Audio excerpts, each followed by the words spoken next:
Hi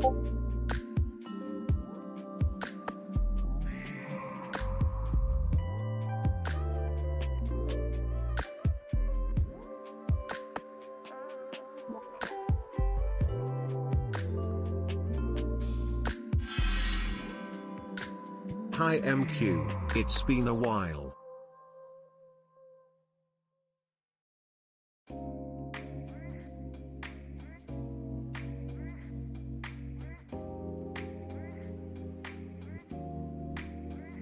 Hey Green Freak, it has been a while. How you doing, buddy? I hope you're doing well. Merry Christmas. Thank you so much for the resub, buddy. I really appreciate using your Prime sub. Much appreciated.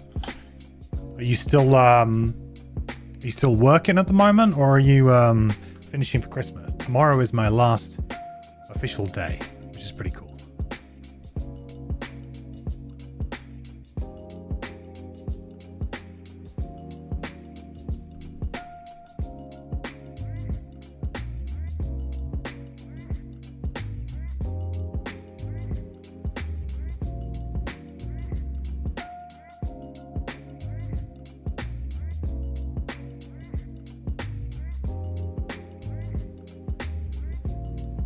Done by today? That's nice. That's very nice. Yeah, like tomorrow is kind of one of those weird days where I kind of like finished most of my work today. So tomorrow is kind of be some odd little jobs and things. Probably quite a few coffees. Gonna catch up with an old colleague. And yeah, hopefully a slightly earlier finish. You saw the Bears are doing well? Yeah, Bears are doing awesome, right? Oh my god. This is like uncharted territory for us. Well, at least in my time. The only thing I can kind of think back to is when we were doing really good back in 2018, I think it was. Ka-ching. Like 2018 when we had the like crazy good defense and it was the double doink year. Because we were on a bit of a tear then. But it's offensive football in Chicago is not something I'm used to seeing. So, yeah, very excited. Hey, Charles. Hope you're doing well. Thank you so much for the resub, buddy. 18 months. He's back. Bears defense used to go off. They did, didn't they? I mean, this year it's like a different kind of defense. Happy Frosthaven'mas. Break out the Craig Nog.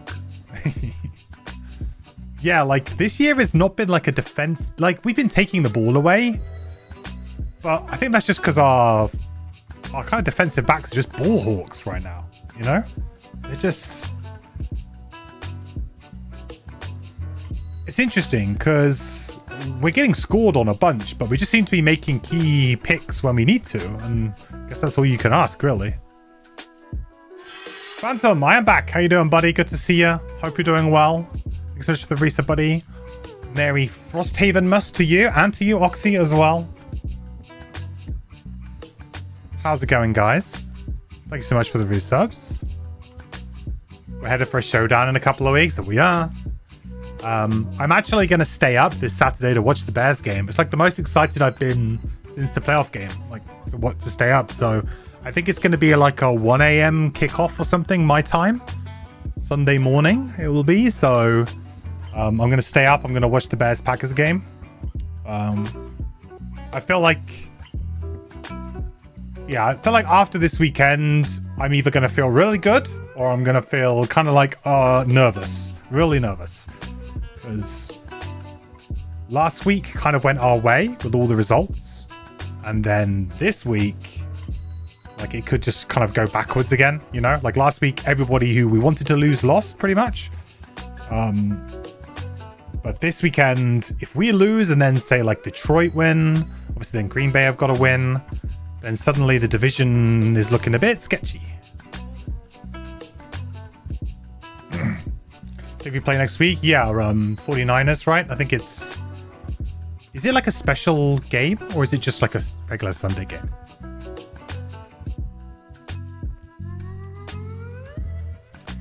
'28th the evening, it will be 3 a.m. for you. Oof. They're not usually 3 a.m. They're usually like 1. Oh, it's an evening game for you. Oh, if it's an evening game in the States, then... I mean, usually the, like the late game, the primetime game on a Sunday is usually like 1 a.m. my time. If it's an evening game, yeah, that might be even later. In which case, I may have to catch up on the next day. I don't know if I can keep up with that. Crystal, thank you so much for the resub, buddy. 7 months. I hope you're doing well. Merry Frosthaven'mas, everyone. It feels weird. I'll put my camera on now. I have someone to introduce to you. She has just run away. One of the reasons why I have been quite occupied. 2 months? Yeah, 2 months. Yeah. Okay, everyone. Oh. This is little Cleo.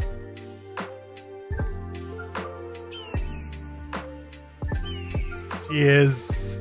I think she's about 14 weeks old now. But this is the special guest. Although she's a bit camera shy. She's a little bit camera shy. Yeah, here she is. Wow. She's very, she's kind of like in her, like, what I like to call the witching hour in our house. When she's just been fed. She's been to the toilet. So now she's just kind of zooming around the place. So she might feel a little bit more cooperative, but she's very... At the moment, she's playing with some paper on the floor.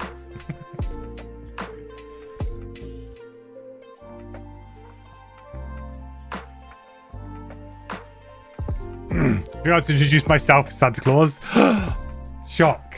Horror. We're keeping that one secret for years, guys. How is she around board games, Oxy? She's okay. Like, to be honest, she's incredibly social. She loves to be around, like, us. So if one of us is home, she's always, like, with that person. She would like to be in the same room. Like, even if she's sort of, like, doing her own thing, she just wants to be in the same room. She's playing or what have you. She's got, like, her teeth are so sharp right now, and she's clawing everything. She's got to that stage where she's become fascinated with feet. So she just, like, nibbles our toes. So you have to be very careful at night. We have to, like, tuck our legs into the duvet, because if I leave, like, I'm quite tall. If I leave my feet hanging out the end of the bed, she's chomping on those bad boys. She is. Like an attribute misplaced to her stepping on the keyboard or clawing you or something. Yeah, absolutely. She will do that, by the way. I am fully expecting it. She will quite often just kind of come up to me and, like, jump up. She hasn't quite learned how to jump properly yet. So she uses her claws. So she'll jump kind of halfway up my leg, dig in her claws, and then clamber up my leg. Get up. But yeah, she loves getting up on my desk. So undoubtedly she will be up here at some point today. Guys, thank you so much for the resub, buddy. Hope you're doing well. Happy Frosthaven'mas. But yeah, she's been okay around board games. Like, she's not, like, clawing at them, or, like, she hasn't tried to, like, get on the table or anything like that. She's kind of like, yeah, when we first got her, so she was a farm rescue. So it's like a funny story how we got her, actually. So one of my colleagues from work came in, and she just, like, randomly one day was just like, oh, would anyone like a kitten? Just randomly, like, just a long shot into the office. Because she had a friend who has a farm, and they kind of, like, quite often get, like, stray cats on their farm having kittens and things. And so they found a kitten in, like, one of the barns, in, like, a trough or something. And it was just one of these spur of the moment things. I was like, yeah. And so I texted my girlfriend and sent her a picture and was like, what do you think? And she was like, yes, absolutely. It's a yes from me. So, okay, I guess this is going to happen. So, like, very quickly, like, within, yeah, later that day after work, we went and picked her up. And so she was only probably about maybe 6 weeks, 7 weeks, very, very shy. She's really come out of her shell now, and I said she's like attached to us at the hip, so she loves to be around people. And yeah, she's a bit of a terror, really starting to learn like how to explore. So right now she's climbed up on a big stack of board games to my left, which is why I'm looking that way. She seems to have a habit of trying to climb anything she can get to and find like a little nook or cranny to kind of slink into.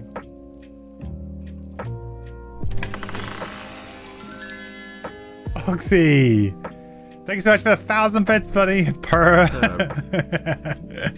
treasure for the quest. Clear will very much appreciate it.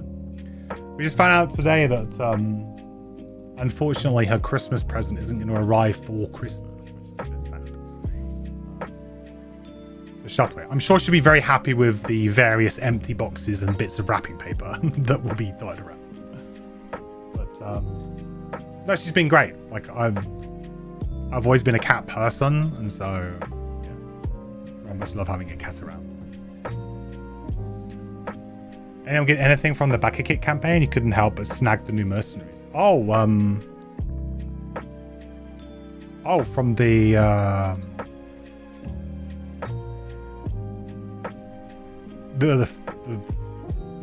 Gloomhaven Festival one, or are you talking about a different one?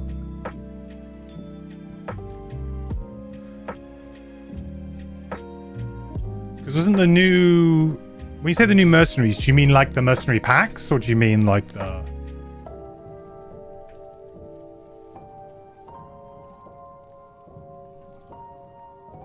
you didn't get the Saffron back to Rosemore? Nice. See Rove getting some really positive reviews now that the original game's kind of out there, which is really good. I'm very happy for those guys. You know, they put so much time and effort into it, you know.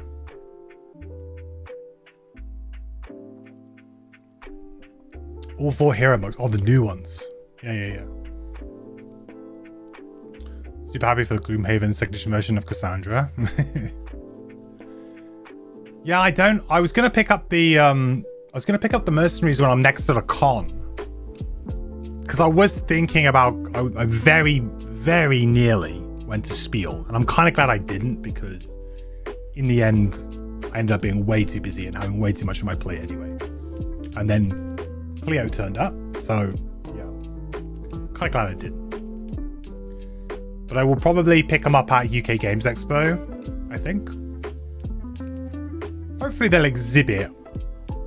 I think Seven Affair, they have a bit of an up-down relationship with UK Games Expo. I think one year they said they weren't going to exhibit there again just because of like some of the COVID mask kind of like, they kind of flip-flopped on the masks restriction one year. And I think that annoyed a lot of people. But I think they were there this year, so I think they'll probably be back here next year. Did I do the yearly board game gift exchange this year? If you did, what game did you get? And what one did you get? I didn't actually. No, I didn't. I kind of missed the bandwagon with that. I completely forgot. I do usually do it. And I just completely forgot. And then missed the window to sign up. But to be honest, I think I'm going to have to stop doing it because it's become an absolute nightmare for me. Because I send my Board Game Geek wish list to everybody. Because everyone says, oh, what would you like for Christmas? So I send it to my parents. You know, my girlfriend has it. My girlfriend's parents have sent it.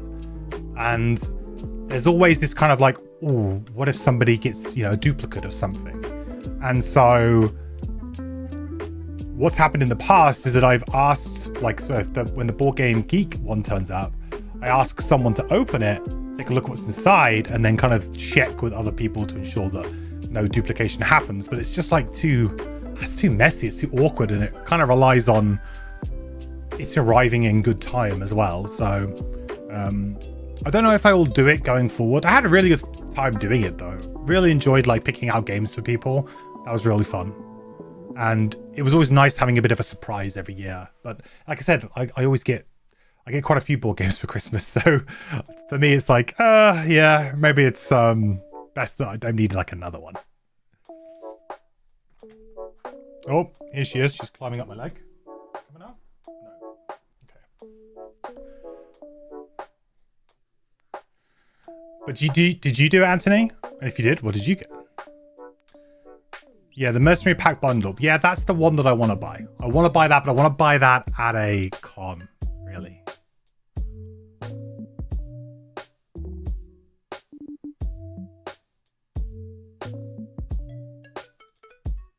I'm kind of assuming that it'll be... will it be cheaper at a con? Probably not. I wonder if their fulfillment center's actually in the UK or not. Or is it like... Anyway. Yeah, I think I will wait until Expo. I haven't even started playing 2nd edition yet. So that's something that I really do need to do. I absolutely do need to do that. Like one thing that's on my list next year is like must start Gloomhaven 2nd edition. Must. Even if it's just playing solo or something, I should do it. I really should. And just kind of set up a little date in the diary or something, like every Sunday evenings might be a good time for me, because when football finishes, then I can kind of allocate that time, because at the moment, like, Sunday evenings are football. So, but we do have like when Sunday NFL stops is kind of when my British season starts. So that's when I actually need to start like training and going to practice and stuff like that. So Sundays are usually like my training day. Or sort of Sunday like mornings is usually training. So I don't know. Sometimes after that I am beat. I just don't want to do anything. That was hilariously fun. She has a level 1 card that can be enhanced 16 times. Oh yeah, I think I remember seeing that. I feel like that's pretty cool. Although it's one of those sort of things where if you don't do it, like, are you even... Do you know what I mean? It kind of is very tempting. Oh, here she is. She's jumped up. Are you going to say hello again? Or are you going to be... Say hello? Ta-da! Here she is. She's got a nice little Christmas bandana we got her from the market. She's gone.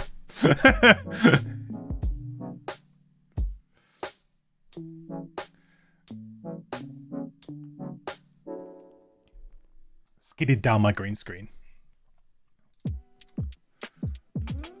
Right then, I think we should play ourselves some Frosthaven. I have not played Frosthaven in a minute.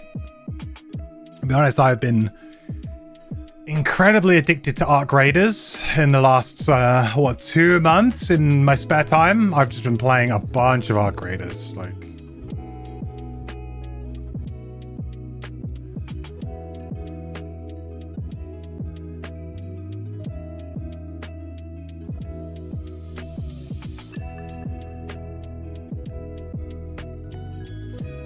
She's running around behind my monitors now, which always makes me nervous because she's got like she likes to chew on wires.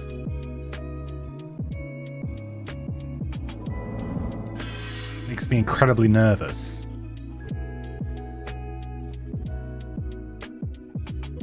Hang on, let's get rid of this.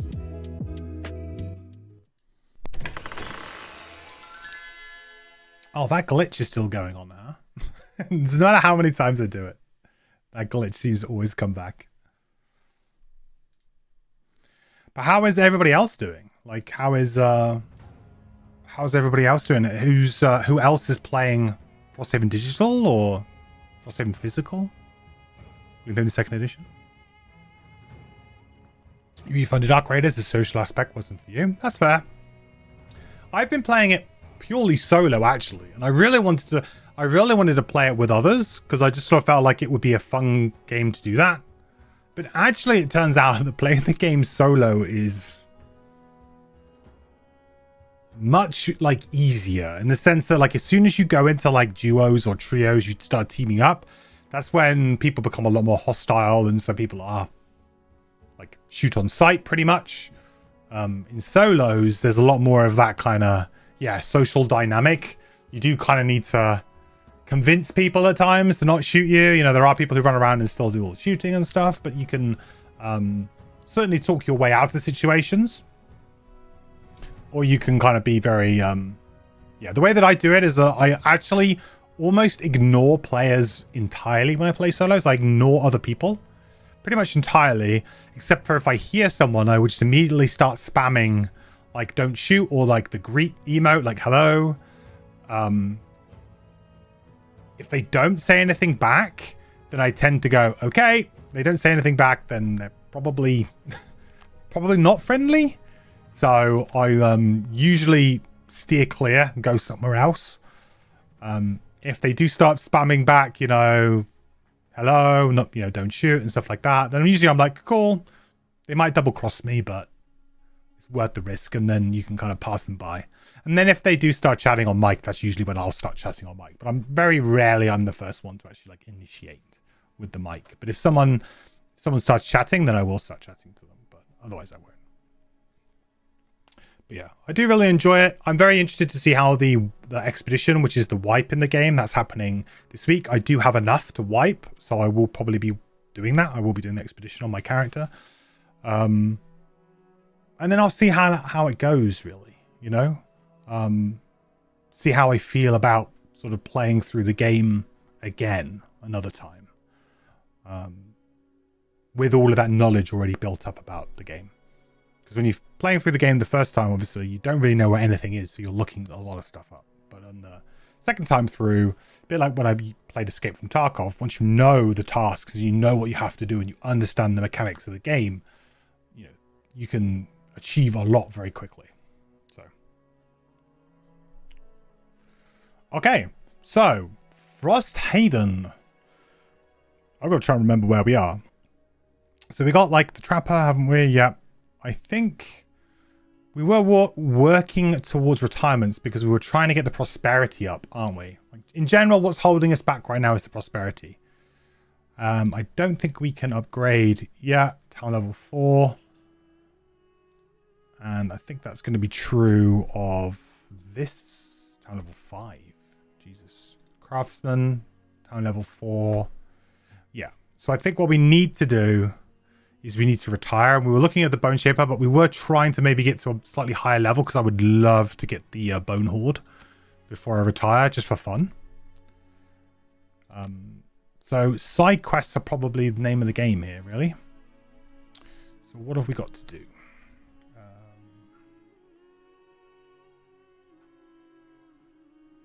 Pylon problem. I think we tried this one before, right? Or did we not? I don't know if we tried this or not.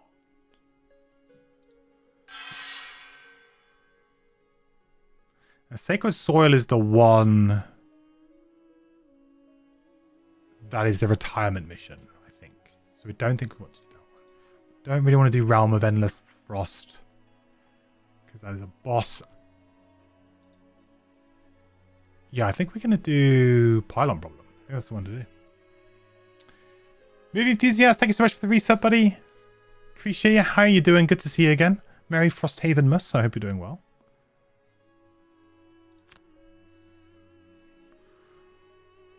Got myself a pylon problem. Balancing on a single rubber wheel, a small metal box with a wobbly head rolls to block your path. It shouts in a full-throated metallic voice. You are being jumped.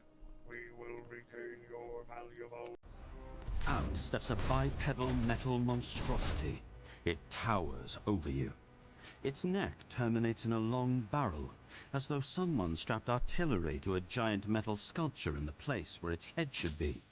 It aims the head cannon directly at you. A blue light flickers inside, and you can feel waves of heat play across your body as it powers up. People and stuff have places to be. You're living for your life. I don't remember this one at all. Lots of partying during the next week. Yeah, me too. I think for the next 10 days or so, I think every day I've got somewhere I need to be, or some sort of gathering, or something I need to go do. Like, yeah. Quite a lot of drinking, I think, is on the cards. But, yeah, it's going to be a lot of back-to-back days. I'm going to have to just kind of get myself together and go back at it. Try to reason with them. It's a 5-day one. Try to reason with them. I don't think we have, like... Maybe we could reason with them if we had... certain party members, but I don't think we have that attributes. I don't think the Bone Shaper's going to have it, right? Banner Spear, maybe?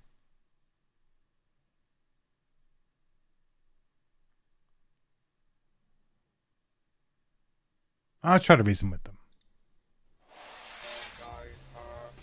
Stump's head glows Yeah. with a blue light. I felt like we have different attributes there. Maybe we get that one. While Snickles isn't much of a threat, Stump more than makes up for it. Can't get hangovers if you're always drunk. True. By the time it's over, the impromptu battlefield is singed with blasts of blue light. Smoke permeates the air after a particularly large bolt, and a pair of machines take the opportunity to slip away in the chaos. At least you got a few good hits in. Oh, I mean, all heroes with just wound? That's actually not too bad. We can deal with that. It's like 1 health, and we can heal pretty quick on this. We've got a lot of healing potentially. Okay.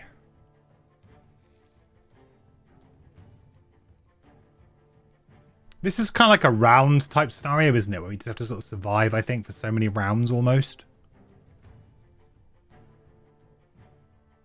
Should be a good scenario for trap because we can prevent.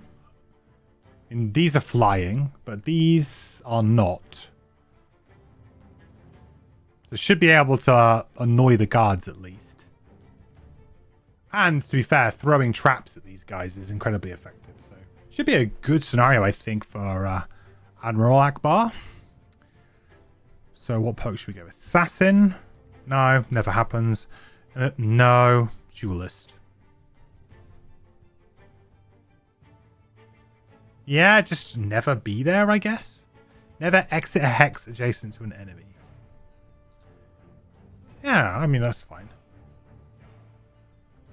I doubt we'll ever be the focus anyway.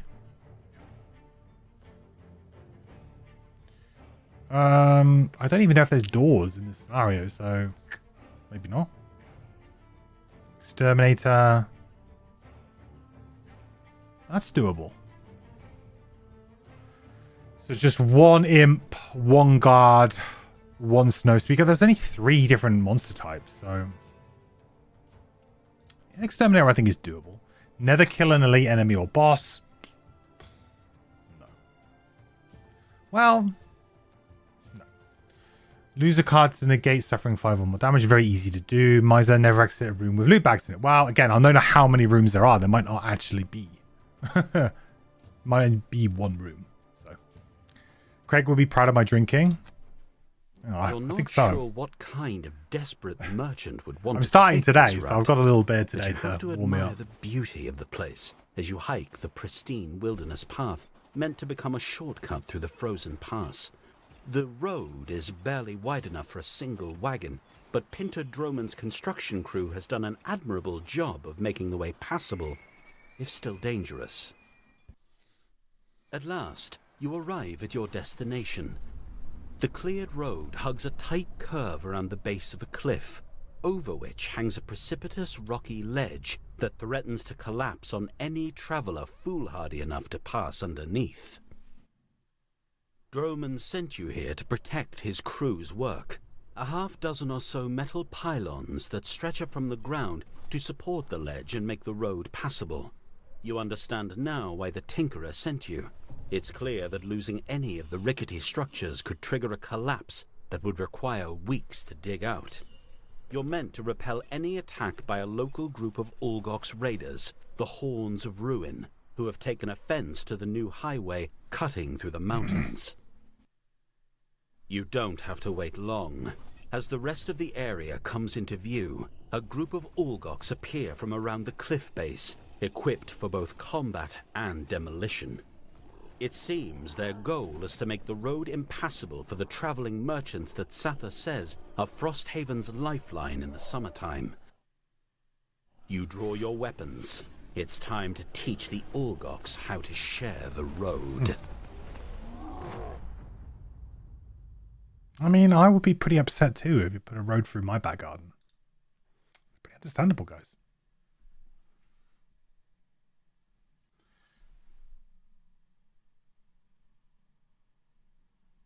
I think I should probably let the cat out before we start.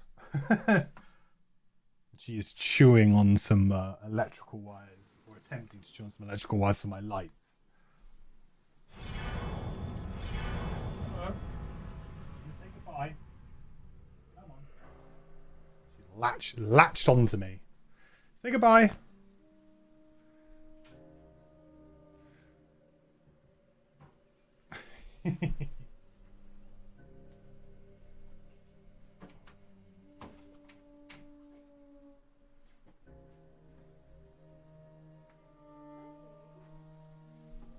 She's behaving. She's just about to start, so I'll forget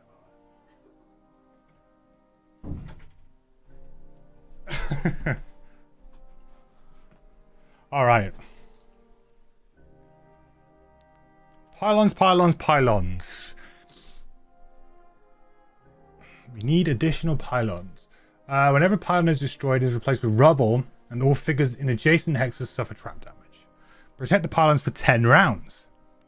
It is a single room, so that's pretty good for the trapper. That's just a free 2 check marks there.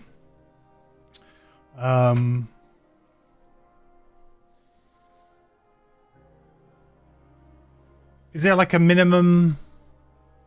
Is it just like all of the pylons, or is it like, how do I lose?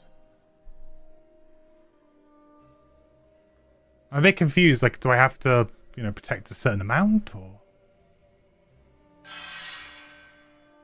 is there a spawn somewhere too? They've changed the art. Have they changed the models on these guys? I think they have, right? The snow speakers didn't used to look like this.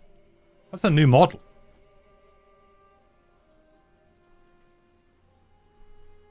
I think it's a new model. Or maybe I just haven't come up across these guys yet, but I think I have. There's no speakers. Dark Pansy, thank you so much for the resub. 12 months, the quest continues, my friend. Happy Frosthaven'mas. Hope you're doing well. If they all die, you lose. Okay, so I just need to... Okay, so I can lose a couple. I just need to not lose them all. Surely there will be a summon at some point. Otherwise, this is too easy, I would think, too. Okay, let's think about how we want to get going, shall we?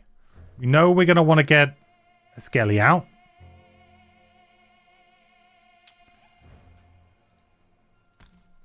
So that's going to happen pretty fast, I think. Ideally, I kind of want to put a Skelly like here. So then we can maybe like tip of the spear this. Something like that. Or we go kind of early. Could also work out.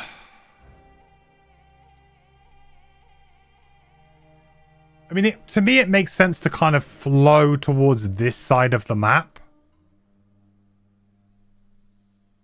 Maybe then we can put some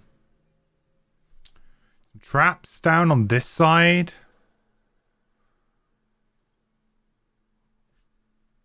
Could work quite well. Hey, Iron and Wine. How you doing, buddy? You did your planner spear mastery with the flag in this. Oh, what's that? Maybe we can try and do that. Perform a banner summon ability on your first turn. Keep the banner alive within 3 PvP. Oh, that's super easy. Yeah, that's a great idea, dude. Great call. I mean, we only have the one banner, but it's a pretty good banner. It does mean that we lose Rallying Cry, which is a very good ability in this one, I would say, but... maybe I should have gone for, like, the healing banner. But we can do that, right?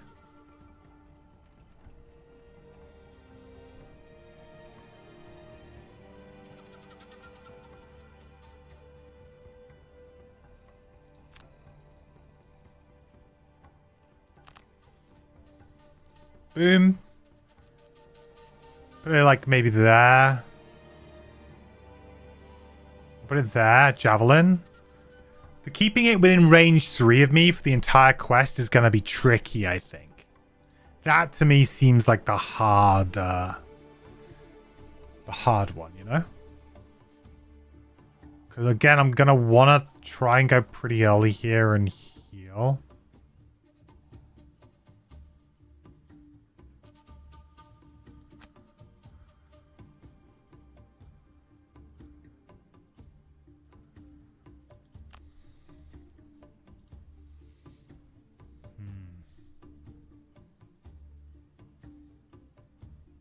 You know, ideally, I want to do something like Caltrops probably pretty early on.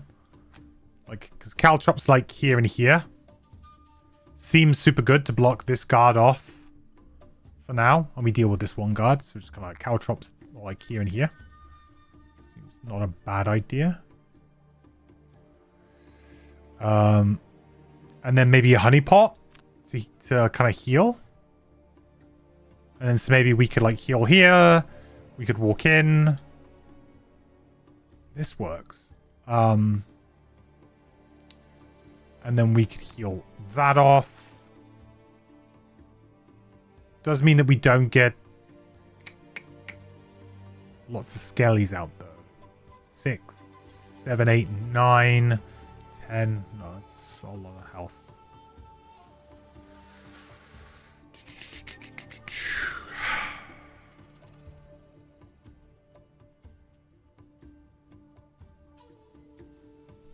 Because you gotta think something like Solid Bones is gonna be pretty decent here.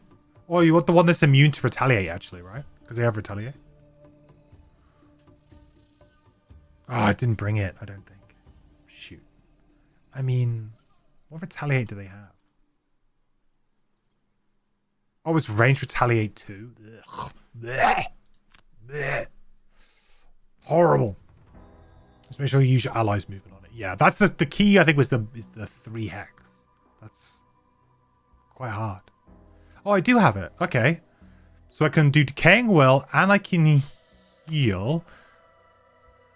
I don't need to pay Decaying Will straight away though. Let's be honest, because also I need to move into a trap, so I don't want to do that. So I want to do Fell Remedy, and then my bottom is probably going to have to be.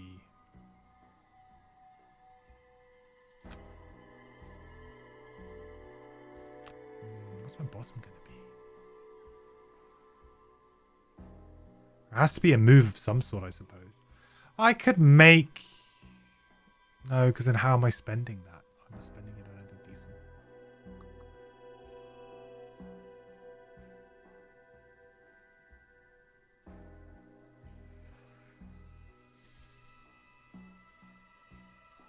Do I just use this as a move too? That seems so bad. The problem is that I want to use all of my other abilities. Actually, I'll use the Bone Dagger as a move too, because Bone Dagger is one of those kind of abilities that I'm always struggling to hit. So, okay. What have we got? So, 21 first. Actually, we don't really need the 21 first. 18 is probably better first. 21, 29. That works really well. I'll summon here. Probably this one. Okay.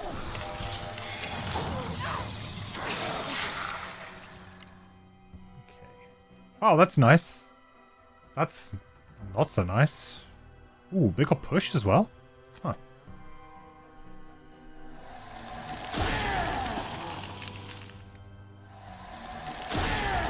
I guess they're going to attack. They'll attack these though, right? If they're focused.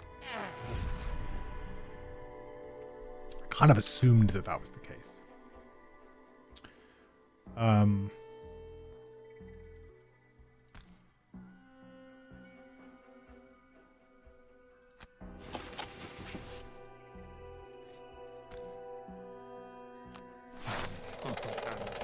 Nice trap there.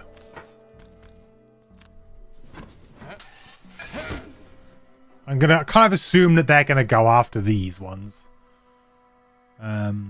Do I want to get back Caltrops? Probably. Because it is just that good.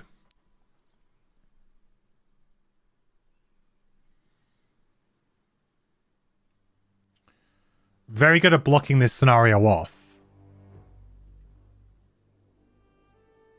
Also, to be honest, honeypot might not be a bad one to get back either. Yeah, maybe we get honeypot back. Just because the heal is going to be really nice.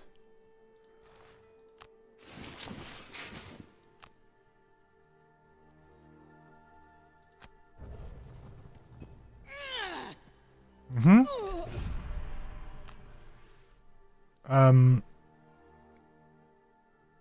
I think we want it here, right? Yeah. Don't want it in some weird place to begin with.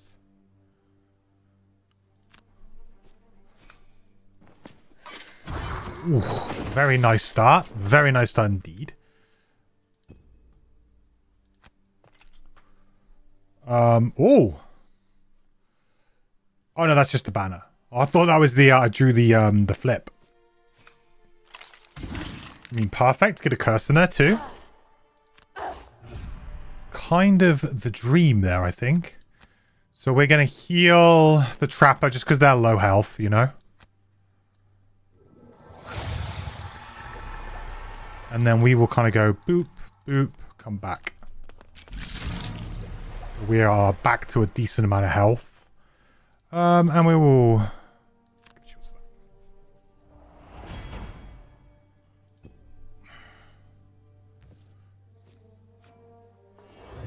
Nice.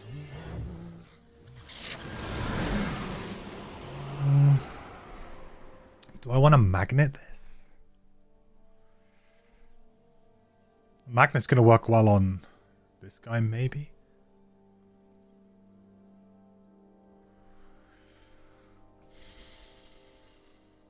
No, we leave it. Hey, Kratos, did you miss a special guest?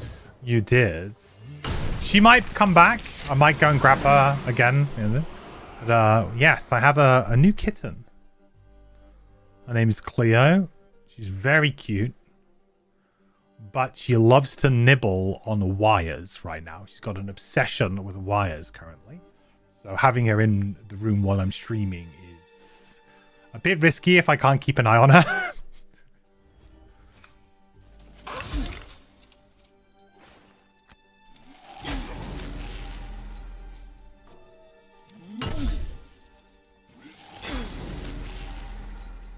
Okay, that was a good first round, I think. I mean, we did lose a pylon, but I kind of feel like the pylons we want to protect is this one is the big one.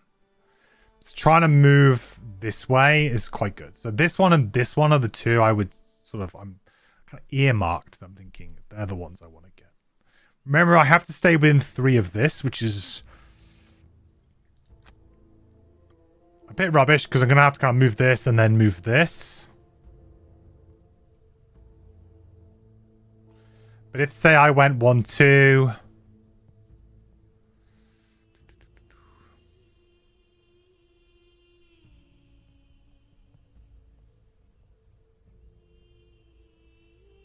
I've got boots, though, right? So I could move 3.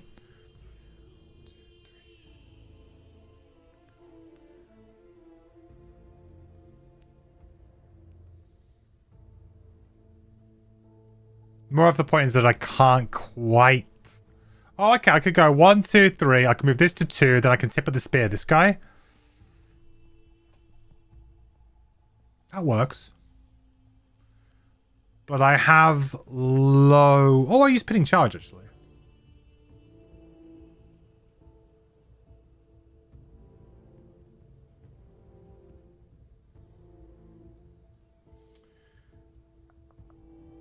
Bear in mind, this guy has Retaliate range 5. So basically, yeah. It's only 1 damage, though. Yeah, I think combined effort, tip of the spear to try and position this a little bit closer to the middle is a good idea. This guy will sort this one out. We can maybe do some damage here. We are going to have to start working a little bit more with our trapper. Because although this was nice, it doesn't really help, does it?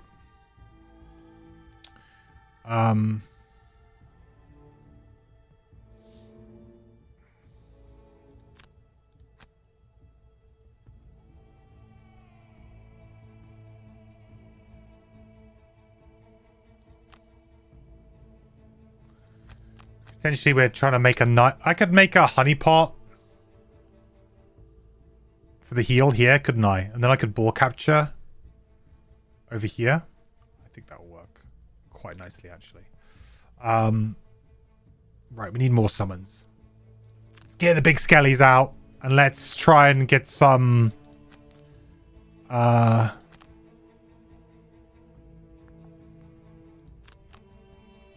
see, I'd really like to get 2 out. But if I do that, I have to go kind of early. Which I guess I could do with Putrid Cloud. I'm just worried about this strengthen a little bit. They must have added in the Pillix graphics later. I'm sure it wasn't there when you played this. Or maybe it's just because your graphics have turned down. Maybe they added something. I could have seen like this just being, you know, like the standard pillar placeholders before. You know, like in Gloomhaven or like some of the other ones like Icy Pillars. I could have seen like that being used as like placeholder art at one point. One thing that I think they've done a really good job of with Frosthaven, though, is they have given every single scenario, at least that I've seen so far, pretty much, like a unique flair to it, like when called for, you know? Yeah, like, because when you play this game, when you play the tabletop version of this, I'm pretty sure you just use like you just use the frost pillars, like blocks, you know, it's quite a whatever. I mean, obviously in a board game, you only have so many pieces, but you know, it's really nice that they actually were like, oh yeah, let's thematically make them what they're supposed to be and actually make it like a thematically cool scenario. And the fact that they all kind of link into this wall, look how cool that is, you know? Very nice touch. Did I say 32? We did say 32. Okay. We don't love this initiative, but if we can get underneath...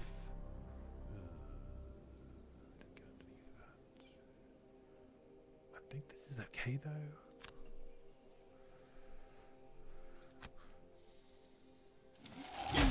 Retaliates a little bit. But I guess they don't use the strengthen, so that's a good thing in general. So I'm putting the healing trap there, right?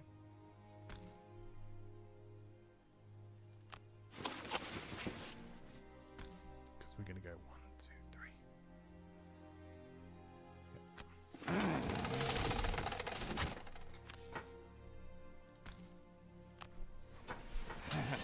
Yep. Nice big trap there. Man, you lose a lot of pillars fast though, huh?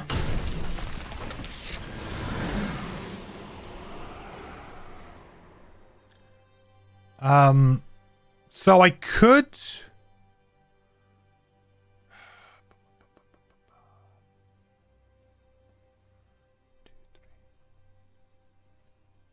No, I'm okay with this. It's going to move closer to me anyway. Yeah. It doesn't kill a pillar. Fine.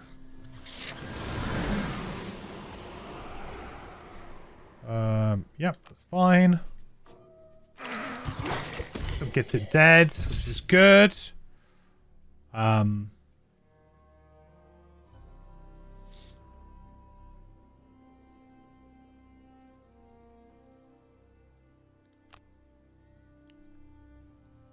Don't think this matters too much, except for the fact that I want to put some summons out. I can't go there. That's for sure. Didn't really think about where I'm going to put these summons, though, did I? Because the banner's got to go there. Because we're going to move to the... Oh, shoot. We can't do the thing anymore, can we? Oh, but we could move to there. And we can still do it. That's fine. Okay, so we're going to move the banner spear to here. I mean, that does mean we miss out on the heal, though.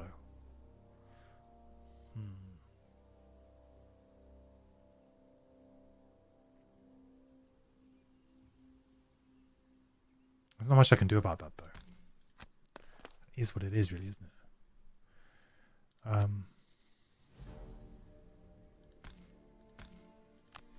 We just need to get summoned out, I think.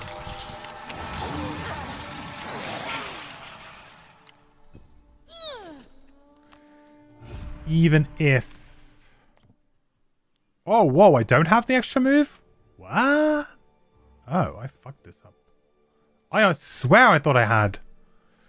Oof, that's on me for not playing for so long. I swear I thought I had leather boots. Okay. Well, shoot. Guess we're not doing anything then.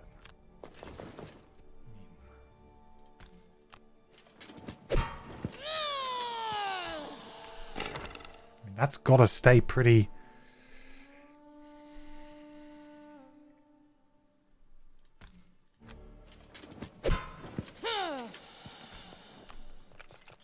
It's got to get down that way. Shoot.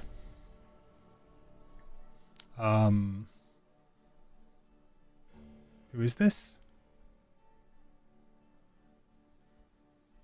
Snow Imp Elite. This guy? 2, 3.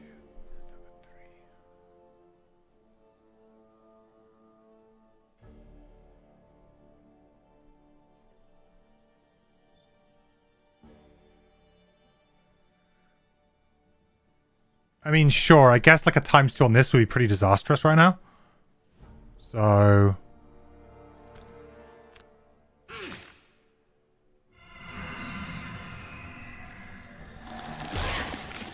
we lose. A +1 would have been also pretty bad.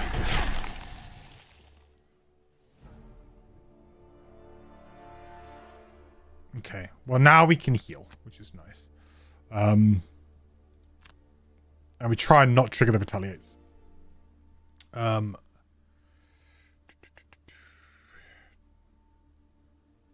Actually, do I even care about the retaliates?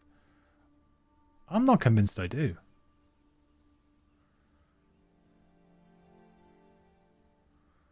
I suppose we're in a position, though, where we can kind of burn through cards because it's only 10 rounds. So it doesn't really matter. What I would like to do, though, is kind of direct... We're only going to move 2, so... They're not really going to get themselves into a good position. I can get 1 down here. So this one goes to go here.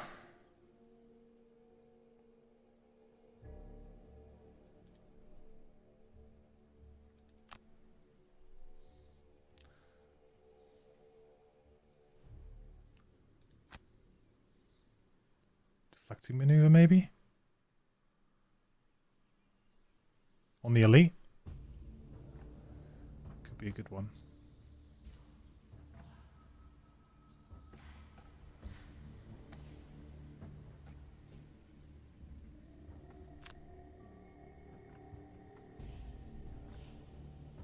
Yeah, okay.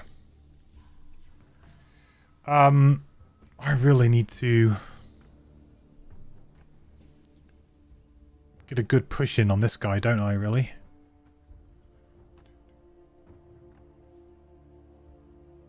Flurry of Nails is going to have to be the play.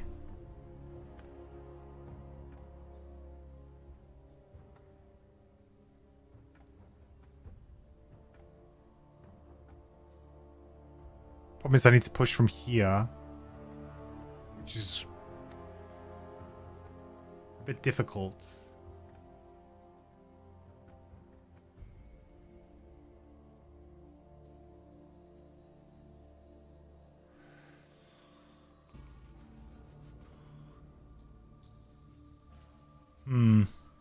This is tricky. Oh, I could Path of Pain it, couldn't I? Path of Pain and just use Flurry of Nails to move. Yeah, and that would increase that up too by 1, which is nice. Yeah, we'll do that. Okay, I think we're ready to go. Ready to roll. Ugh. Okay. Do not like the AoE there, but... Oh, have I screwed up again? I keep thinking I got more movement than I actually have. Undo. Why do I keep thinking I've got more movement than I actually have? It's been a minute, chat. It's been a minute. Literally just need to move 2.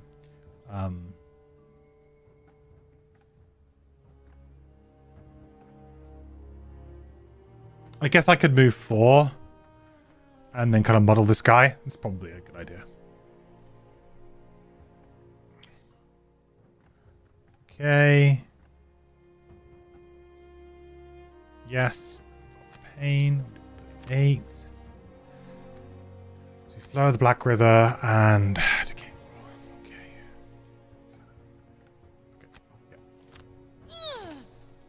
Okay.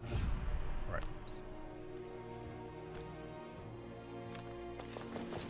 Oh, hang on. I can't go there because I need to attack from there.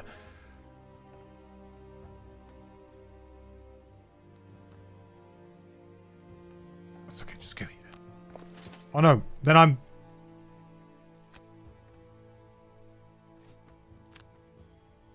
I'm too far away from the banner. Ugh. I am overthinking this so much right now. What's this undo magic? Is this new? You're right. It's fairly new. No, they introduced it into Frosthaven. It's been in Frosthaven for a while. Yeah, you can undo now. How cool is that? It doesn't work with like every action, but most it does. And if it doesn't, then you can kind of usually like skip an action and then undo.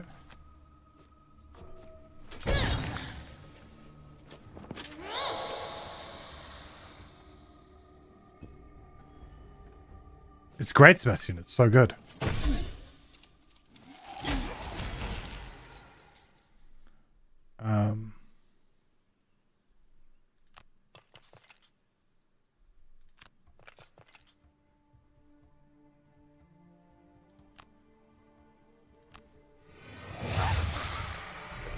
You still restart rounds like it's 2020 or whatever. I mean, that still works too. Yeah. The game still like auto saves every round, so yeah, you've always got that.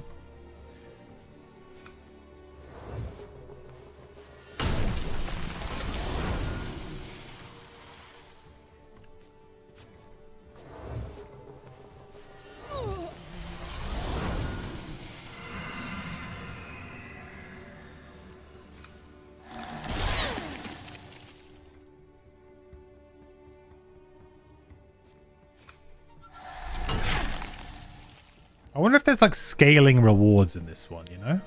Well, if you manage to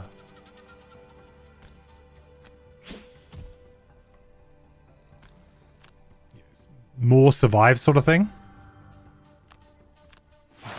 you get better rewards.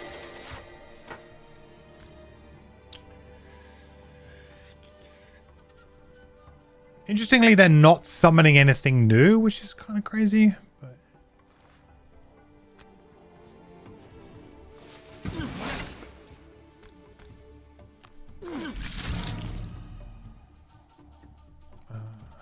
Oh, even more push? Do I want even more push? Oh, I don't know. It's going to retaliate on me? Like 1?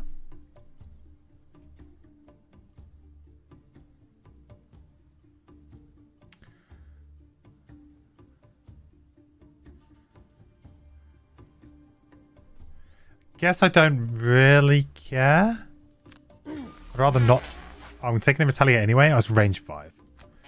I'm just thinking more so I don't really want this to go down and kill all my summons. But I don't think it really matters too much. Oh, that looks like a summon. Okay, well, a summon is coming.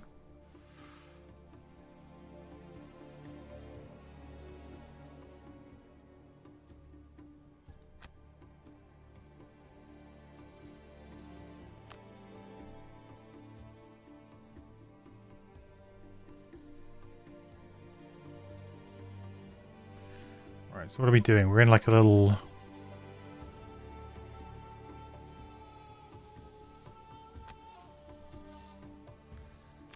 I think I need to go get this heal, don't I? And then pinning charge.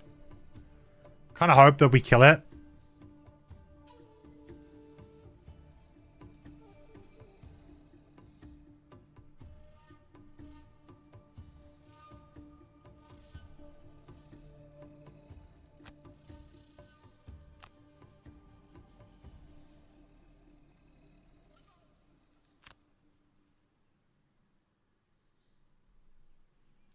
Yeah, we're going to go a little bit later here, I think.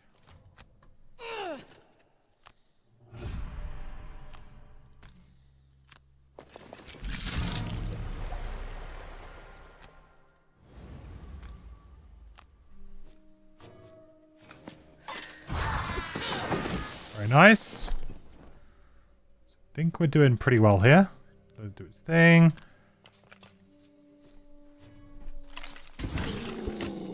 Hopefully.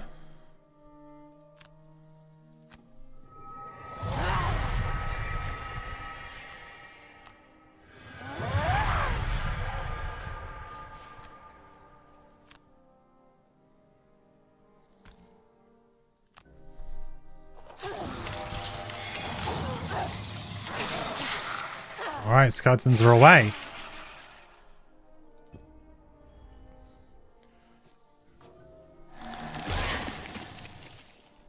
Is there a spawn down in this corner? Didn't notice. Oh, there is. There's one here. I was thinking this was a little bit too easy. Makes a lot of sense now.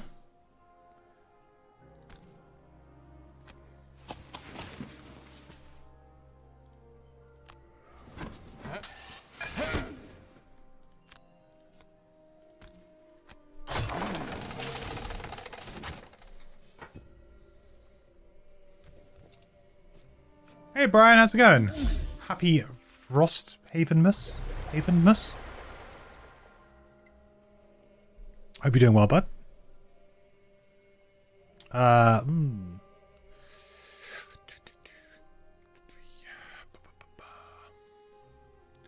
Definitely want to be throwing a trap here.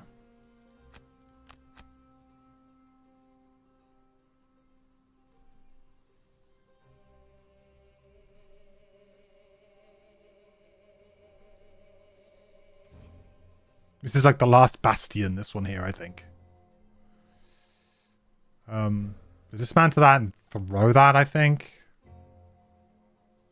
And then we can kind of move away.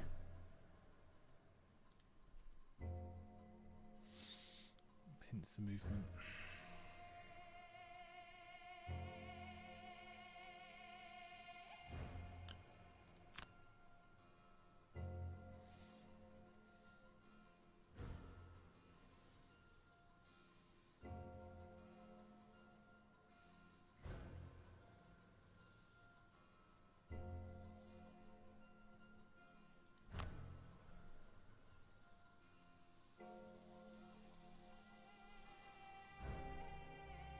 This one is the main thing I'm kind of worried about.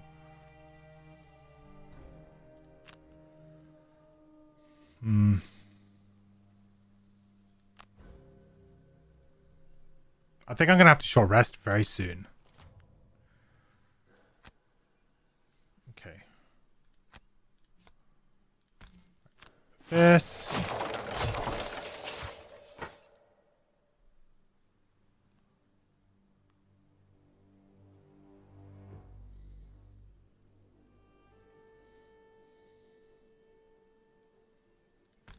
I think it's relatively important to try and get wound up on this guy because he is going to be a pain. Even though there's a retaliate, we can run away a little bit here. I just feel like he's a nuisance, you know? Like the other enemies, the skellies will deal with, but he's just going to be hanging around at the back, being a real pain in the ass.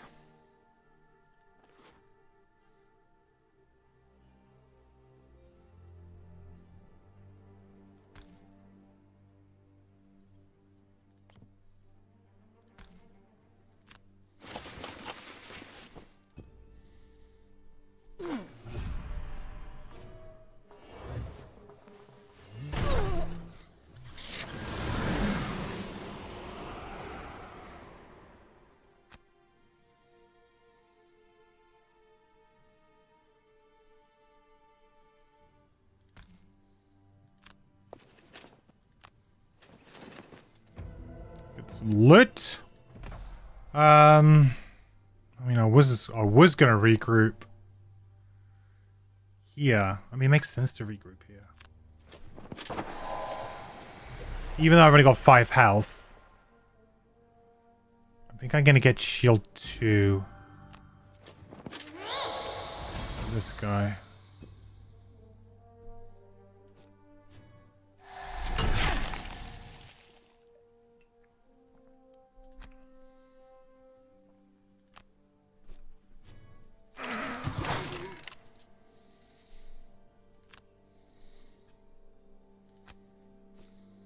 Ah, that's a bad miss. Okay.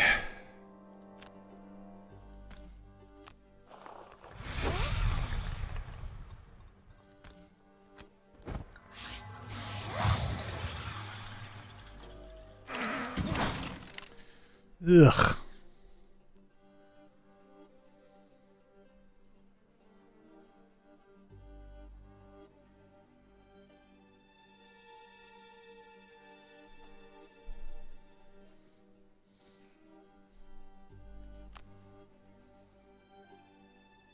Where's a good spot for my short rest?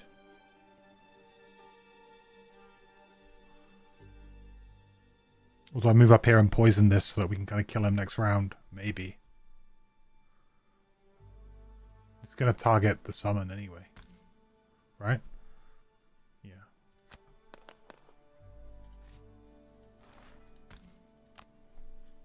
Just to kind of guarantee that kill. I can't imagine many more things are going to spawn. You're getting ready for the Bears v Jags Super Bowl, Brian? I mean, it could happen. Stranger things have happened.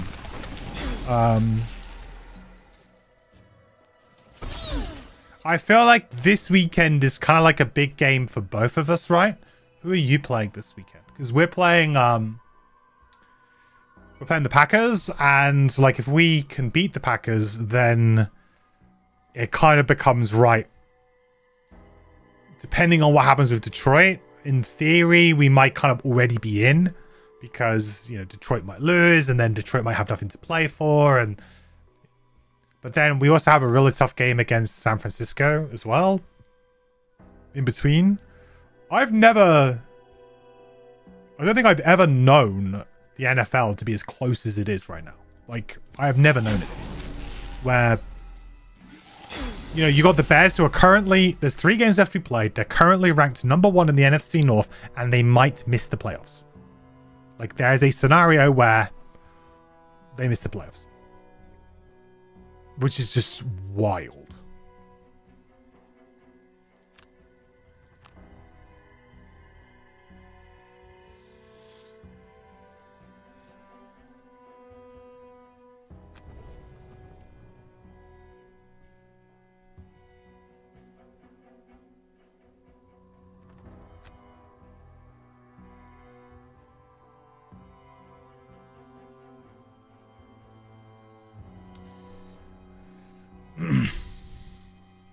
You're saying Rams v Bills? The Bills have looked like that, but I think Josh Allen's going to make a historic run.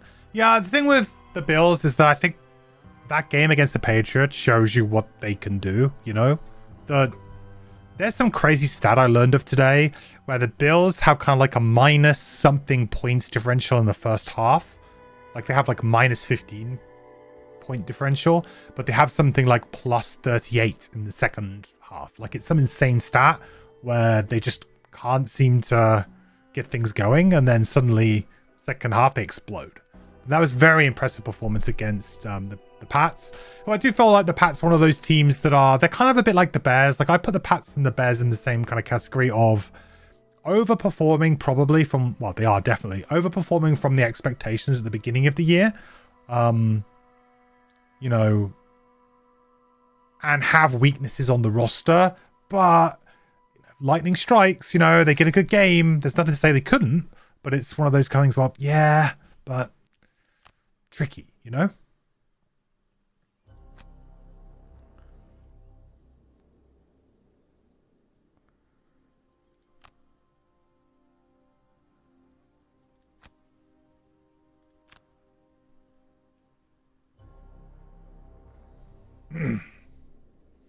Bills D is not good. It's not, no. But if Josh Allen is just better, does it matter? You know? Mentally preparing myself for the worst case scenario? Kind of, yeah. I mean, at this stage, I would be annoyed if we didn't make playoffs, right? I think I would be. I think the players would be annoyed. The coaches would be annoyed, you know? So, yeah.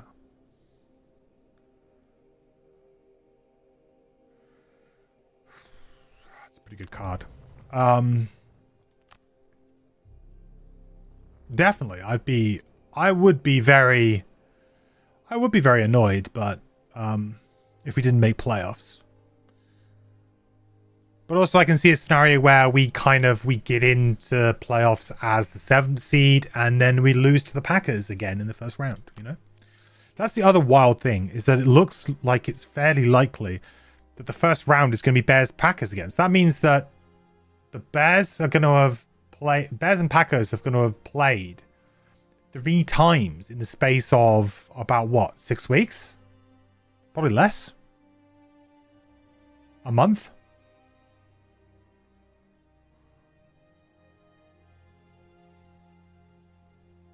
Little bit insane when you think about it.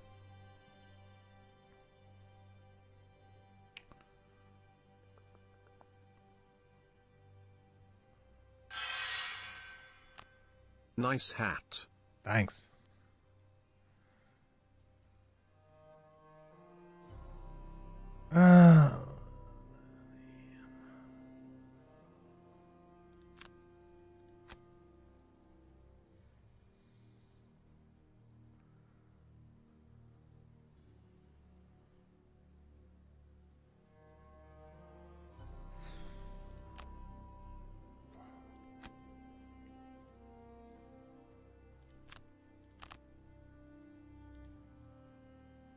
I feel like I need to heal here, which sucks.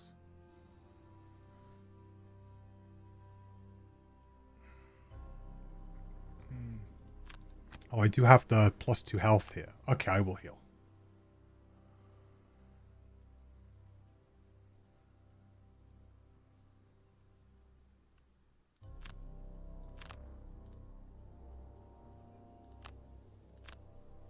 Exploding decoy. Yeah, we can get rid of it. Hello, Thor. Thank you so much for the reset, buddy. Has that happened ever? Like that many matchups in that short time period? I really don't know. I mean, I kind of guess it probably has, by virtue of the teams and like the scheduling has to have been similar to that before, right? I guess the variable here is 2 teams from the same division, because in order for that to qualify, you would have had to have been in the same division, and then it's 2 teams from the same division, and that's been, I guess, fairly uncommon. More common, I guess, in recent years since they added the extra teams into the playoffs, like the extra spot. So perhaps it has happened fairly recently just because of that fact. But the scheduling was kind of wild this year for the Bears. Like, we kind of had no divisional games for a massive stretch, and then we have Packers twice and then Lions to end the game. Like, so we have Packers, Browns, Packers, 49ers, Lions. And then, like, we played the Lions, like, week 2. And I think we played the Vikings week 1. So we had a massive stretch in the middle there of non-division games. Like, huge stretch.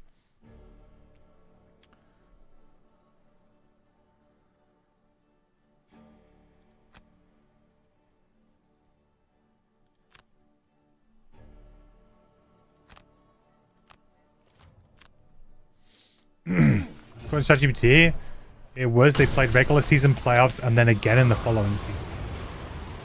2010, 2011.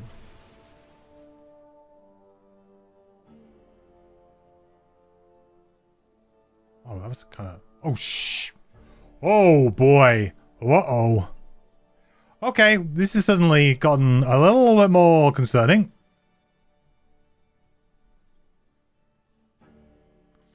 Okay, then. Oh, interesting. Maybe I just deflecting maneuver now, then, huh? Because the disadvantage is kind of good.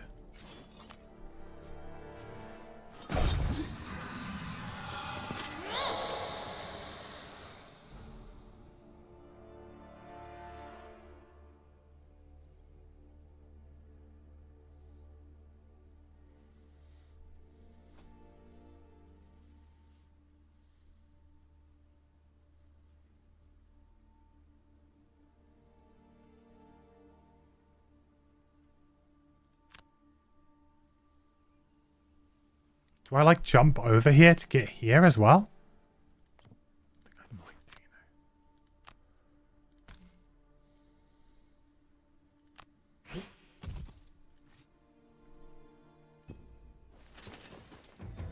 Because then I might be able to kind of...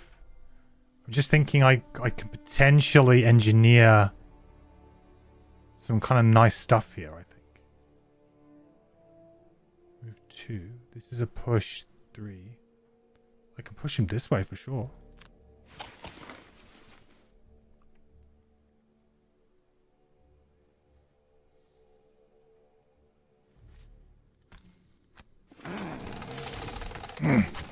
See you, Greenfink. Thanks for stopping by, buddy. Merry Christmas. Merry Frosthaven'mas. Oh, no. That's not a good... That's a bad miss. Considering it's only like a 1 damage trap, too.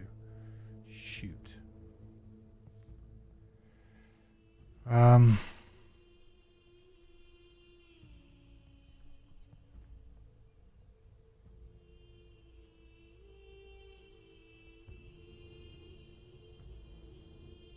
What am I doing?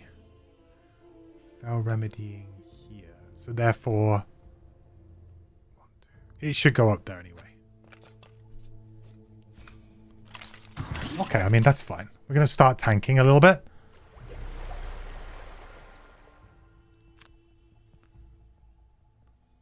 Oh no, what's the range on this? It's 3. Oh.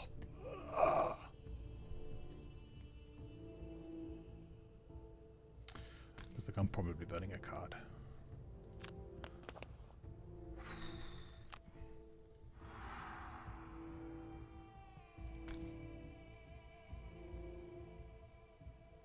I knew there was a reason to not jump over.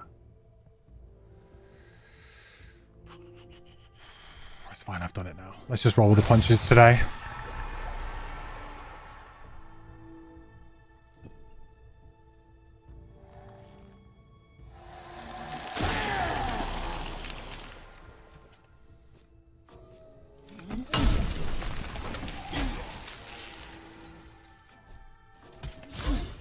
Oh, Jesus. This is not going well now.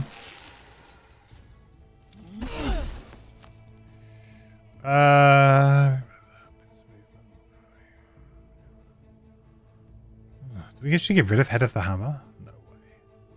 Probably pincer movement, to be fair. Oh my god, they're spawning again? Are you crazy?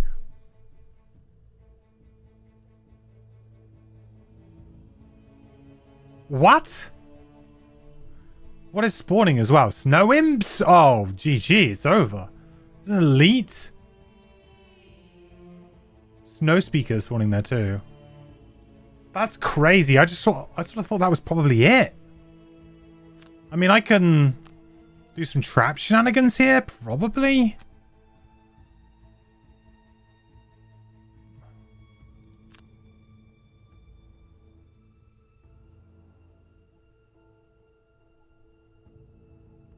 That's crazy, man. 2 spawns there too? That can't be right.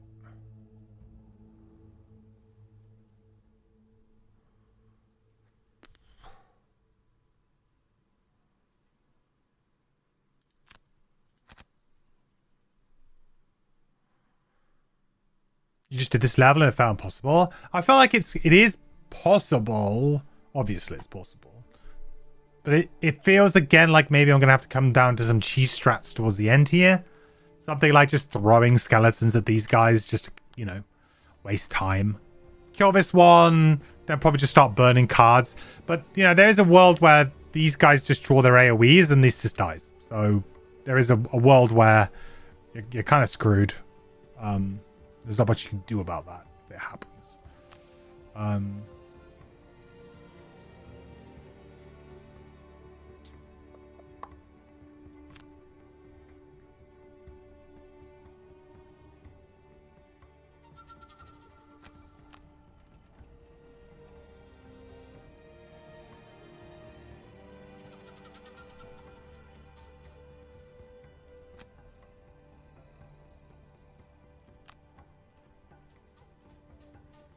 Start moving this banner backwards, I think.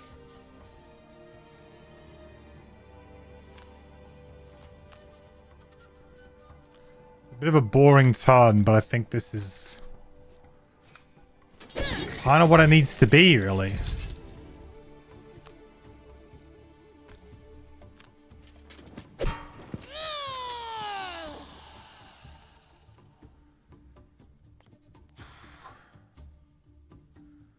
Try and keep it alive, huh?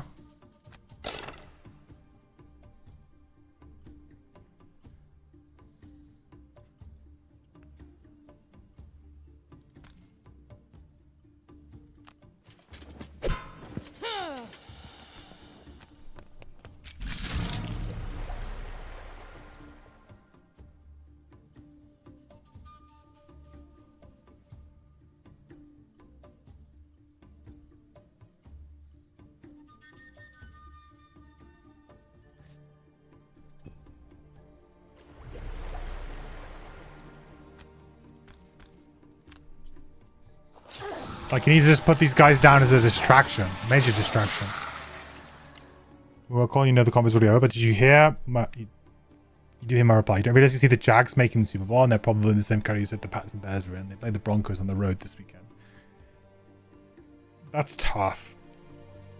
But I say if they beat the Broncos, then... Like, in my eyes, the sort of... The best team, in my opinion... right now is the Broncos. That's my opinion. I know, like, the Rams, obviously the Rams are what they are, but to me the Broncos, their defense is just so good that I feel like, you know, as they say, like, defense wins championships, right? They're in that kind of space right now where they absolutely can deal, you know? Like, they're absolutely in a position where they are taking the ball away, they're preventing people from scoring points. I think Bo Nix is very good. I think a lot of people are hating on Bo Nix, saying he's not playing well enough. And I think it's the same people who are hating on Caleb. Maybe I'm biased because of the Bears fan thing. The thing with Caleb for me is that he does enough to win most games. And I feel like the same thing is true with Bo Nix, you know? He is not necessarily the reason why your team is winning, like Josh Allen is all the time, right? Because we heap loads of praise onto Josh Allen. But he is playing like he's not causing the team to lose necessarily. He is playing smart football, doing what he needs to do to win games, you know? And that, I think, is... all you can really ask. Oh shoot, that was the wrong guy to move. This is the guy to move.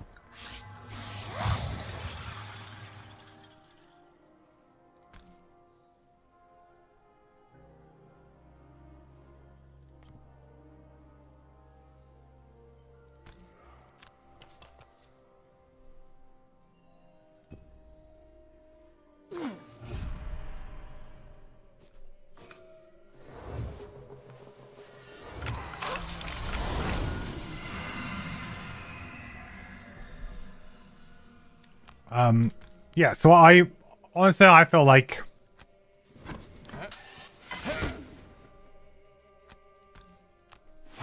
Bo Nix, he's got what it takes, man.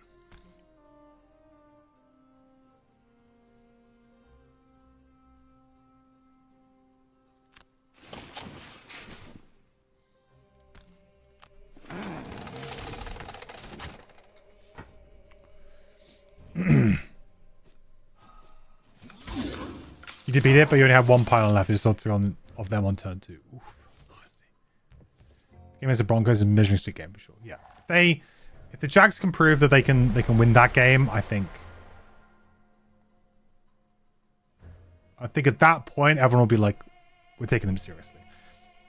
It's funny because like Liam Cohen is a coordinator who's kind of flying under the radar as like a sneaky coach of the year, you know? Not a lot of people are talking about, you know, Mike Vrabel, Ben Johnson. These seem to be the 2 names that come up the most.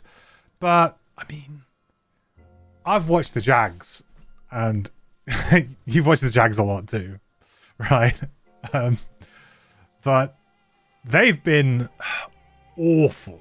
Like, they have been awful in recent years, right? Like, and in fact, you can argue in terms of like they were the laughing stock of the NFL for quite a while. And the fact that they've actually turned it around and are doing very well this year is a testament to the coaching for sure. And the same reason why, Ben Johnson. I feel like Mike Vrabel, like, I don't know, New England's such a great organization, so you always kind of just think that, well, they're a great organization, right? So, I mean, how good, how much of a turnaround did they really need there? Did they just need the right coach? Because actually, GM's good, ownership's good. They know what they're doing. They know how to run a successful franchise.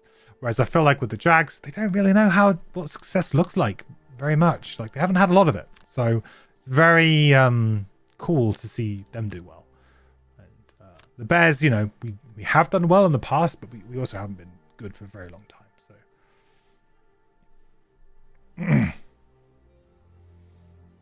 yeah, exactly, Brian, right? So I feel like Liam Cohen does absolutely deserve his flowers for what he's done there, for sure. And he will unfortunately probably get lost a little bit in the wash, I think, of the best coach, which is a shame, because he's definitely earned a shout.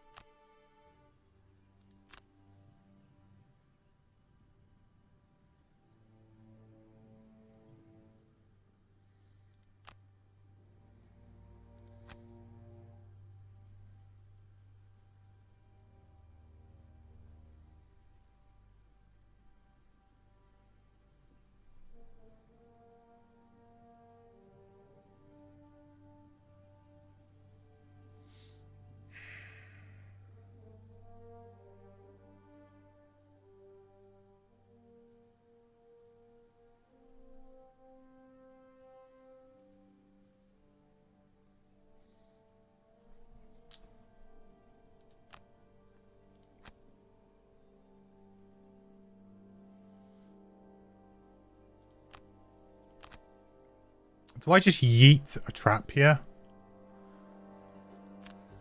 Oh man, I don't know how I'm going to win this. I feel like this scenario might be lost. I just don't see how we win it, apart from just burning cards, Like, we just sit here and we burn cards. We just hope that they draw stuff that we don't really care about, and we just burn cards.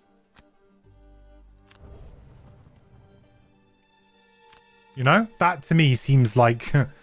It's stupid, but that kind of seems like the way to go here.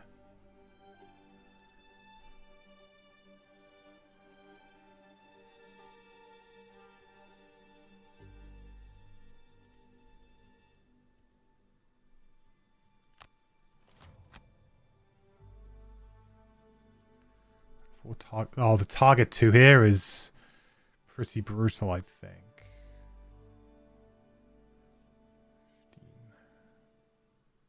These guys aren't moving, which is good. This target 2 is a problem, because he's going to target this.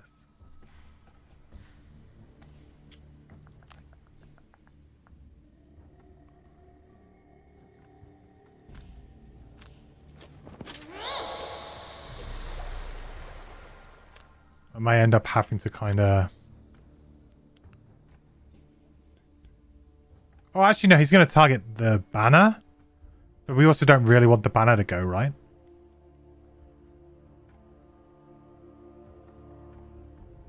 It's a bad trap, too.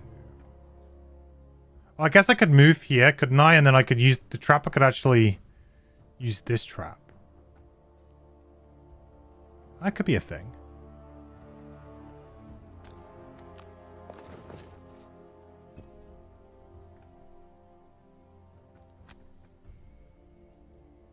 Because this trap isn't really doing a lot. But it would be a disadvantaged attack. But...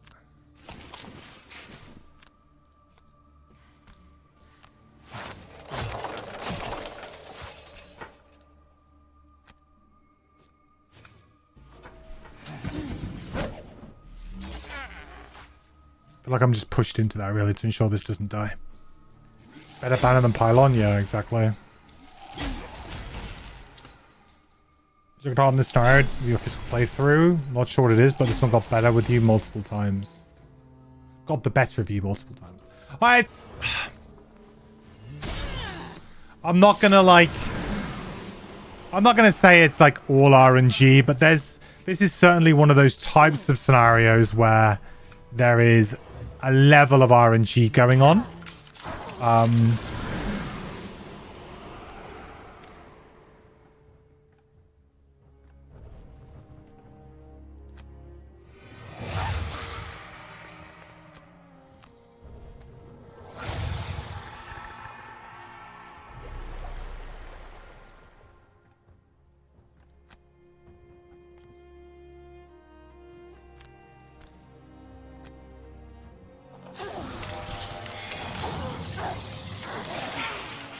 You know, it's not like the kind of scenario that is completely just it's RNG and that's it.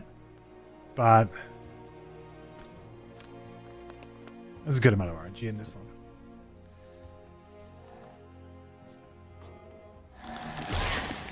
You think the turn counter is accepted because you're one turn higher than it looks? Like you didn't kill the M's, you need to kill because it just ended. Oh, okay, like I see what you mean. It's gonna tick over to 10 and like I'm gonna be on 9 and it's gonna go to 10. And then it's over. Not, I need to get to the end of 10.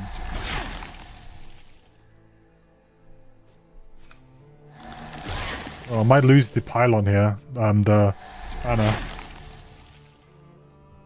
Well, somehow it survives? I mean, what the heck was that? I'd take it, but that seems very... I mean, that's super lucky, right? Maybe we need to short rest just so that we have cards, I think.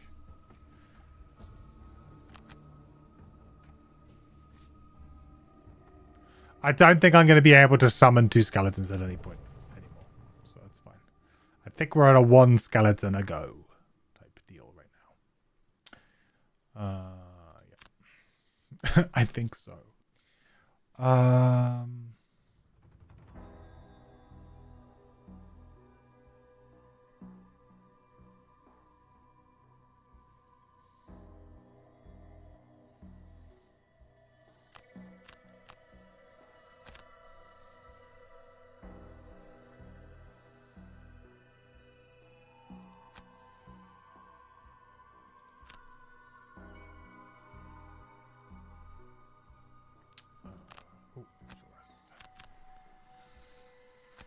That's okay. I think again, we're just like, if I can just kind of like caltrops and kind of like honeypot and just kind of keep things ticking along, I'd be probably okay. I think. Oh, that's perfect. RNG goes both ways. Yeah, definitely. Like for example, this, right? I mean, if they just phase out 2 rounds in a row, we kind of win.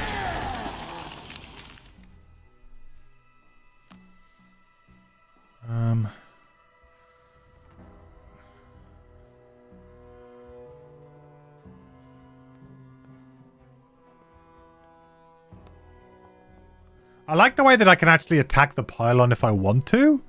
I guess to, you know, get a good collapse, try and do a bunch of damage. Seems ill-advised, though.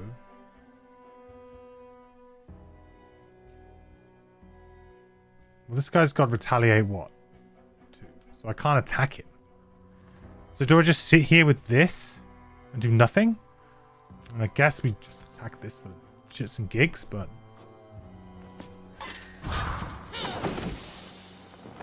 And then we just sort of tank up.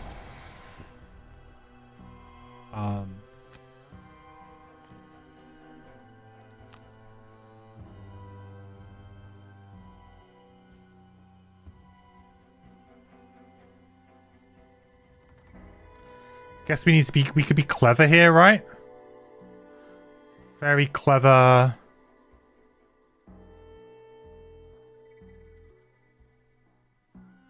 I want to try and force them onto difficult terrain, right? So if I go here, they... Oh no, if I go here, then they're going to have to go through the difficult terrain.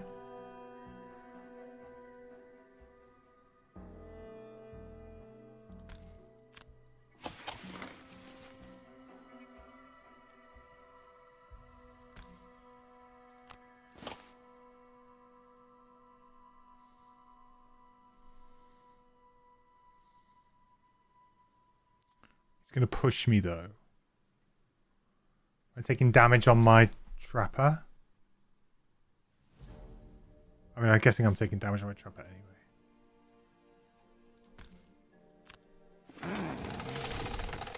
It was a special guest. It was my lovely new kitten, Cleo. She was in here for a little while, but she's very young. She's like 14 weeks. And she's just like over the last 2 weeks or so started to really enjoy chewing cables. And this room is filled with cables. So usually it's okay because I can keep an eye on her. But when I'm streaming, I don't feel like I've got the ability to multitask. So I'll probably go and grab her at some point later just to kind of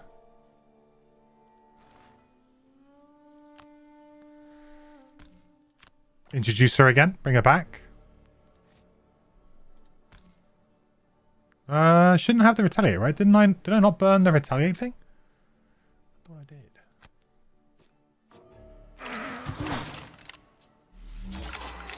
Yeah, immunity to retaliate. I kind of wish that didn't show up, you know, because it kind of really confuses you. One. Can't move there. Can't move, can't move. Can't move. So we just want to stack a skelly, I think, there. Is the play here.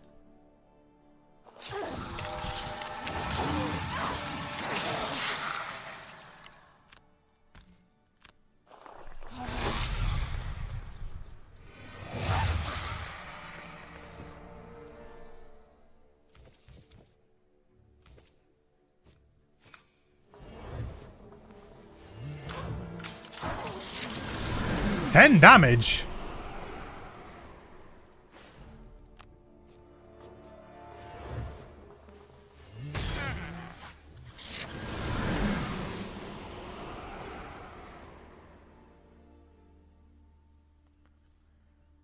I don't know if I'm going to want to throw traps anymore, you know.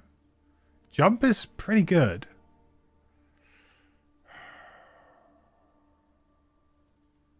Because I feel like I'm just going to try and just create traps. Oh, definitely spring. Thank you. I'll take my heal. I don't know if that's a bug, but I'll take it.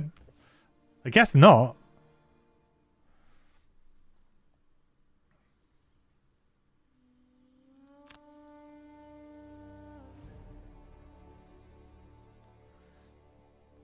I guess we want to go late here now, which is kind of weird. But I think we do. Because we don't want him to walk onto this hex. Right? Because then they'll be blocked, so then they'll start walking through. We want to leave this hex open. Or I can pin this guy down, actually, which would be quite good. And then move towards him. Looks like we might lose the banner here, though, if we're not careful. Maybe we short rest just to... Yeah, maybe we short rest just to get cards. Doesn't really matter what they are. It's just more of a case of ensuring that we don't lose the banner because we want to try and get this. And then for this, it's probably going to be a case of just making more traps, isn't it? Really?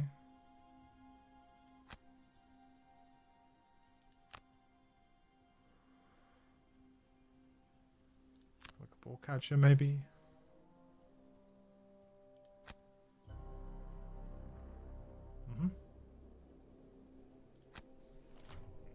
See, the trapper has the perk that allows them to walk on traps, which is what the pop-up mission is. Yes, yeah, we do. I did actually forget that I had that, but yes. I have the immunity to traps, or the... Is it called immunity, or is it called, like, something else? But, yeah. I do. Alright, so if we pin him down... 4 to 5... Alright, so we need to worry about that.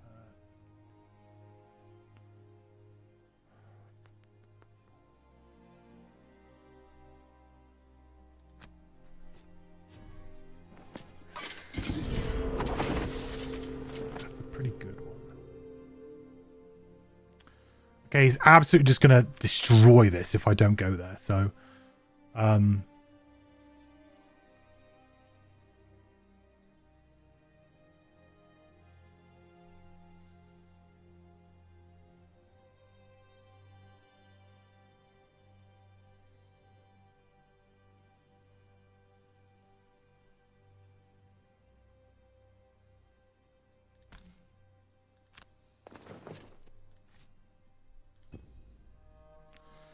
I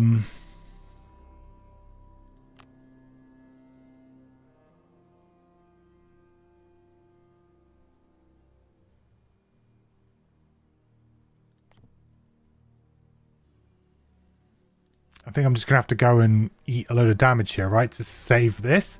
But I think it's just to the end of this round, so I think we're okay here. I think we might eke this one out.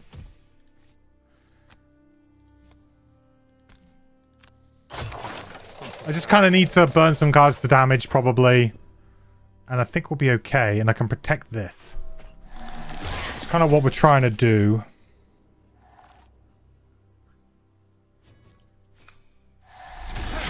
Burn.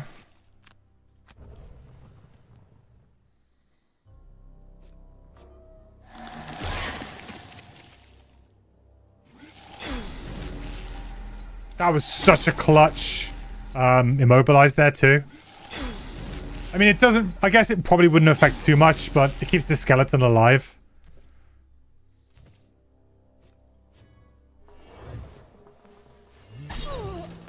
So what we're thinking is that we win this turn then?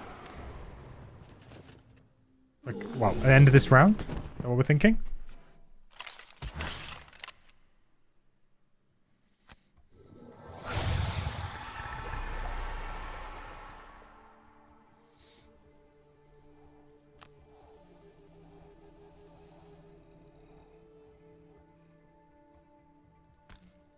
What?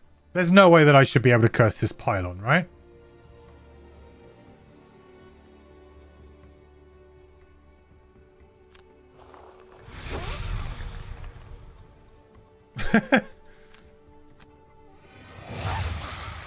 Deaths, right? Hey, there we go. Success. Not even close. Although we got a good little bit of RNG there. We had to kind of I feel like, as fairly typical with a lot of Frosthaven scenarios, you usually kind of start out this scenario playing your character. Like, okay, this is my class. This is what I'm good at. So, like, okay, we try to get some formations in nice and early with Banner Spear. Get a load of traps down. You know, get the summons going. And then you kind of realize, oh, actually, I need to, like, pivot hard. And I need to just burn some cards to damage. Do some suboptimal turns in terms of like what my character can do, but it is helping you win the scenario. That's really quite a common thing, I think, in Frosthaven. I think we got like probably pretty average luck on that scenario. I didn't feel like we got particularly bad luck. Didn't feel like we got particularly great luck either, but maybe we did. There's definitely a couple of turns of the guards not doing a lot and the imps not doing a lot. But I guess the odds are kind of there that will happen.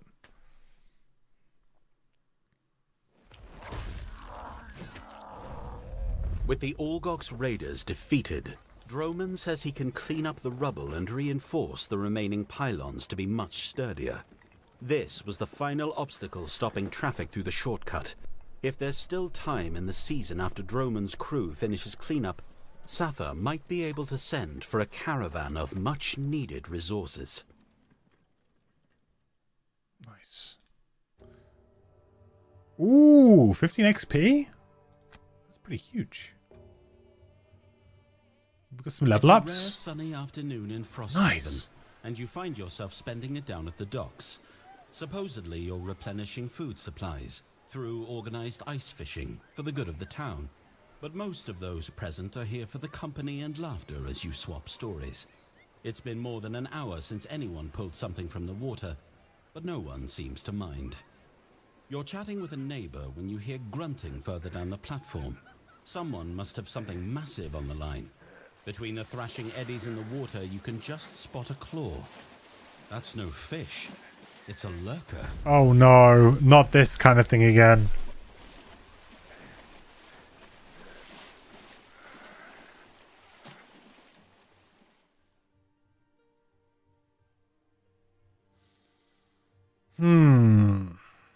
Okay. Pluses and minuses here. Cut the line. It's probably the safe move here. Get rid of it. Don't deal with it. Although it might come back. It might be one of those kind of things where it's like, Oh, then it goes and tells its buddies and it comes back. If we pull it in, then we're going to have to fight it. So there's going to be some damage or an attack maybe. Or perhaps other lurkers will be like, hey, stop killing our friend. So it feels like a tough event.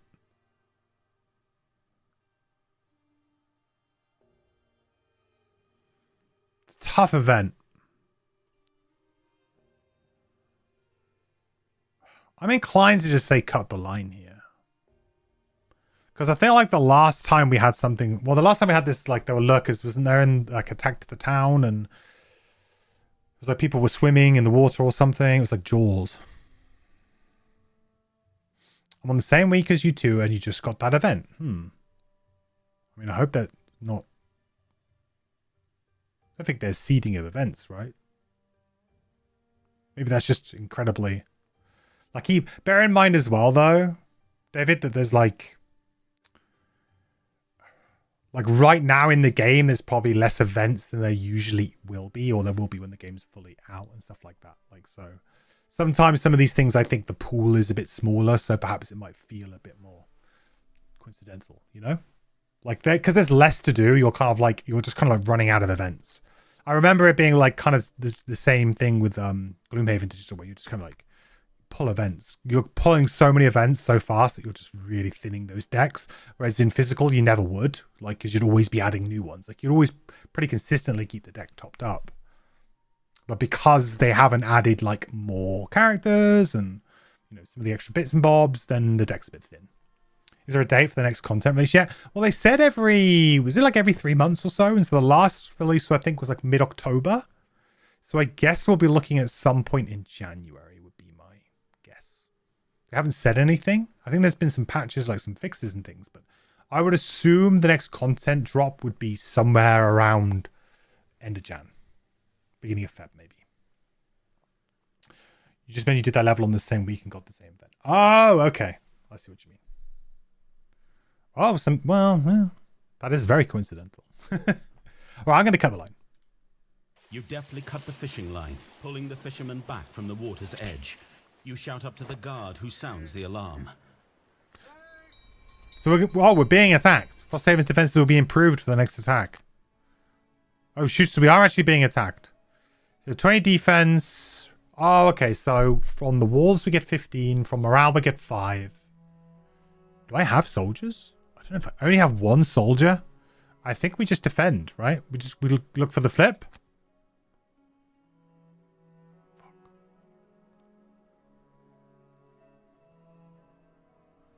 Any 3 materials? Oh, we can do materials, man.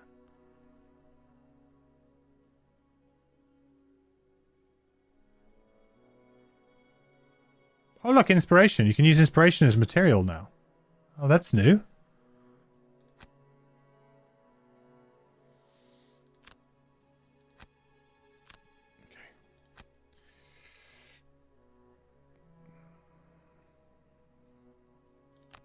What?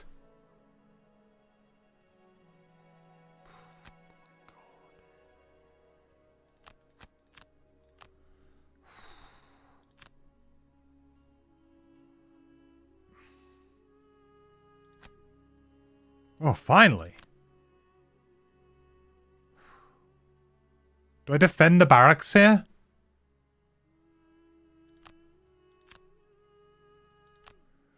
After several minutes of complete chaos, you and Jeez. the town guard managed to drive the That's kinda lurker rough. and its friends back into the water. If fishing is this dangerous, there really isn't a safe hobby in Frosthaven.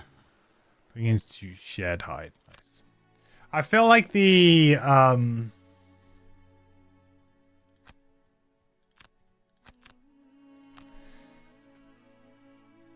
I hope they kind of do a little bit more with the attacks. You know, the attacks at the moment just feel a little bit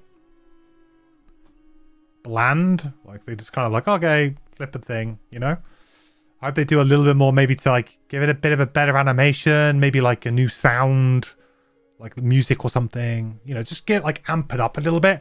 Because I mean, it was pretty boring in the board game, but it was boring in the board game because it is literally just, oh, flip a deck of cards. Like, but what more can you do? You know, but in the video game, you've got loads more opportunities to at least amp up the tension a little bit, or like for me, I always feel like in those moments there, you could like slow roll the cards, you know? It's also not explicitly clear that you are drawing from like an attack modifier deck. So maybe they could kind of, I don't know, amplify that feeling of like slow rolling the flip. Or if you're, for example, if you're going with advantage, it would be nice to like see them like 2 cards flip or something.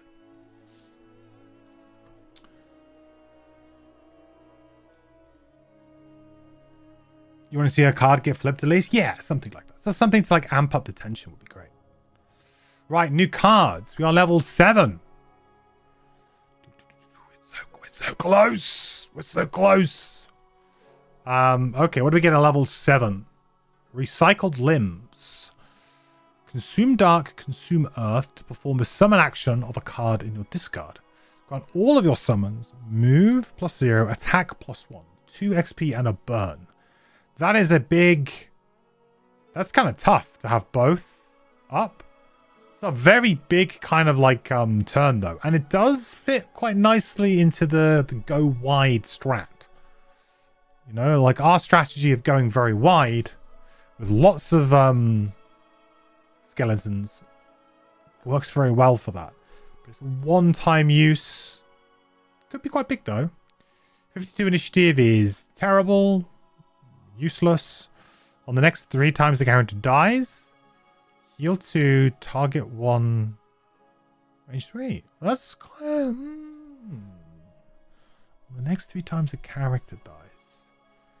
So a character being essentially a figure. So it would be any summon, any enemy. That would trigger this, right? I mean, the outpost attack system is lackluster anyways. Yeah, I mean, it's never been good, right? It's a weakness of the game, I think. It's kind of like, I mean, I feel like it has a good place in the game that otherwise you would just be constantly stockpiling resources and never have any worry. Like, there's never any risk, right? It's just like, yeah, just buy, build, whatever. Buy all the items that I want. But the fact that there is this, well, if you don't save some... You know, you could get in trouble. But if you're good at looting, for the most part, you'll be able to come away from a scenario with probably a decent amount of loot to cover. And also, most times, if you win, you will be rewarded with some level of resource as well. So, you know, you might end up losing a bit, but then gaining a bit back. So, like, how much did I lose there? I think I lost 6 resources because I lost 2 buildings. I gained back 2, so I only really lost 4. I guess, you know, the type of resource might matter, but yeah. In physical, it's figure, not character, which means it should work when an enemy dies. Yeah, I presume that they just don't use the word... I'm pretty sure they don't use the word figure in digital because it just doesn't really make sense, because you don't have figures on a board. Like, character makes sense. The only thing with character is that I feel like character is a bit... ambiguous language, because a character to a lot of people will mean one of your people, right? Because I know that we're calling them heroes in this game, but let's be clear, a lot of people will call these characters, you know? Like, for me,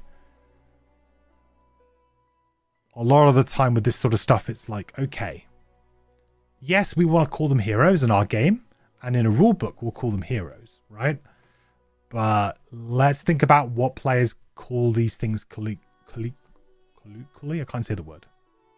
But let's think about like common words. And characters is one of them,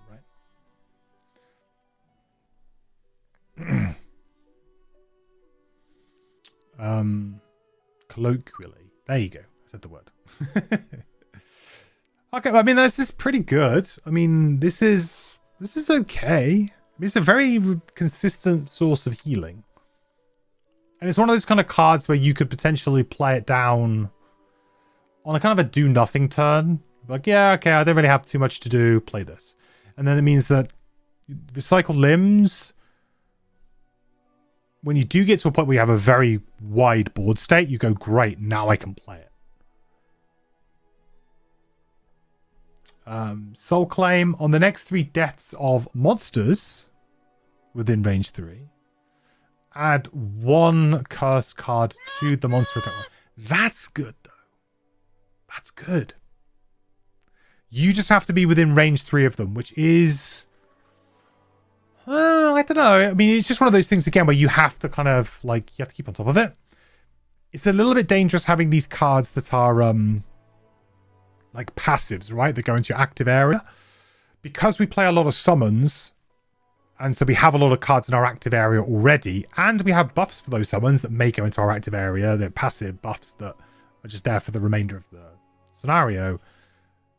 You start playing a lot of these if you are not triggering them quickly. So, for example, if we do not like get, Soul Claim, let's say, over the space of the next 2 to 3 turns, we don't get Soul Claim done. We may end up having to discard it anyway, just so that we have another card to play. Otherwise, our stamina becomes a problem. So this is kind of like, this character really exerts you because you're kind of like putting all of these cards into your active area, taking them out of your kind of hand, essentially. And then hoping that they trigger at the right time. And if they don't trigger, then you're going to end up discarding them. They do nothing, right? Or they do very little. Is it worth just playing it down and potentially getting like 1 or 2 curses? I mean, 1 curse, no. 2 curses, yeah. We have other cards in our deck that do similar, that give like about 2 curses. So that's probably the cutoff point. So if I was to get 2 curses out of Soul Claim each rest cycle, and then we would discard it, or 3, and we discard it and bring it back and we play it again, I think that's okay. It also makes Dark, which is a very simple way to make Dark as well. So that's a good element for us, obviously. 22 initiative is nice as well. That's a pretty early initiative. When the next monster dies this round, perform a summon action of a card in your discard, taking 2 less damage. Act as if you occupy the hex. That's really good. But you have to do it within that round, which is tricky because your summons would have already gone. So you can't really bank on your summons doing it unless you then control your summons with an ability, right? Like a grant or something like that. But that would be super good because 2 less damage is basically a free summon for a standard skeleton, right? Standard skeleton is 2. So that's a free summon. Really, really good. But it requires that you are either going to control your summon with maybe the top action of your card, or you are hoping an ally is going to come in and kill them for you. So there's a little bit of that going on as well. So bit of kind of coordination between your cards or your teammates to make sure that you kind of trigger it. Otherwise, this drops off and does nothing.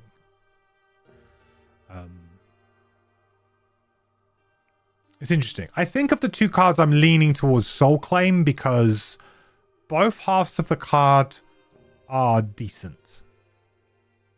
And in fact, I would argue that the bottom is actually excellent because it's basically a free summon.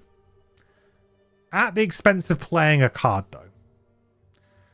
But the fact that you get to, like, a monster dies, then you immediately kind of get to summon something. Maybe like a summon in an advanced position, or potentially they are, in a position to be able to take some damage, like to soak a little bit of damage or something. That's really good. So it's nice. It's kind of cheating. Both allow you to cycle summons out of discard because cursing also keeps summons alive. Yeah.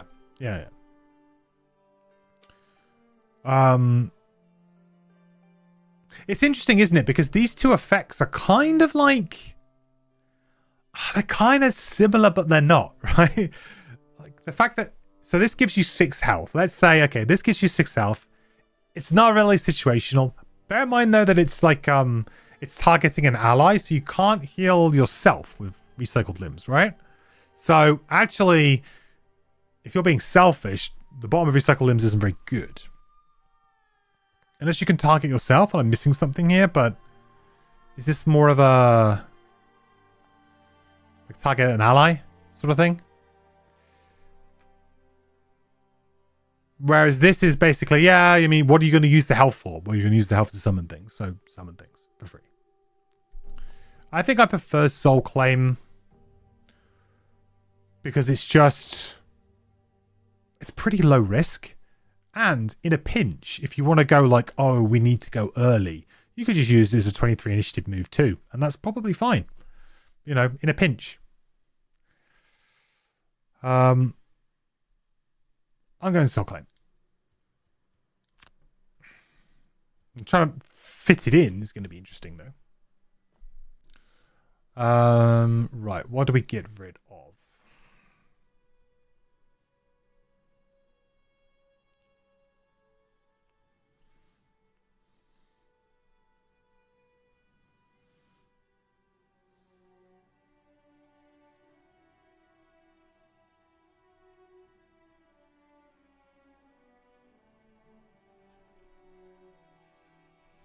Realistically, I think we just want to keep going with the curses, right?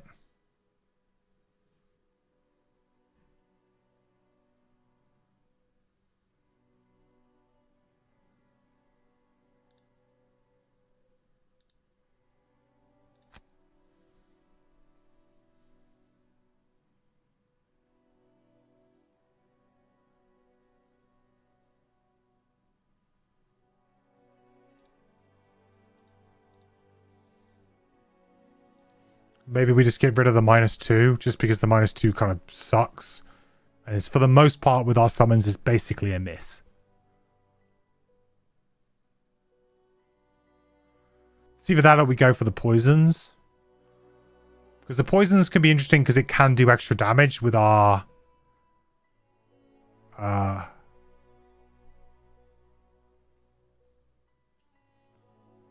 with that card that we have, the Plague card.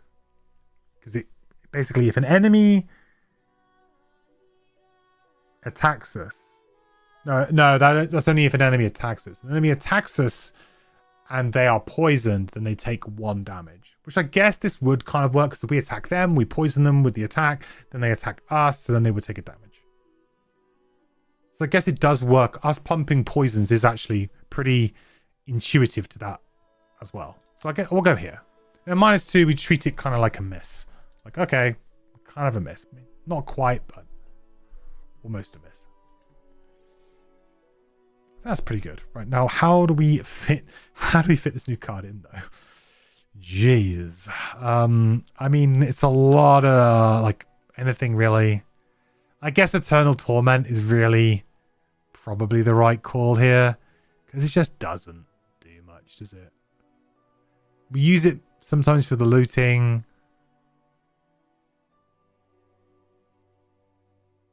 It creates dark, so does Soul Claim though. Soul Claim is strictly better in terms of initiative, I would say. Although 70 is kind of late. Decaying Will is a little bit of a sideboard card, to be fair. So maybe we get rid of Decaying Will for now, because it's a sideboard card.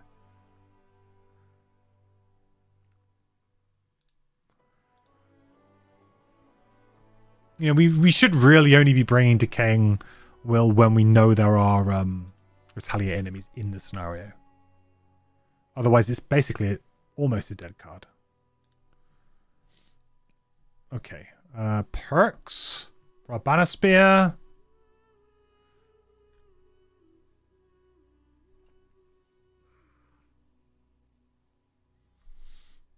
And the end of your long rests grant 1 ally within range 3 and move 2. I mean, that's quite nice, but long resting is a luxury, really. Place 1 + 0 with 1 + 1. Add +1 for each ally adjacent to the target. That's cool, but quite situational. Oh, just get rid of -1s? I would just get rid of -1s for sure. A rolling shield? Sure. I mean, there's like literally no downside to this. We are removing bad cards. We're adding in good cards that are rolling. So they kind of, we are strictly kind of just shedding cards here. Shedding bad cards. Okay, we've got 2 perks. Okay.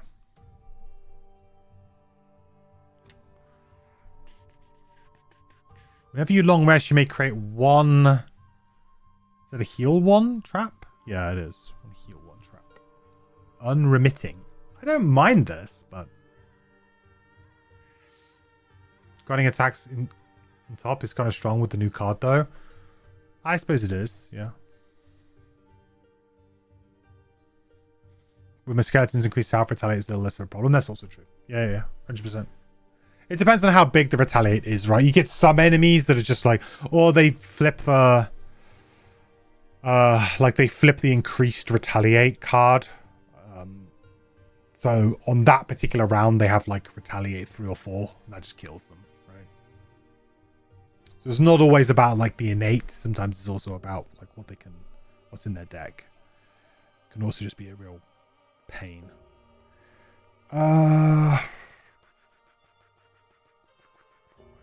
No, I mean, again, you have to long rest. It's not bad though. Replace 2 +0s with 2 +0s. Add +2 damage or +2 health to a trap within range 2 of you. That to me seems quite good.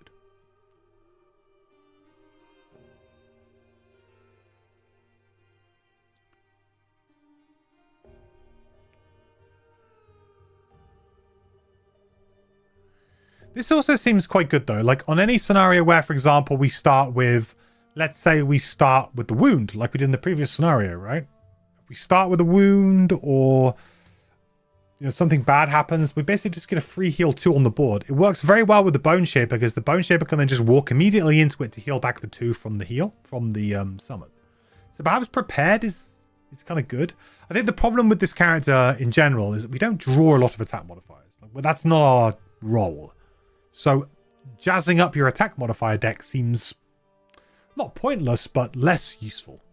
I feel like having abilities outside of that is much more interesting, because we are the kind of character that on a lot of scenarios we go, do you know what? We might draw 3 or 4 attack modifiers per scenario, because we just save up for one big attack and then we go bang.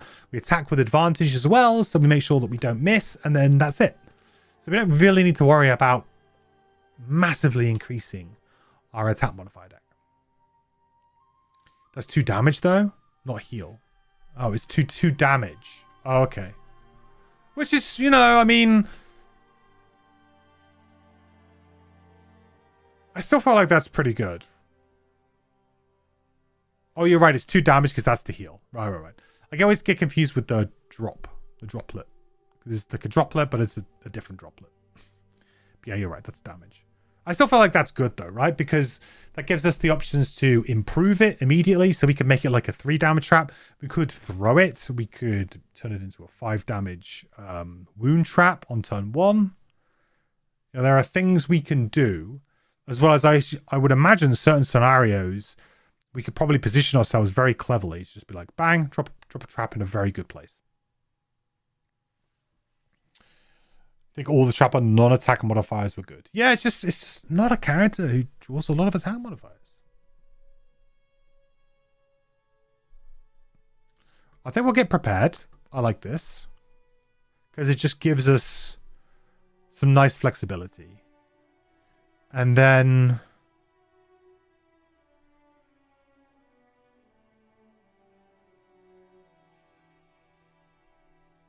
I guess then we probably get this because it's just more traps. You could make the argument that just getting rid of the -2 so that when we do actually attack something, we can't have, the dreaded -2 miss flip. I mean, we'd have to be very unlucky. But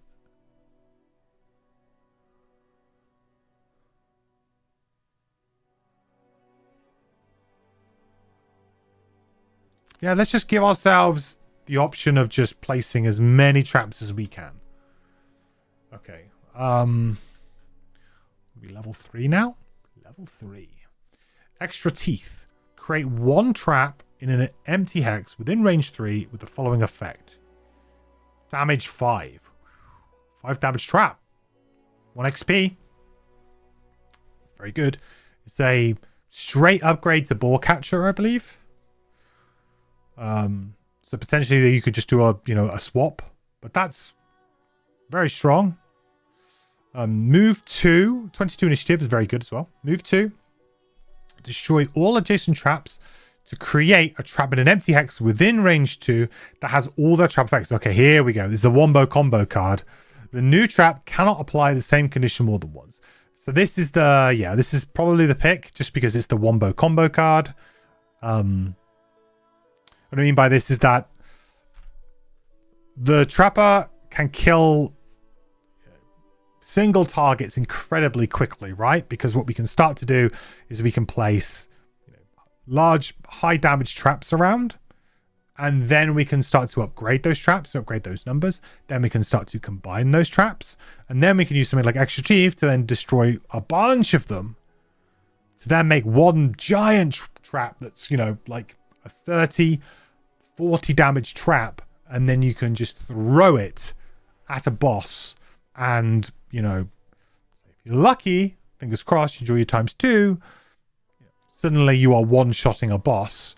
So you can, also this character can put blesses in their own deck as well. There are plenty of opportunities for putting blesses in your deck, so this character can absolutely just combo off in this kind of way. Like it's incredibly fun. It's one of those kind of like play styles where you kind of dance around doing not a lot, and perhaps your teammates will be like, "What are you doing?" You're like, "I'm just placing those traps down." Blah blah blah blah blah blah blah. Getting XP as well by way you get a lot of XP just by placing traps, right? You don't necessarily need to spring them. And then once you've kind of done that, it's like, okay, yeah, here comes the boss. Yeah, okay, all right, yeah, all right. Destroy all these traps. Create a 40, 50 damage trap. Throw it at the boss. Good game. Brittle is the thing too. Yeah, brittle is a condition that exists. Absolutely. Imagine a double. Yeah, a double on a double. A brittle into a bless or a times 2. Yeah, absolutely. A crit. Huge.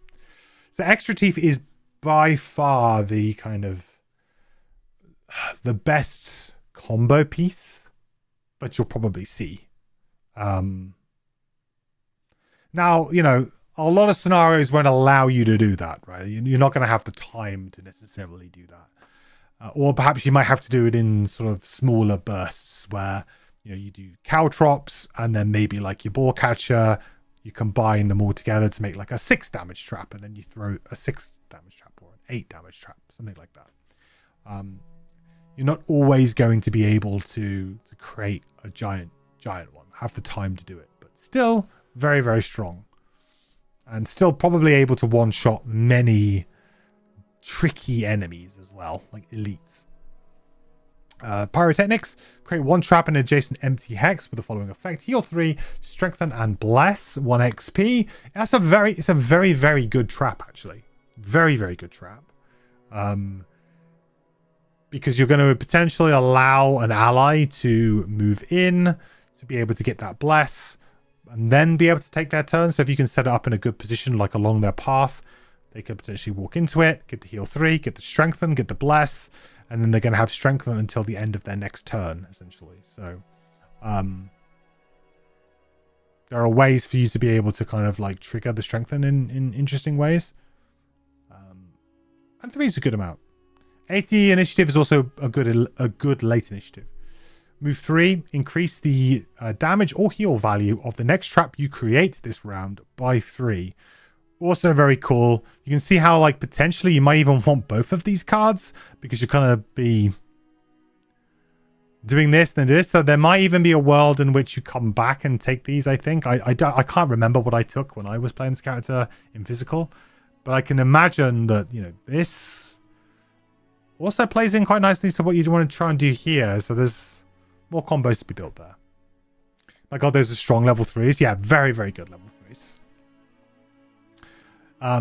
Isn't the whole thing now as well? I think the ethos on the character design for the Haven games, starting I think with Frosthaven pretty much, was that by level 3, you really need to be able to do everything your character can do. Like level 3s should be, it might even Jaws the Lion actually, but like the design ethos has always been like, if you have like, I don't know, like a linchpin of that class, you need to be able to do it by level 3. You need to be able to really exploit it and have fun with it by level 3. We can't be locking a really fun mechanic of the character behind level 6 or 7, right? Even if it's very powerful, you just need to give them the tools early, right? If you have a look at level 4 in general, dangerous ground, create 2 traps in an empty hex when reach 2 with the following effects. That's actually really good for got extra teeth, right? Technically it's 6 damage, so then you're going to start... It's like a better Caltrops. Lots of good cards. I mean, we have to take extra teeth here, because it is the Wombo combo. But, I mean, Pyrotechnics is incredibly strong as a standalone card as well. But this is the Wombo combo.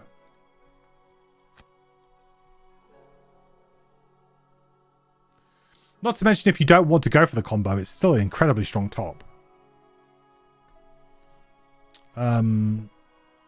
So the question is really like, do you just get rid of Boar Catcher? I don't think you can, because the move 4 jump is also very useful. So I don't think you can necessarily just get rid of Boar Catcher as a like-for-like replacement. Spring Loaded is obviously a bit more of a... It's the type of card that I would usually have in for particular scenarios where you need to move a lot. So I think this was probably left in from the previous scenario. I just forgot to sideboard it out. Very much a sideboard type card. It's not really something you want to be using all the time.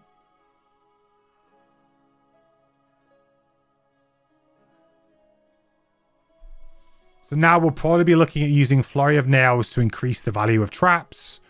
And then we'll be using extra teeth to potentially destroy those traps, merge them together and throw, right? And we want to do things as well like improvised improvement, which we can now do on turn 1 with that new perk, right? So with that new perk where we get to place a 1 damage trap, we could on turn 1, we can make that into a 5 damage wound trap. And then we could potentially use something like another like Flurry of Nails or something. Or we could use maybe we'd use Caltrops actually first before we do that. But either way, it gives us another one that we can then exploit, right? It's funny, isn't it, that a card that lets you go invisible doesn't make the cut in this class? No, and not with the changes to invisibility as well. I think that doesn't really help. I felt like with the nerfs to invisibility over time, and the fact that a lot of it with this character is you actually do want them to kind of be chasing you around because you want to direct the way they're going. You don't want to be invisible because you actually want them to follow you. It's kind of important.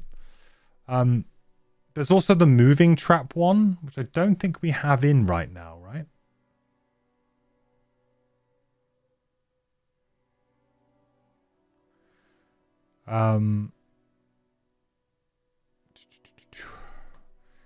Yeah, Spike Pit. It's kind of a part of the combo potentially, but I don't think we need it for now. If we're going into a boss scenario, we might consider it.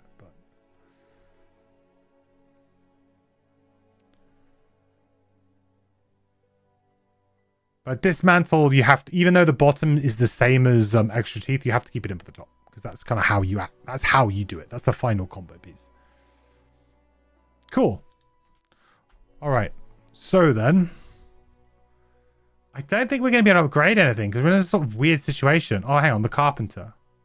What do we need? Lumber. Oh, we need loads of stuff.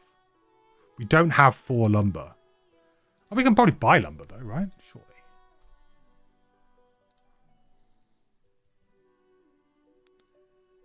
Who's got the most money? We've got loads of money.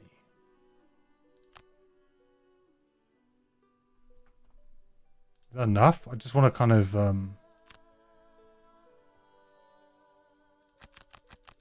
We will be retiring soon off this character, so...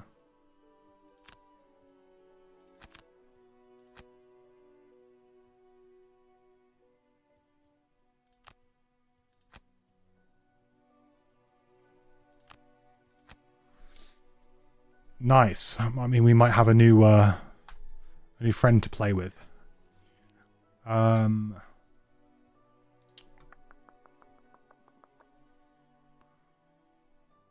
don't think we're gonna be able to do anything else. And to be honest, I'm pretty happy with our party. Let's go and rock off another scenario, shall we? Temple or peak?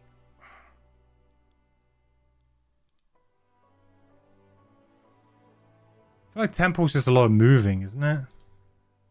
We could go for the boss. And we could literally show that card in action, right? We could go for it. Are we going to need the movement card? Quite possibly.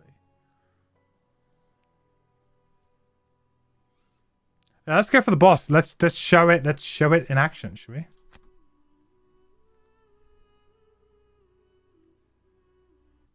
A pool of warm water invites your party to take a break from the trail.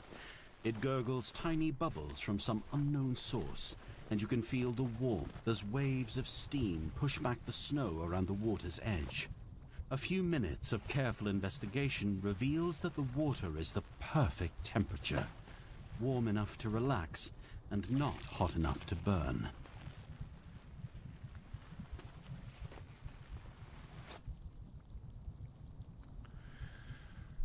Oh, let's be honest. This is a winter road event. So, you know what's going to happen. Like, some, like, flame demons are going to appear. I'll be like, hello? I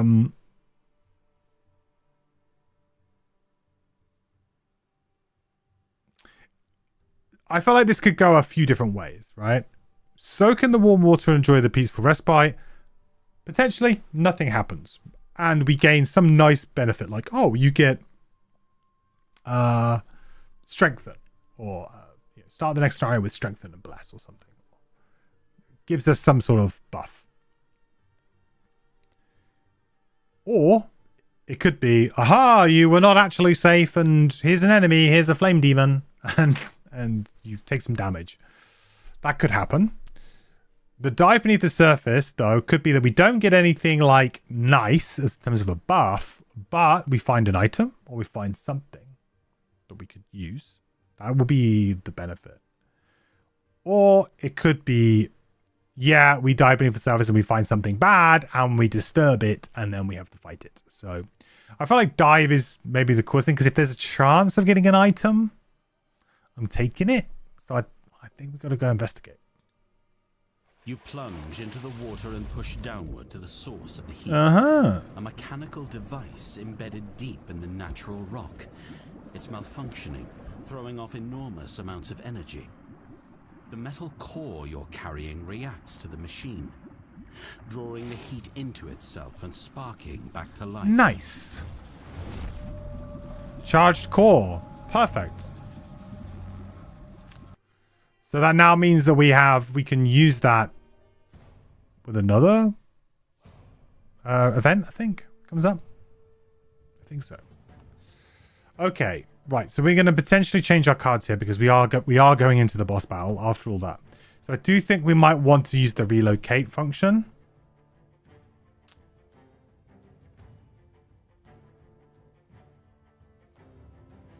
I think you would probably say that exploding decoy might be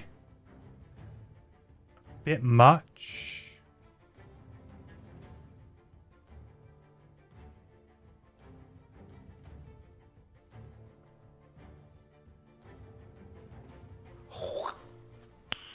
Nice. Because it's kind of making a trap behind me, which isn't really what I want to do. I mean, not necessarily though, I suppose. Or we get rid of Honeypot and we just go, do you know what? We're all in on damage, guys. Don't care about movement that much.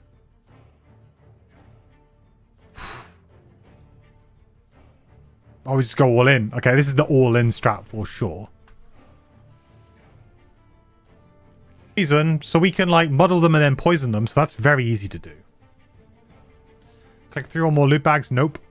Kill an enemy attacked by any of your allies early in the same round. Yeah, probably. Kill an enemy and open a door in the same turn. No. So I guess we'll go with system. The wind never stops. It buffets you. A constant presence. Have we tried doing this one before? And fogging your mind, reducing your hands to frozen claws. I can't remember. But you cannot stop either. You carve a route toward the peak, one piton at a time, hoping to reach the snow speakers hiding there before they cause any permanent damage. Your limbs burning in protest, You jam your hands and feet over and over into jagged crevices. Just when you think you might have to give up, you reach for one final grip and feel snow instead. The summit. Pulling yourselves over the ledge, you discover an island hidden in the stratosphere. A secret frozen plateau. The mountaintop rises steeply to a peak, and only a short distance away stands your welcoming party. It consists of one ancient steel-eyed Olgox and 2 detachments of demons. Demons? Their teeth bared in the frigid wind. Lost my stream for a second in case you're tracking that kind of thing. The elder Olgox says. No, I don't really track smile things anymore. crisscrossing her face. Well, to be fair, I never have. Everything looks okay my side. I wonder if it's a Twitch thing. Cult of ice speakers will be Because I'm not showing any drops. The elder raises her hand, and a great vortex of snow swirls around her. The rock beneath you begins to shake. The air hums with menace. I will use this mountain's own energy against it. Oh, but Superman, you lost it too? You let loose a cry and rush You're in. on YouTube, so The it can't be time for Twitch. speeches is over.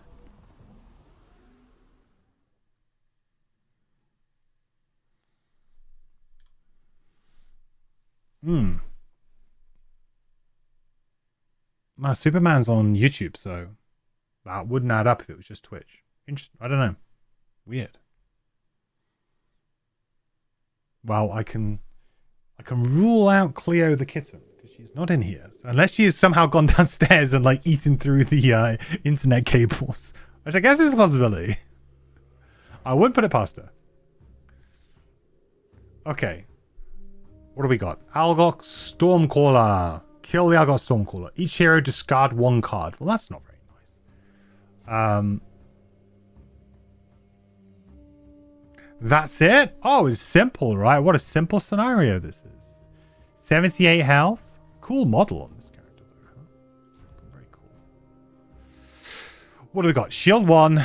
Immune to immobilize. Immune to disarm. Immune to stun. Immune to curse. Non-immune to poison or wound. Good to know. Although I kind of get the feeling that this thing's going to probably summon stuff. Or heal. Oh, is this new models for wind demons as well? New wind demon? I don't know how I feel about the character portraits. I get that they're trying to be like... It just reminds me of that... I'm fast... that... Is it Keemstar meme?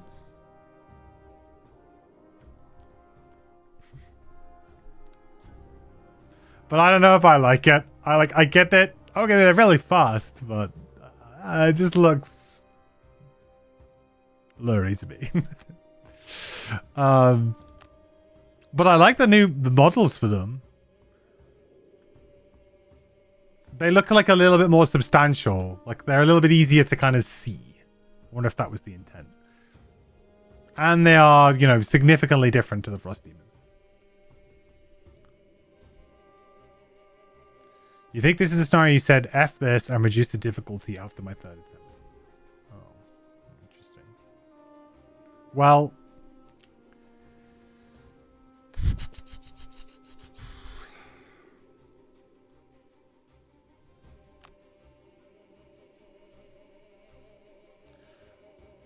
I feel like the play here is to probably deal with some of the minions first.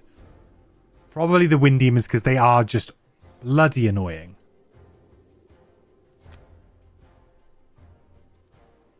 I'm going to need some level of pierce as well.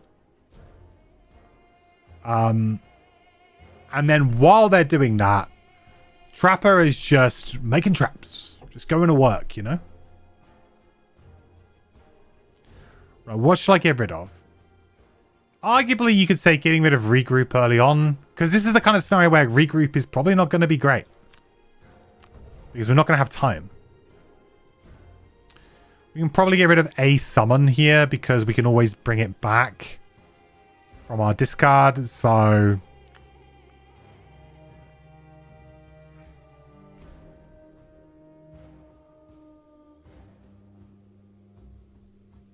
be summoning one of those anyway. Oh, only. Oh, I see. Because we don't have ignore negative scenario conditions. I see. Right.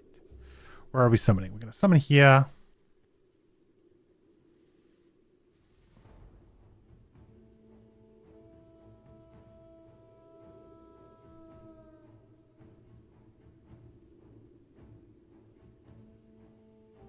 I think we need the Pierce, right? The Pierce is going to be really important.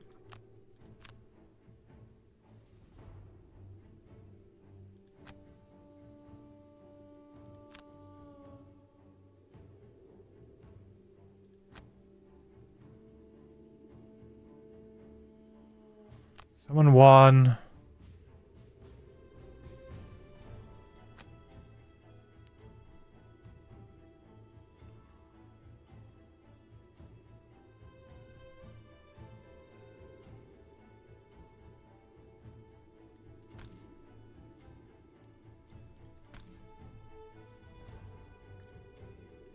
Summon 2.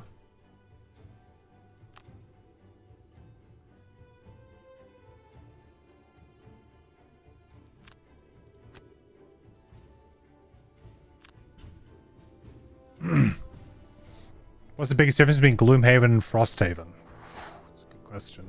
There are, I mean, you want the one biggest difference. I mean, I think you have to point at the outpost being the biggest difference. Like, the biggest difference is you are building an outpost.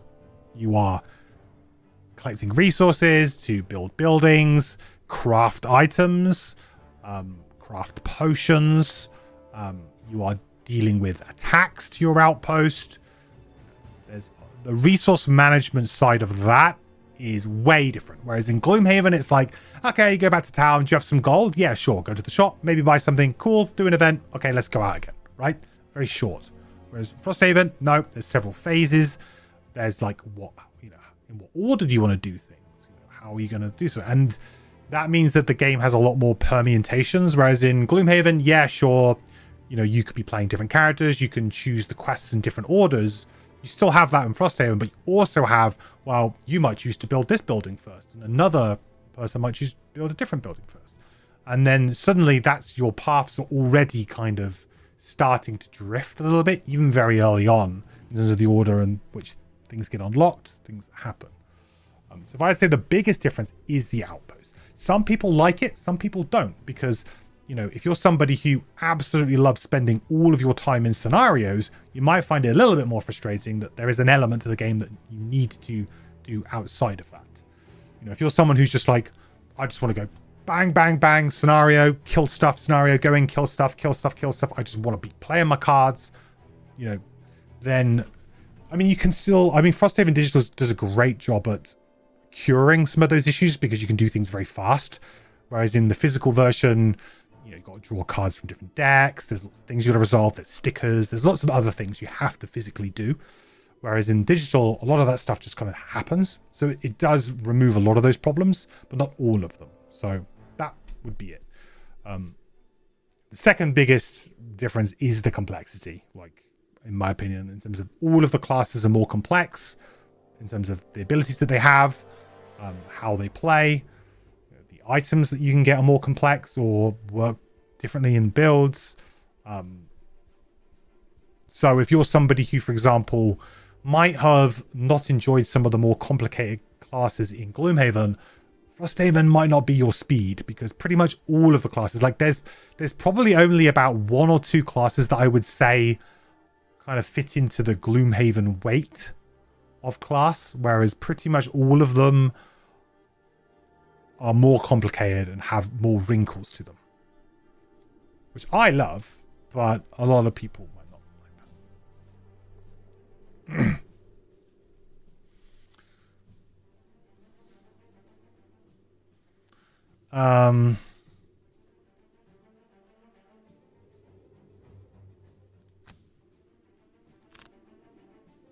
I think I've just got to go for it, haven't I, really? This is going to be a big old burn. It's going to be a lot of burns. It's going to burn the bottom of Future Cloud. Going to burn Solid Bones to turn after. It's going to be a lot. But this will allow me to do something like, you know, nice combined effort, potentially.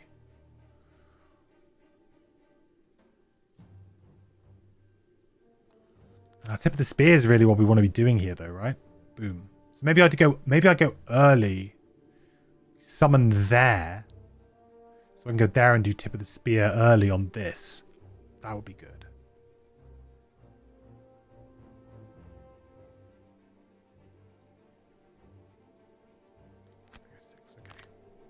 Bang. Like summon that there. Yeah, okay. That works. That works pretty well. And then for you, we're going to be placing one trap here. And then we need to start thinking about making the big traps. We need to start thinking about making the big traps.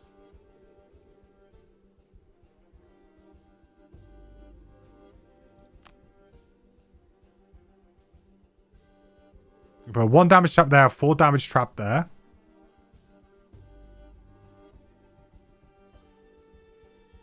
And the next turn we're going to do improvised improvement plus the flurry of nails. So the bottom doesn't really need to be that much, to be honest.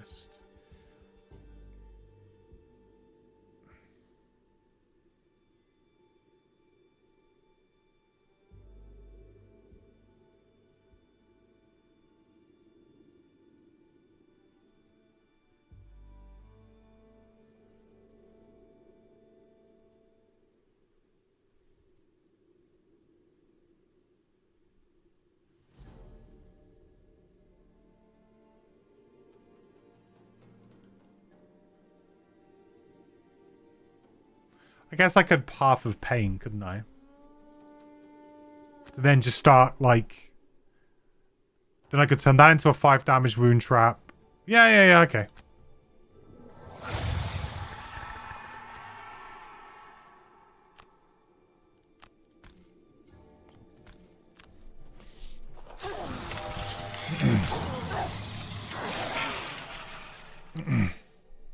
Didn't realize it would be such a job. The group is only about 100 hours into Gloomhaven Digital, and we were eyeballing Frosthaven when we eventually finished. Yeah, it's a like it can be quite a big jump, but I mean, if you put 100 hours into Gloomhaven Digital, I think you'll be fine. Like that's good. That'll put you in really good stead, I think.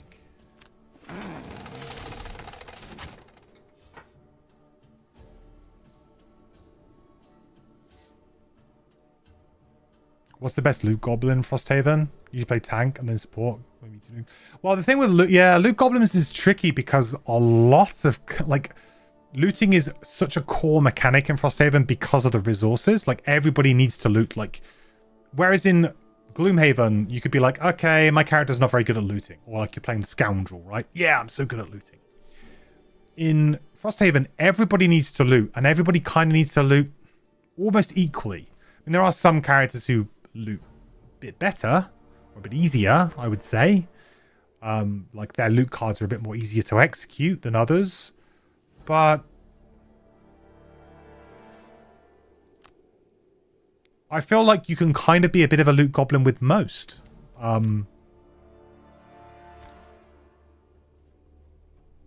There are a few, like for example, I would say the Drifter, one of the starting classes, can loot a bunch early on and is generally a very good looter. So I guess my answer would maybe be the Drifter, at least early on.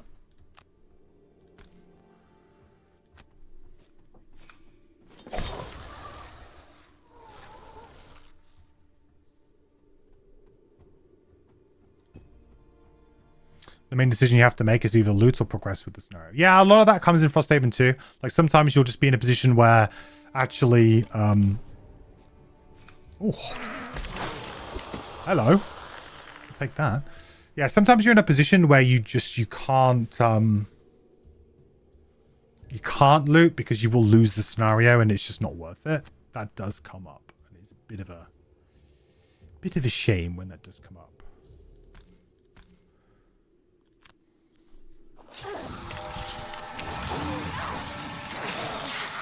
But the one thing that I would say, like, very early on when you're playing Frosthaven, so like the first, let's say, 10 scenarios or so, they're a little bit easier, and definitely focus on loot. Like, looting is so important early on because you're going to need the resource to build buildings, some of the initial ones.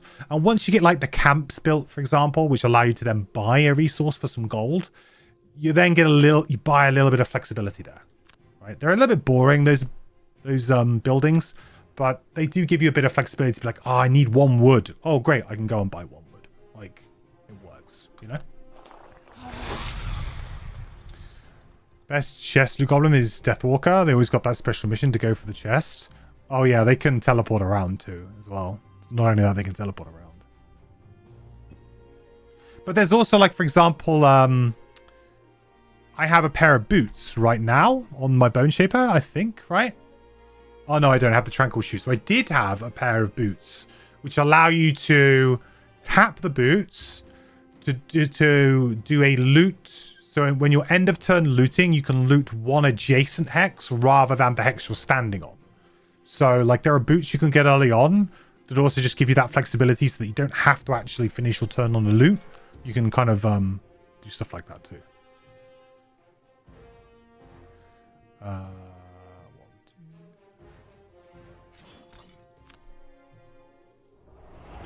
May as well before I forget.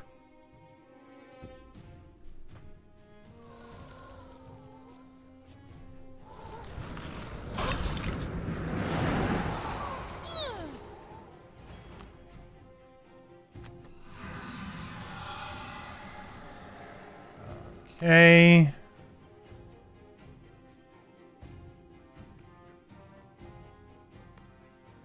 Alright, I'm gonna try and figure out how I'm doing this.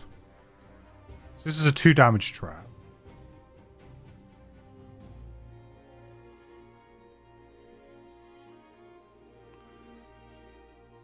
I'm gonna improvise improvement this.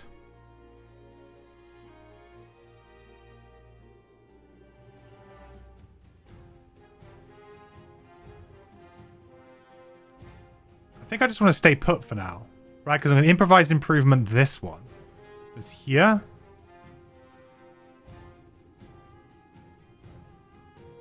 And then kind of run through... Actually, do I have boots? I do. Because I could, like, improvise improvement all of these.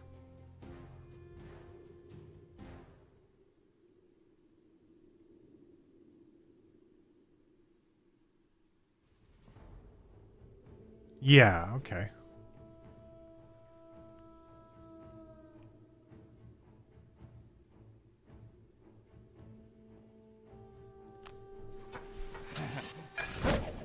I'm not sure if I'm doing this completely right, but...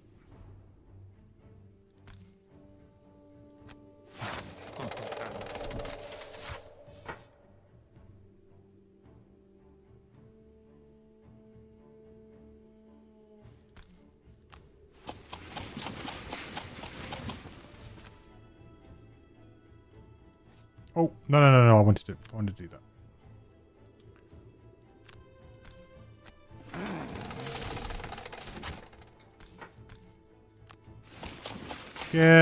Skip. So I have a perk, for those who might be a bit confused, I have a perk on the trapper, which allows me to choose whether or not I want to spring a trap when I walk onto it, because this character is all about creating traps. This gives me a level of freedom where I can just kind of like live in my little, live in my best trap life here, and then I can keep myself safe.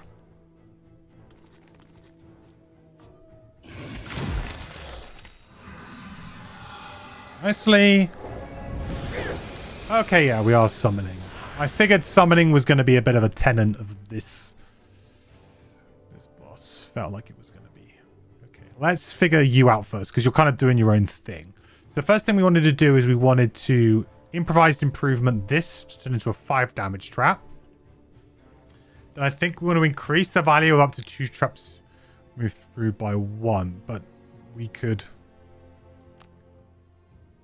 1, 2, 3. I guess the problem is this trap doesn't really do anything right now. But I could combine all of these traps into this one trap, right?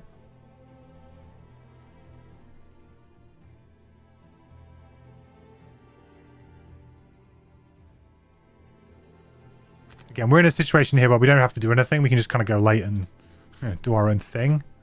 I think we can rallying cry this guy. Does have retaliate up. Right, well, I'm gonna slam solid bones, I think.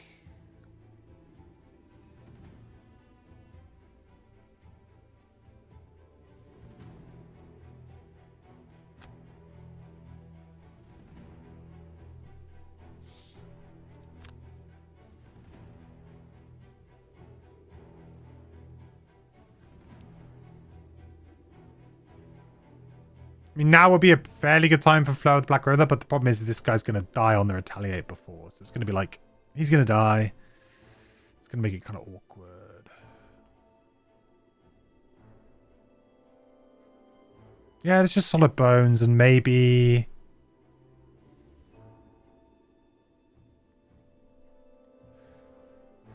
Heal 2 with Fell Remedy bottom?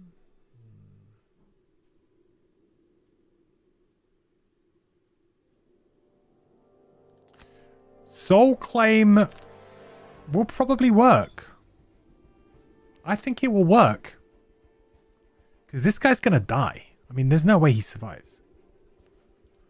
And then we get a free summon. I think it's going to work. Rallying Cry. I do have... Jump. Do have jump.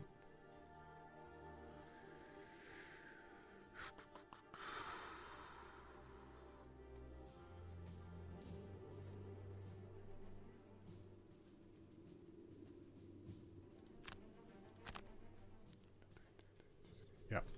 This will work.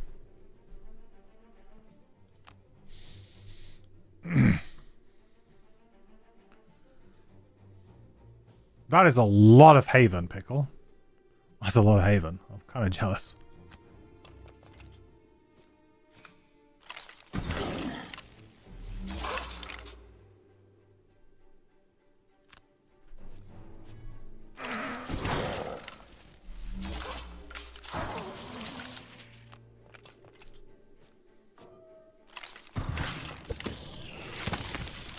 Okay, well that actually worked probably too well. In a weird way. So maybe we combined effort on this thing now? I have a feeling that potentially Soul Claim isn't going to work now. I don't think. An early happy holidays and Merry Christmas. Hey, Cooper. Thank you so much, buddy. Thank you so much for your resub. The quest continues, my friend. And Merry Christmas to you too. Hope you're doing well, buddy. Hope you're nearly finished for the year. We're just looking at tomorrow is kind of technically is my last day, working day of the year, my job. So I'll hopefully have a nice stress-free day. Get down the pub around like 4 o'clock. Have a beer. And yeah. Christmas spirit will be in full flow. I don't think this is going to work now because... I mean, I can combine effort this, I suppose, and there's like, it's this possibility.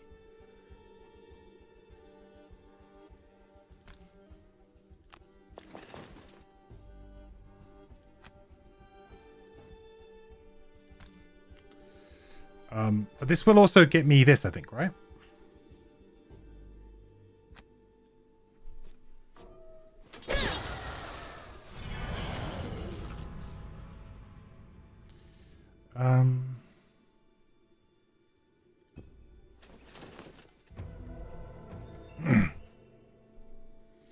So we have a mostly child-free group, average age of 43, and probably a bit too much disposable income. That's nice. Yeah, like So I've been managing to like, we haven't the last couple of weeks, but I've been managing to kind of get a couple of friends round once a week to just play some board games.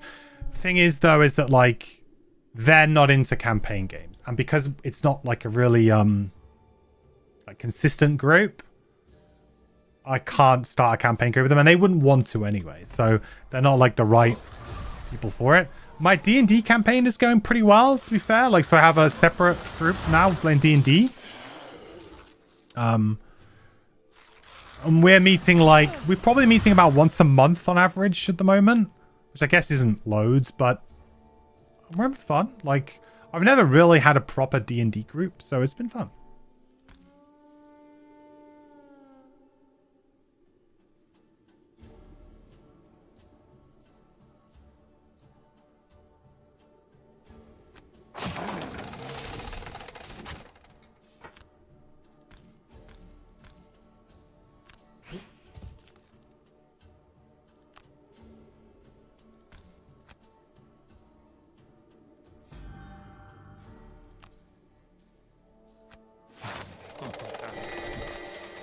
Once a month around the holidays is pretty good though. Yeah, it's not too bad. I think that the only problem that we have is that we kind of you know, sometimes it's a month, sometimes it's like 6 weeks, but sometimes the problems we have is we forget where we're at in the story. So like each session we kind of have to have a recap of like, where are we? What are we doing? Who told us what? It's been good fun. I'm playing a barbarian. I'm playing a half orc barbarian, and I've gone, is it giant it's called? Like, I can't remember what the path of the giant or something. So I'm like really tall, resilient. So I just wanted to play a character that was like super simple combat wise. Like I could just be like, I rage, I go in and I have fun, like I just hit things with an axe, don't have loads to worry about, so I can kind of just be, yeah, kind of crazy. And then we have a druid. We have, which is, I think they're like Circle of the Moons, like shape-shifting stuff. Druid, a bard, and a fighter. Fighter slash rogue. I think they multi-classed. Part of the Barbarian is great. It has some amazing synergy complexity. Yeah, it's fun. Like, it feels like just about the right amount for me right now. I think we're like level 3, I want to say.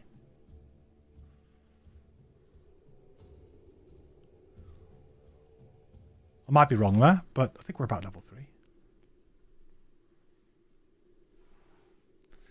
Looking forward to Magical Athlete when you brought it up on one of the last few streams. Yeah, me too. I haven't played it yet. I've organized a game day over Christmas with my friends between Christmas and New Year, so definitely going to play some Magical Athlete then. But also my plan is to play it on Christmas Day with my girlfriend's family, because they quite often like to play, like, we play some games on Christmas Day, and it just seems like it's the perfect vibe for that. I've had some good success playing Flip 7 with them, and also Just One. We played Things in Rings. They didn't really jive with that as much. I think probably because Things in Rings is kind of quite subjective, but I love Things in Rings.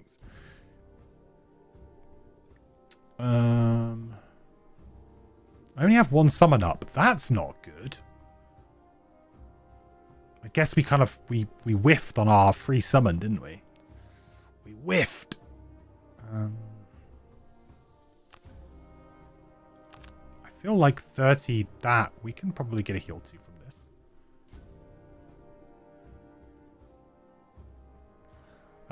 Right, so what do we got? We got a 6 damage trap, we got a 3 damage trap, we got a 4 damage trap. So I think we're in a kind of situation here where we can start to...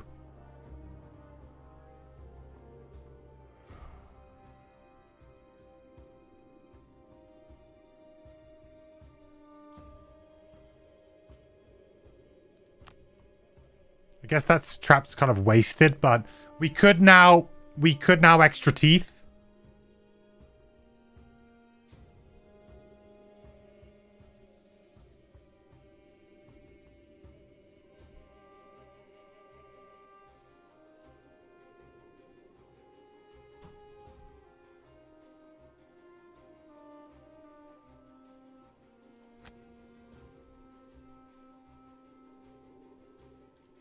Potentially use Snake Pit as a 3 damage trap.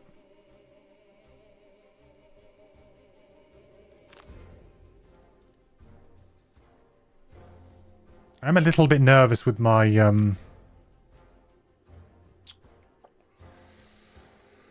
health right now. If we go an early javelin, we can kill this, which will then potentially free us up a little bit here, which is quite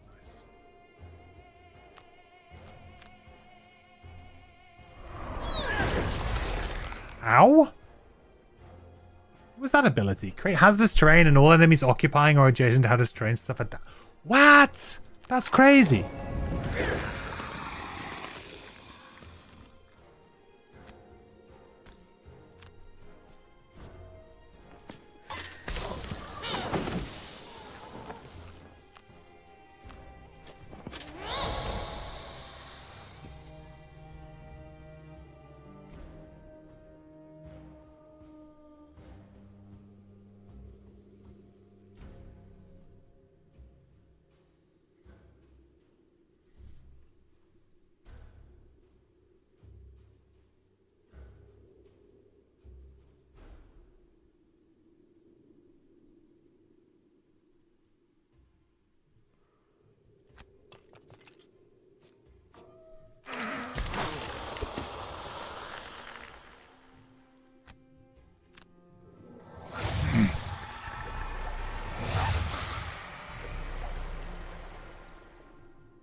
Oh, pandemic was a big hit with my girlfriend. We've agreed like we're gonna make a little list for Christmas, like just for me and her, like when we're together, like 2-player games or just us playing together. We'll make a little list of games that we both kind of enjoyed or she enjoyed this year, and we'll try and play them again over the Christmas break. So Pandemic's in that list. Flashpoint, Sky Team she really liked.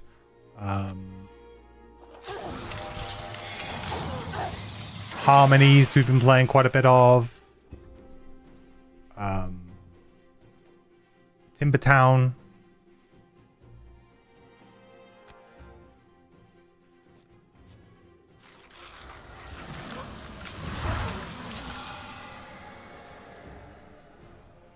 Sky Team is really good. Yeah, we really enjoyed it. It was fun. We kind of played, I think, like 3 or 4 scenarios, and then we really probably should have played more.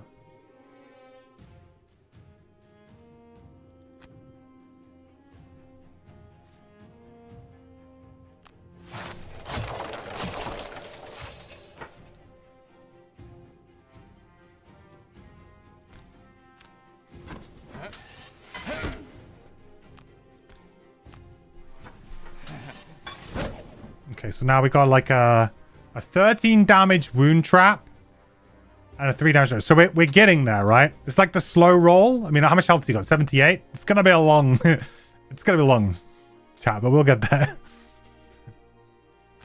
We'll get there eventually.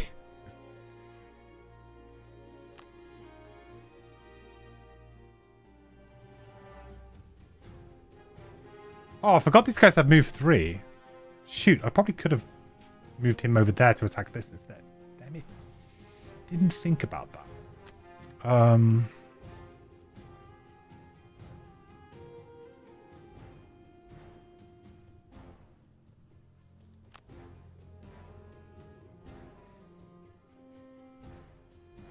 It's okay, I think. So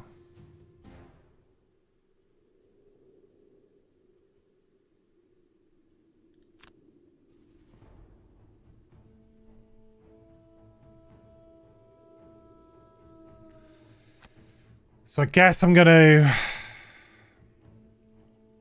just caltrops and add 1 damage. Or yeah, I sort of messed up really. I should have put this here to destroy it to then add to that. I kind of messed up a little bit there. That's okay. It's just a little bit slower.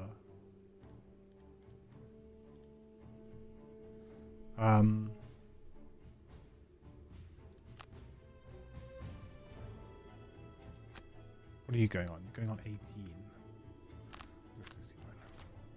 Nice.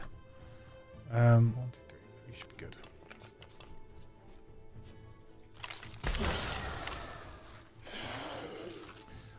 I think we're doing okay here, though, right now. Like, I feel like we are doing well, you know?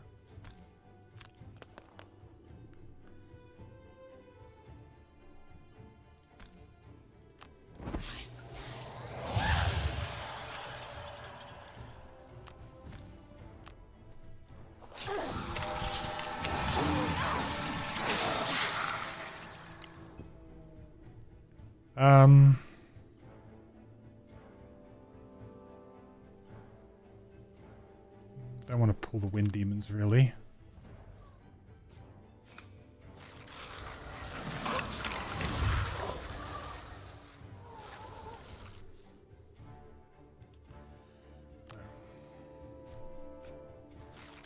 Oh, good miss. The airport is one of your cities, and you played a couple of times, and one of the scenarios was the airport. Nice. Yeah, there's we didn't get onto the advanced ones, right? Because there's I think they kind of give you, I think, 4 or so starter ones or something, and then they're like, okay, now you can introduce this mechanic. So it introduced like another little mechanic on top, and then another mechanic on top, and it kind of, yeah.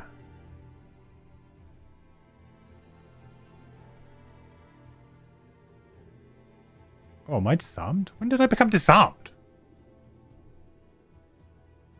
Well, I guess we're gonna move forward and get a loot.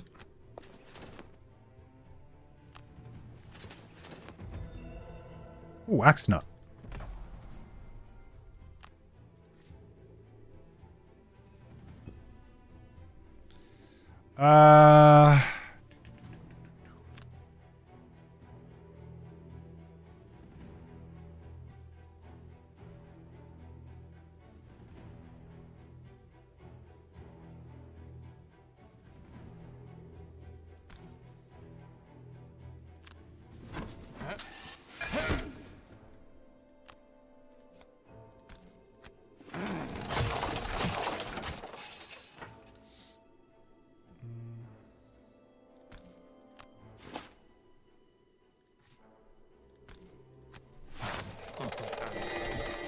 I think I probably could have done that a little bit more efficient, but we're going to be on a long rest in a minute anyway. Just crack on.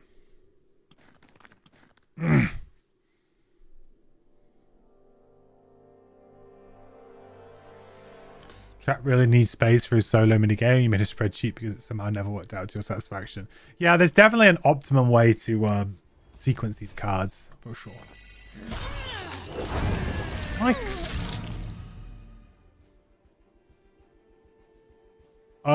Well, that can't happen. I think we're gonna have to go back around. What?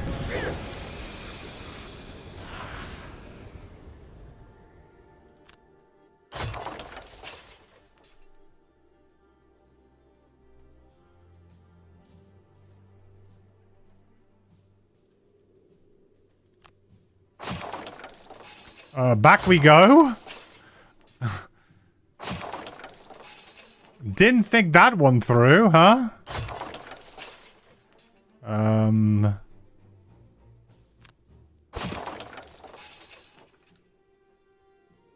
Is it just a push 1? Or is it push 2? Oh my lord.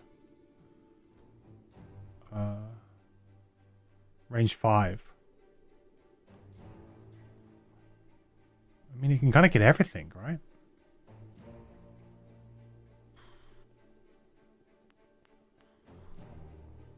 That is evil. I mean, what can I do here? I just have to run away from it? Because I do here, it's just going to push me through, like, 2 lots of bad terrain. Here, it's going to push me through that and that.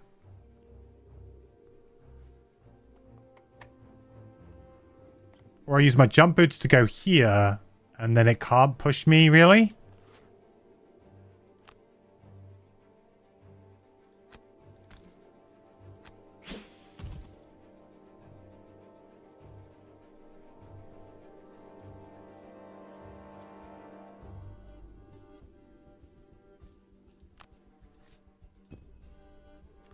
guess. Whoops. Oh, look, I fall off my own trap. Yeah.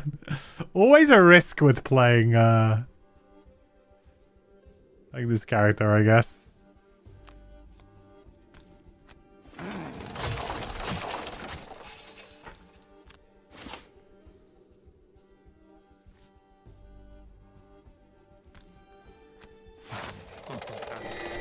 I am like full-blown greeding right now, though, you know?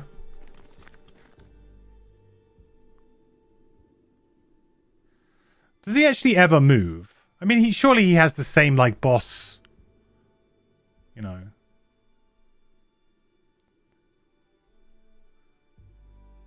Should I pull him?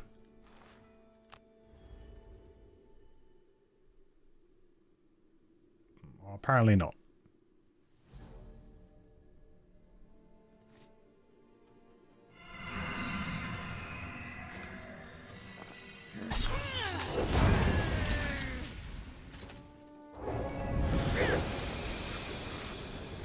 Let me undo that just so I can get my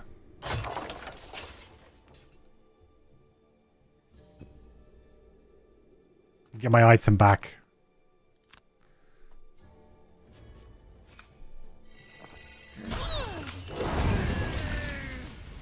Guy's not very nice, is he? Summoning a lot of things. Like, he's summoning every round. Like, it's not even just occasionally. It is every single round. Oh, God. I think we're on, like, a long rest here to try and recoup.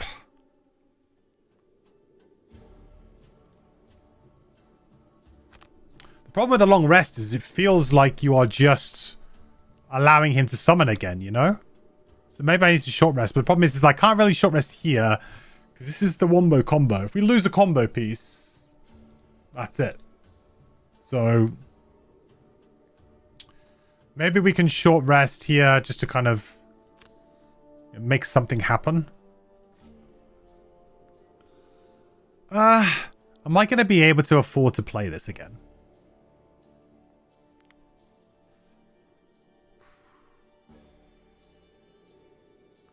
Let's be clear, I'm not really getting up to that level of health, am I?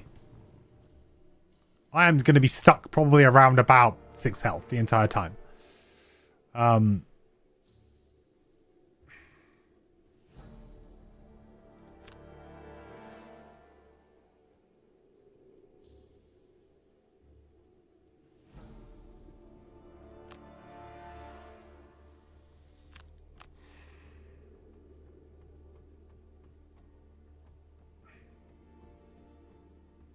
I think I need to soul claim next round. Which means this round...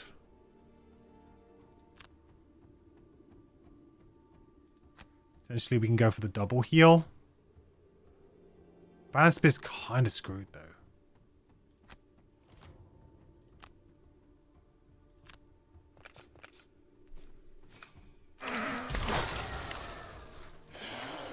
I think we have to go heal here though. Where are you going? 1, 2, 3. Again with the push. Again with the push. This push is just brutal, huh? It's really stopping you from even making kind of inroads in.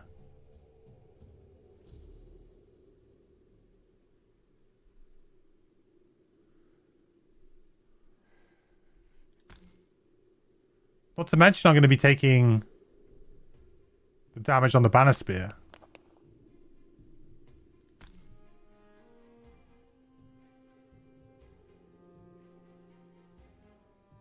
Oh, and the wind's there, so it's actually a push 4? Are you crazy right now?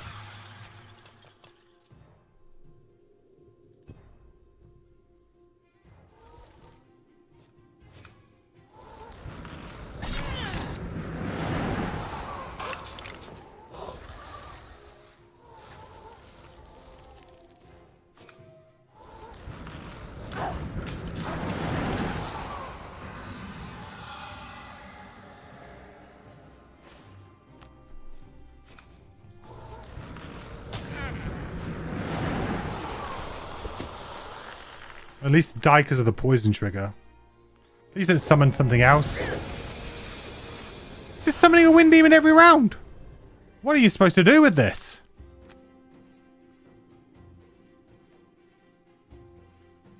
I don't know. I think I might have to step this up, chat. I don't think I've got the luxury of just making a giant bloody trap.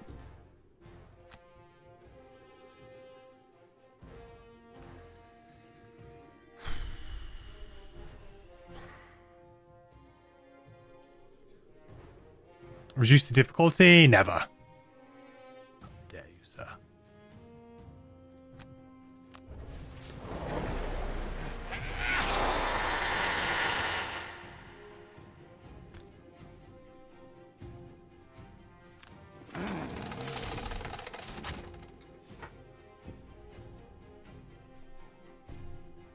Hey Mike, been a while. I'm sure you get asked this bunch, but are you planning on continuing to play Frosthaven through the beta or only on full release? I'm kind of like dropping in and out of the beta at the moment, so one of the kind of like issues that I have with the way they've structured their early access is that they are kind of drip feeding parts of the game in, which means that, like, for example, we kind of ran out of content quite quickly initially, and now they're kind of going, oh, well, we've added some new characters, but you need to do XYZ to unlock them. It just feels like the game's a bit out of sync to what a normal campaign will be. So I think what I'll probably do is I'll just kind of keep dropping in, and we'll play a class every now and again when it kind of comes out, like a new one. We'll kind of just play it. And then when the full launch comes out, I will start a proper new campaign all the way through. Like, that's what I would like to do. Because, like, to me, the fact that the structure is kind of off, for example, like we could have been playing this character immediately, right? And that's something that I would like to do, rather than having to wait. You know, and for example, we haven't had very many ways of driving our prosperity up, so our town level's a bit low because I can't be bothered to retire because I haven't got anything cool to retire for, except for that. So there's like, yeah, there's so many issues.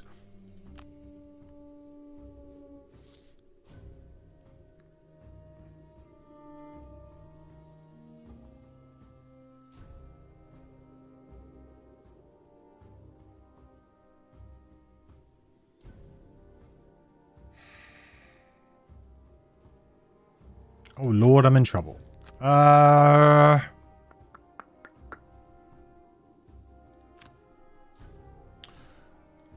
Don't know what to do with this character right now.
I remember what I even did in this scenario was they involved surrounding the boss, so he had no hexes to place summons. Probably a smart move, yeah.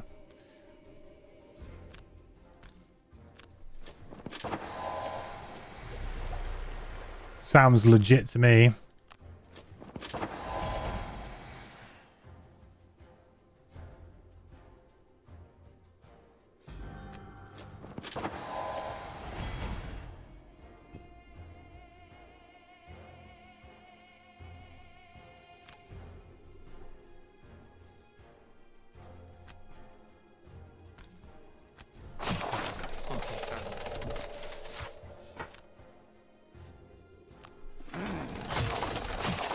I mean, we're kind of getting there, you know?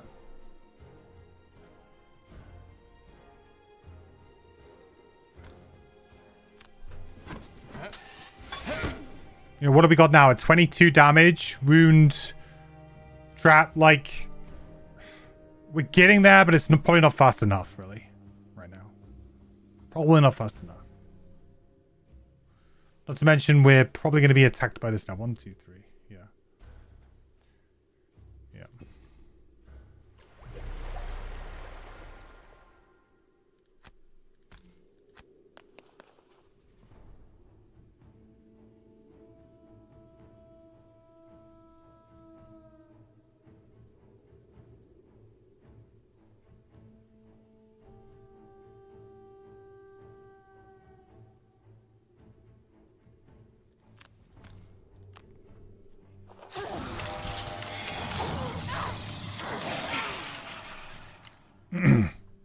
Makes sense, you know, play tabletop, assuming the quarterly content is more like sequential. I mean, kind of, but no. Plus, you gotta think about it this way, kind of like similar to Gloomhaven, how he moved. There's the basic attack, finally. It's a bit like Gloomhaven as well, like some of the characters are you can gain through the retirements, the personal quests. You can unlock new classes, and not all of those are in the game, right? So you don't have all of those personal quests available immediately. So again, that's shrinking your options right from the get-go.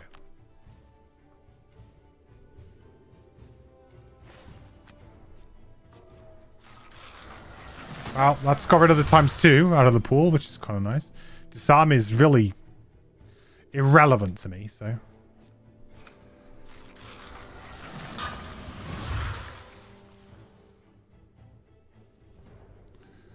Okay, so 22. Isn't there like... I'm pretty sure there's another card you can get that doubles the value of a trap at some point. I swear to God there is one. Or maybe I'm just wishful thinking.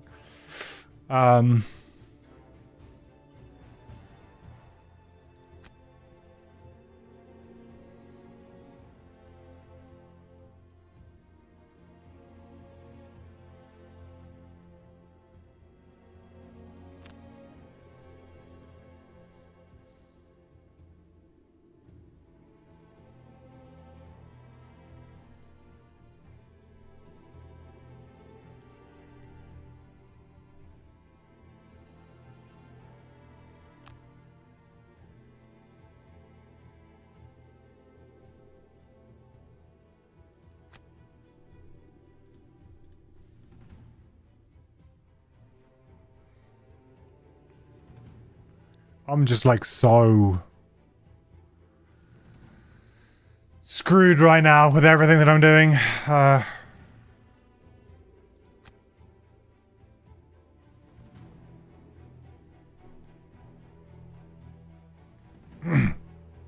Yeah, definitely, Mike. That's definitely the way it is. It's kind of... I don't think they structured it like in a terrible way. Like they've done it basically as best as they could. But the very nature of the game kind of requires you to have everything right from the get-go to have the pure experience of the game. Like,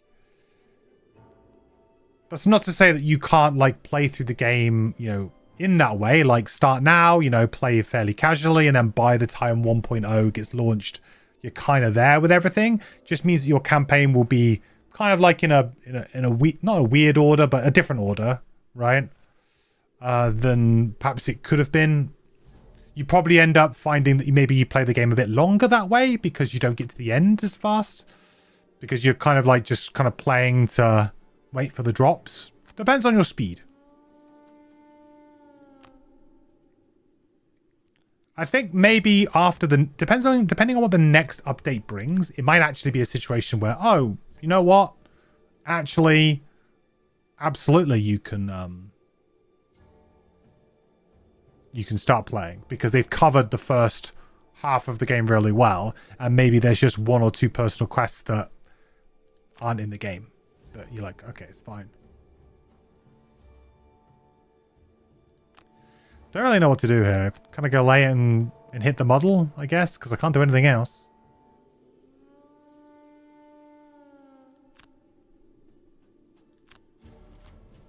God, I just feel like I'm being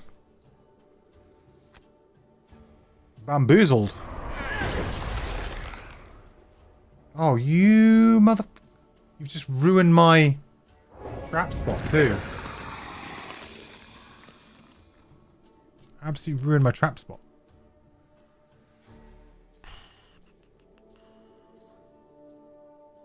Yeah, you really have. I mean, I guess I can still do it, but...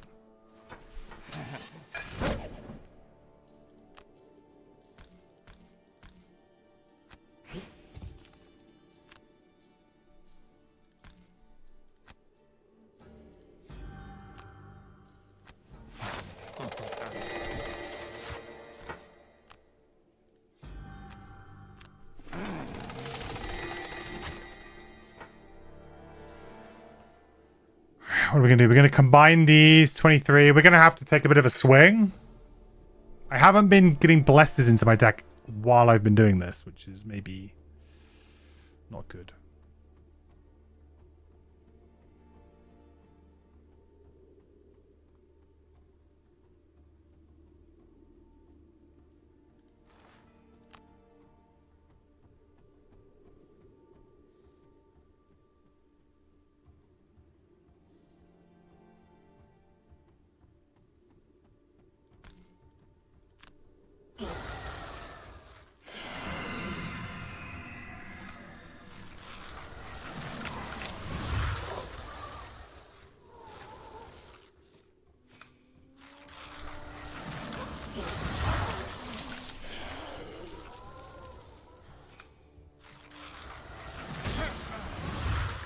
Yeah, I think I've been too leisurely with this scenario, I think.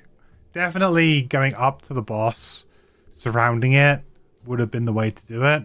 You just need to put pressure on the boss really early. Super early. I didn't do that. Oh, I'm going to get absolutely smoked now, right? I'm going to get absolutely smoked now. Also, I don't have a summon for this now.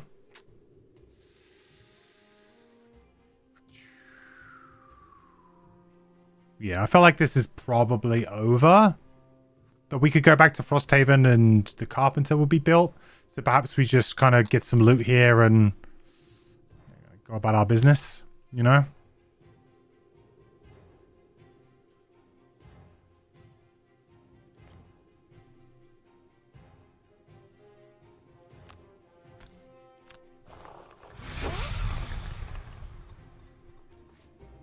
Always attempt this one again, potentially.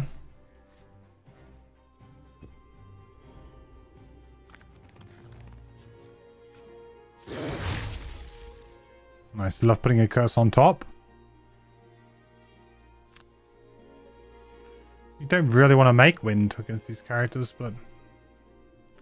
He's actually blocked me from getting this now, which... Great, now I can't get any loot at all. Oh no, I have this.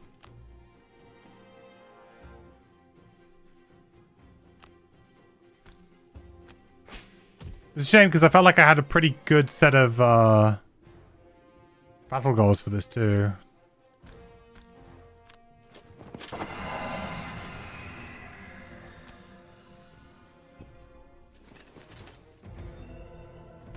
I mean, we got 2 axe nuts out of this situation. That's pretty good. Except you think they're dropping Astral, Drill, and Shackles, which was so cool. Oh, hell yeah. I've never played Shackles. Drill, I love to play in Drill, so I'd definitely be up for playing Drill. So what am I doing? Am I just kind of conceding here? I think I kind of am. Is there a way for me to...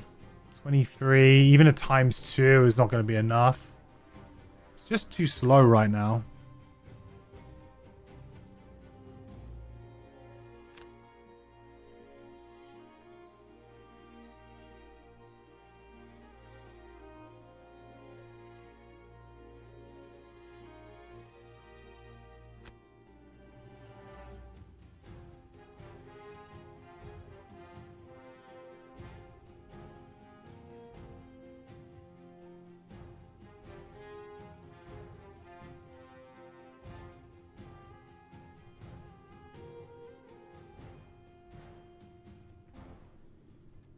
Throw it for the hurrah? Yeah, I guess we do, yeah. And just get some... Yeah, let's do that. Let's just throw it for fun.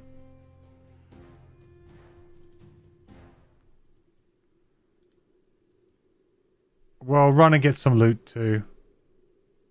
Is there a chest? Oh, well, we could always try and... Can we get the chest? 1, 2, 3, 4. No. We'll have to try and get the chest another time.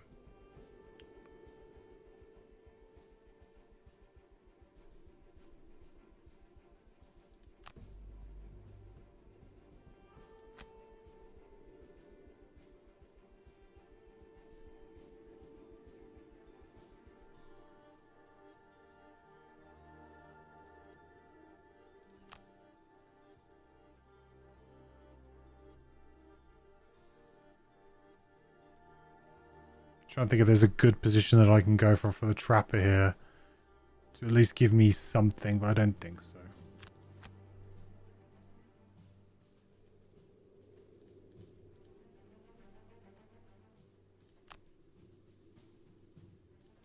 Yeah. I think we're just gonna call it after the scenario, anyways. Let's not worry about it too much. Scrap that. Fine.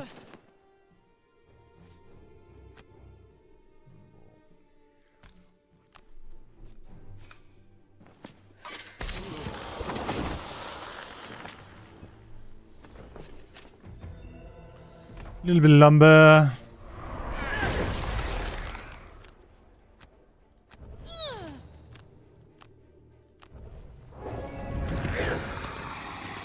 It's just because he summons like literally every turn. I think it's just the impossible task, isn't it? Really.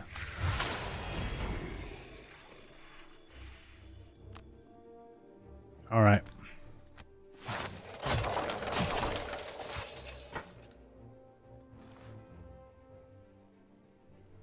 22 damage. Times 2, baby. Here it comes.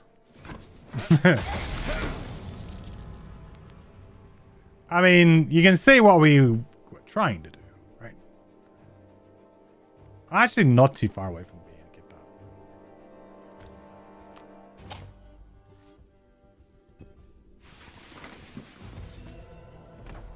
3 gold's not great.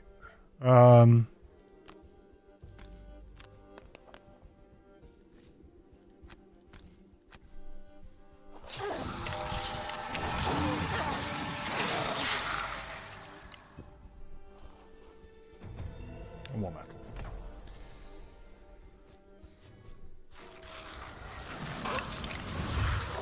The wind demons are just brutal. I guess like the dream scenario here would be you get in, block him early by surrounding him with summons and with, you know, your party, but also I could just drop a load of traps, right? Like, no harm, no foul there, sort of thing.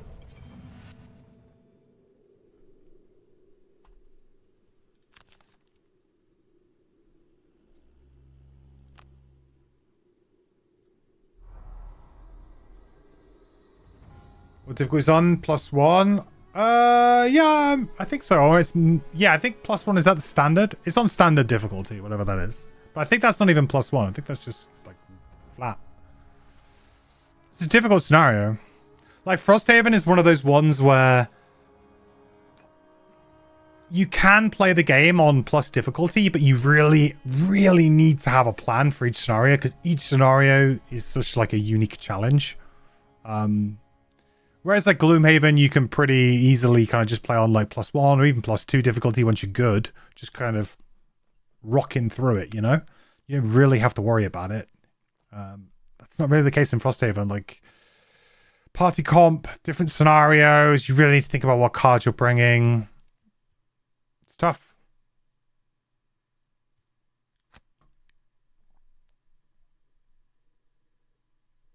Well, that's range creating, pushing through traps, and every trap gives you a +2 push. Looks spicy too. Yeah. If we just went for a little bit more of like, instead of trying to go for like the alpha strike, kill it in one go. If we just went for a wood carving contest inaugurates the opening of the slow and steady shop. You wander among booths displaying inlaid trinket boxes and cooking utensils, alongside life-size replicas of lurkers and polar bears. The pavilion is filled with the sounds of hacking and sawing. One carpenter is a harrower, whose undulating insect form obscures a large chunk of wood, chipping away with their collective mandibles. Once they recollect themselves into a vaguely humanoid shape, they reveal their project, a to-scale model of Frosthaven. We will keep adding to it. They hum at you. As long as you keep doing so. With the carpenters, they note, constructing buildings will now be less costly. Very nice. A few of their insects pick up small cylinders of wood, which they carve instantly into a miniature version of you. They place your model in the center of the Frosthaven replica. After all, the Harrower says, it wouldn't have come to fruition without you. That's nice. New outpost event unlocked. You've been playing on +1. You've loved the scenario variants. You don't think Frosthaven does a great job of introducing scenario-specific rules? No, like... Which I kind of get because they don't have much space. I felt like they just need to design the UI better. Because at the moment, they're trying to fit everything like up in this right-hand corner. They're trying to like go, these are all the rules. And sometimes the rules are so long that it's like all the way down here. Like it's crazy.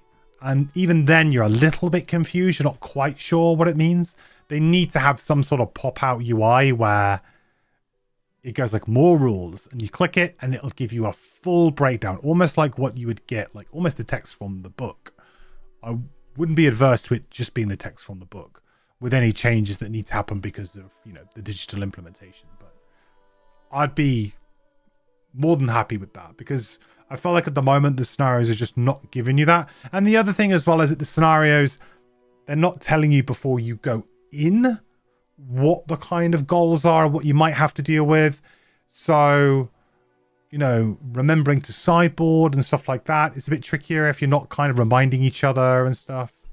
So I feel like, yeah, there's a lot of work that could be done to improve that. It's one of those kind of things where if you love the game or you're an experienced player, you push through those things or you understand the game better, so it's not so much of an issue. But it's a really nice quality of life thing, I think.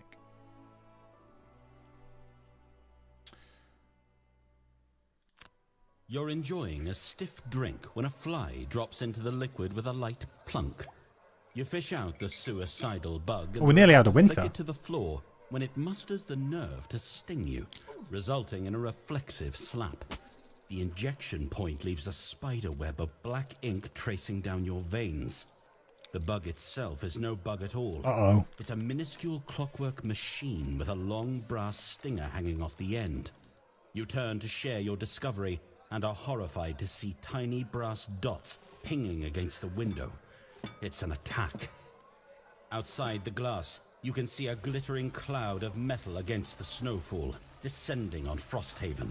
Whatever it injected you with has left your arm as dead weight, unable to draw your weapon. Well, we definitely don't charge outside.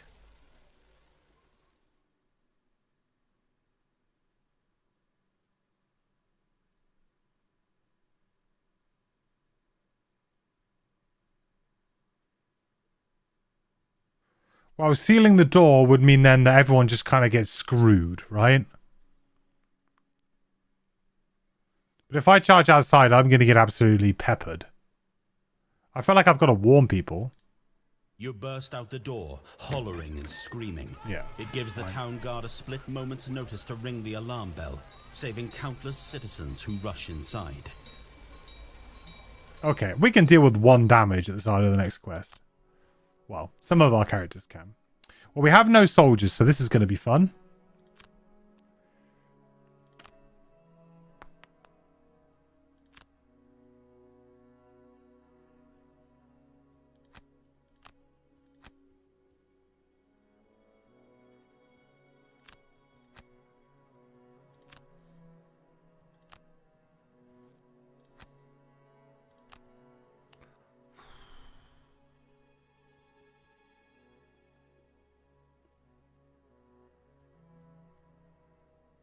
Morale?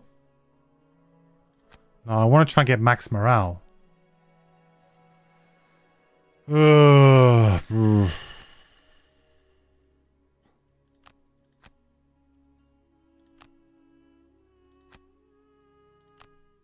With the last of the insects crushed, you start the arduous process of cleaning up the streets. Looks like there's plenty of scrap metal, although it's dangerous to dispose of.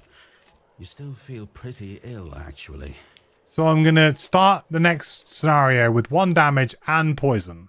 So, great. That seems pretty harsh.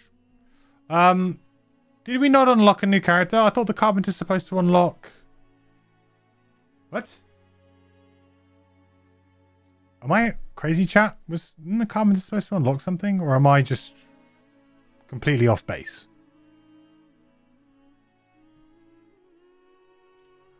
Nope. Don't know why I thought that then. Okay, never mind. I thought we were getting a new character.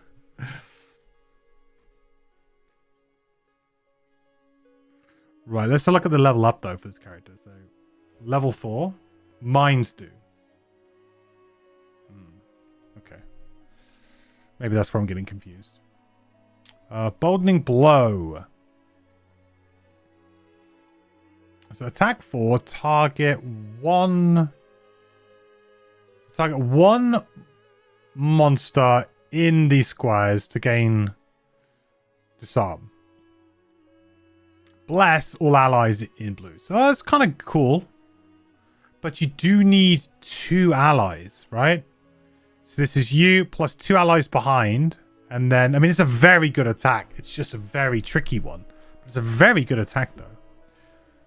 Is that a falcon? Chat? We'll get onto it. 72 initiative, not great. Move 2, grant 2 allies within range 3. Move 3. That's really good, though. This is really nice for setting up. Air support, attack 4, range 3, PS2, create air. That's such a simple ability, but very cool, actually. Very cool indeed.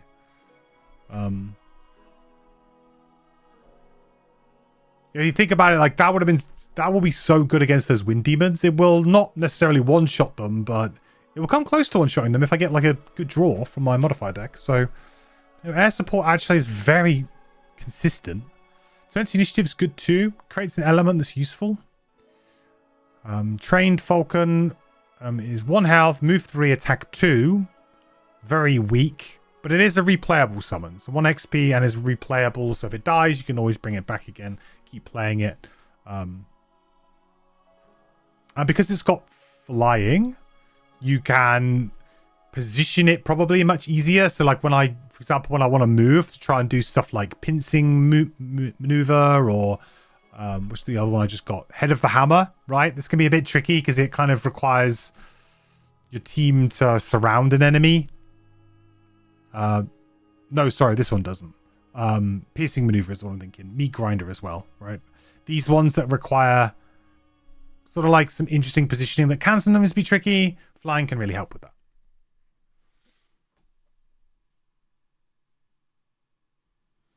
You're a huge fan of Gloomhaven, but you couldn't adapt yourself to Frosthaven. It felt very different and felt overwhelmed by the cards and gameplay. Yeah, I mean, I think that's a pretty fair kind of criticism, really. Like Frosthaven is one of those kind of games where just because you enjoyed Gloomhaven, I don't necessarily think you're going to enjoy Frosthaven. I think it is so much more intricate. The cards are much more complicated. The classes are I feel like it's a bit more of a roller coaster because sometimes you are absolutely dominating scenarios with characters, like easily executing your combos or your kind of the class fantasy, if you like, and you're doing so well that you're having a lot of fun with it. And there are some amazing characters in Frosthaven for that. But then there are other times when Frosthaven just kind of says no, and it doesn't work out for you. Either scenario conditions aren't right for you, they force you down a very linear way of playing in order to have success in that scenario, or the enemy doesn't play ball, because the enemies can be pretty mean in Frosthaven as well. There's a lot less just kind of like, oh, move attack. A lot of them will have pushes or pulls, or will apply status effects to you and will mess you up in certain ways. So there's a lot more going on with the enemies too. positioning was important in Gloomhaven, even more important in Frosthaven. There's more terrain types, lots of things that can kind of mesh around. So like when Frosthaven is hitting like that level, I don't think it does hits better than Gloomhaven in my opinion. Like the highs can be higher than Gloomhaven for sure. But whereas Gloomhaven kind of, I would say, like sits at a very consistent level with a lot of the classes where each scenario you're just going in and you're having success with that class, being able to play your class. Frosthaven, no. It's like this, like a lot of the time for me, you know? Like one scenario, someone will have a really good one, the other one do. And which sometimes can be good because it means that overall it feels a bit more balanced. It doesn't, you know, you won't come out of Frosthaven being like, wow, that class seems overpowered. That seems a really overpowered combination. That doesn't seem fair. All this, that, and the other. It's like, no. Pretty much all of the classes feel can feel a little bit wonky in the very right circumstances with the right combos, but it's not like that at all. Air support all the way you can play the bottom of Javelin, which you loved. Yeah, true. If you just wanted to just essentially use this as a better Javelin, essentially. Yeah. Sounds a very complete review. I've never actually done a video on my kind of final Frosthaven thoughts, mainly because I was waiting until I completed it, because it doesn't feel fair to review the game incomplete. But with digital now, I do feel like I will complete the game, so there is an end in sight. But it's tough because, yeah, I have a lot of thoughts about this game. Like a lot of thoughts about this game. There's some things that it does really well. There are some things that it does not do well. There are some things that Gloomhaven did better, but there are also some things that Gloomhaven did worse. I haven't played it yet, but from what I'm hearing, Gloomhaven 2nd Edition seems to be the sweet spot where they've nailed it. They've kind of removed some of the like jankiness from original Gloomhaven, some of the problems that it had, fleshed out a few of the systems, changed a few of the classes to be a little bit more three-dimensional, you know, balanced them out a little bit more, improved the story a little bit, but yet not gone too much, where Frosthaven kind of just sometimes just goes too much. So to me, from what I'm hearing, I haven't played it yet, Gloomhaven 2nd Edition, obviously, I think somebody's working on a mod at the moment to potentially for Gloomhaven Digital to kind of add in the 2nd Edition characters. I don't know if that's live or not. I have no clue. I have not checked in on that at all. But if that is true, that would be really cool. But obviously it won't have changed some of the campaign features. But I would love it if they did, but if not, you know, you're looking to play physical. That seems to be the best way to go. Watch movies strictly and you're trying to get through Gloomhaven. I honestly like Gloomhaven, like if I was to rank, you know, the games right now, Gloomhaven, I rank Gloomhaven higher, and that's without playing 2nd Edition. I rank Gloomhaven 1st Edition, if you like, higher than Frosthaven. Personally. As a complete experience. But a lot of that comes down to the amount of time that I've spent with Gloomhaven, the fond memories I have, because I've played that all the way through physically with my group and with some friends, and I completed it, so I have a lot of great memories there with that game. Also, you know, playing it on the digital version on the channel with you guys, we saw the game grow, and we kept going and going and going, and then, you know, like, I'm here streaming still because of that game. So I have deep ties to Gloomhaven. It means a lot to me as a game. So it would take a hell of a lot to knock it off that top spot for me. But if 2.0 is like the better version, which is what I'm hearing, then potentially that could do it. Like objectively, I could say that is the better version of the game. Am I planning on making class guides for any of the unlockable Frosthaven classes? Yeah, it's one of those things that's like, I know a lot of people have been asking me and are really keen for me to do it.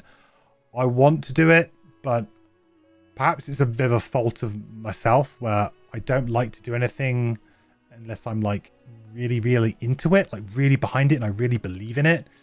And a lot of the classes, especially the unlockable ones, I just don't feel like I've played them enough. I don't think I know enough. And I don't really want to put out a guide that's, you know, kind of like incomplete or misses something. You know, I've always kind of prided myself on doing very complete guides. So I don't really want to miss different angles of the characters.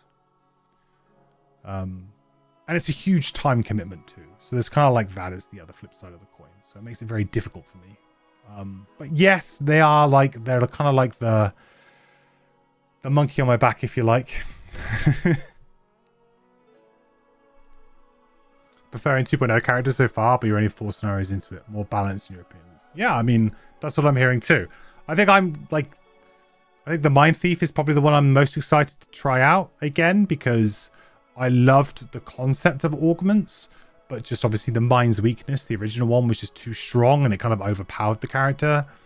I liked playing the character as a bit of a summoner as well. I always thought that was kind of fun, but the summoner was kind of, yeah, again, not as strong. So I think the Mind Thief out of the starters, I'm probably the most interested in playing. And then probably the Tinkerer, because the Tinkerer was my first ever character, so I would just like to see if or what they changed. Because the Tinkerer was kind of like a little bit vanilla, so I'd like it if they've added a few, just a little sprinkle of more flavor in there would be nice. Frosthaven Digital is a sweet spot for you, so much easier to digest all the opus. Yeah, and then, you know, the digital versions of... Certainly I'm enjoying Frosthaven Digital more than I am physical. That I will 100% agree with. Especially playing solo. Like, I don't think I can really recommend Frosthaven as a solo game. Physical, that is. Digital, absolutely. Like, have at it. You know, if you fail, just reload, go again. But I can't tell you playing physical, like, if it wasn't for the fact that I was streaming it with you guys and we were playing along together, so I kind of just had you kind of keeping me honest, and you know, we were kind of backwards and forwards talking about the game. So although I was playing it solo, I still had you guys there to kind of chip in and be social. If I was playing it just on my own, I think it would have driven me insane. Like the amount of admin that you just have to do yourself just to kind of keep the game ticking over. It's just crazy. So I don't think I could ever recommend it as a solo game unless you're someone who really just doesn't mind that admin stuff, or could leave the game set up permanently somewhere in your house. You've got space for that. That could work.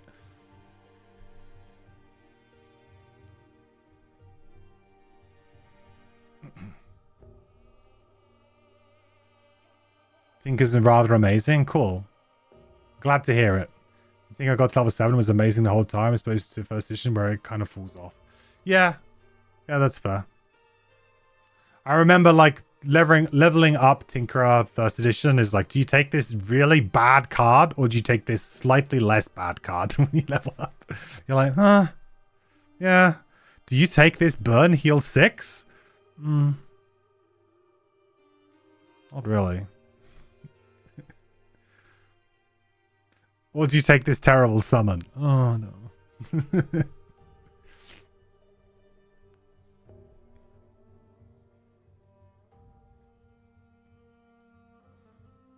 I remember that, Sebastian. Yeah, we wanted to try and kill 4 things with disintegration beam. Yeah, that was cool. I remember that. The Death Star, yeah. Death Star Tinkerer. I loved the animation for that in digital. It was so good. Like, Bruiser with Tinkerer and Spellweaver. Nice. Tinkerer, Mind Thief, and Spellweaver. That's cool. I think, yeah, Spellweaver's an interesting one too, because that one had some changes, right? Because I think you could argue Spellweaver needed a little bit of a nerf. But you don't want to play with it too much, because the whole, like, reviving ether loop is really satisfying. Like, so satisfying. Trapper's been a big hit in your group. Love that little character. Yeah, I think Trapper is an incredibly fun character. It's just kind of like a bit different. It just so this is one of the things with like Frosthaven does a lot of. I don't think this is too much of a spoiler, but there are a lot of characters that add things to the board, like their own tiles, you know, different terrain types. You know, there is a lot of characters that add stuff to the board, which means quite often a lot of admin, a lot of like working out where things go. The board is incredibly busy. So unlike in, you know, Gloomhaven, I don't think any of the classes really did that. There's a couple of classes that place traps, I suppose.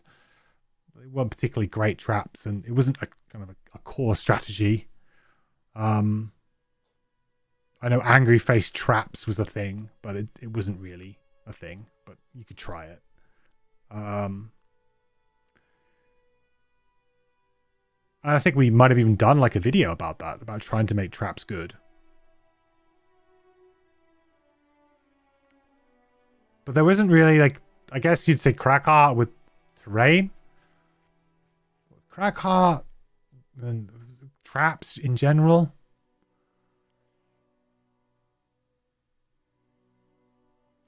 Summons, lots of summons. But I guess that's probably about it. I don't think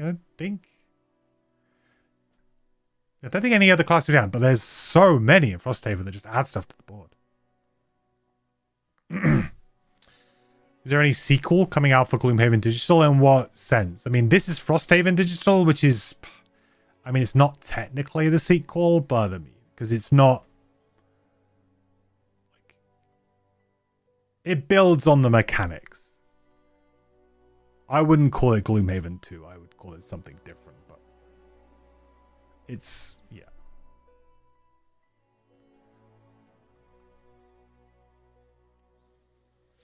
Spellver has their top end nerfed a bit, but is a lot more consistent with a tiny bit less effort. That's nice. Yeah, like Frosthaven isn't really the sequel to Gloomhaven, really.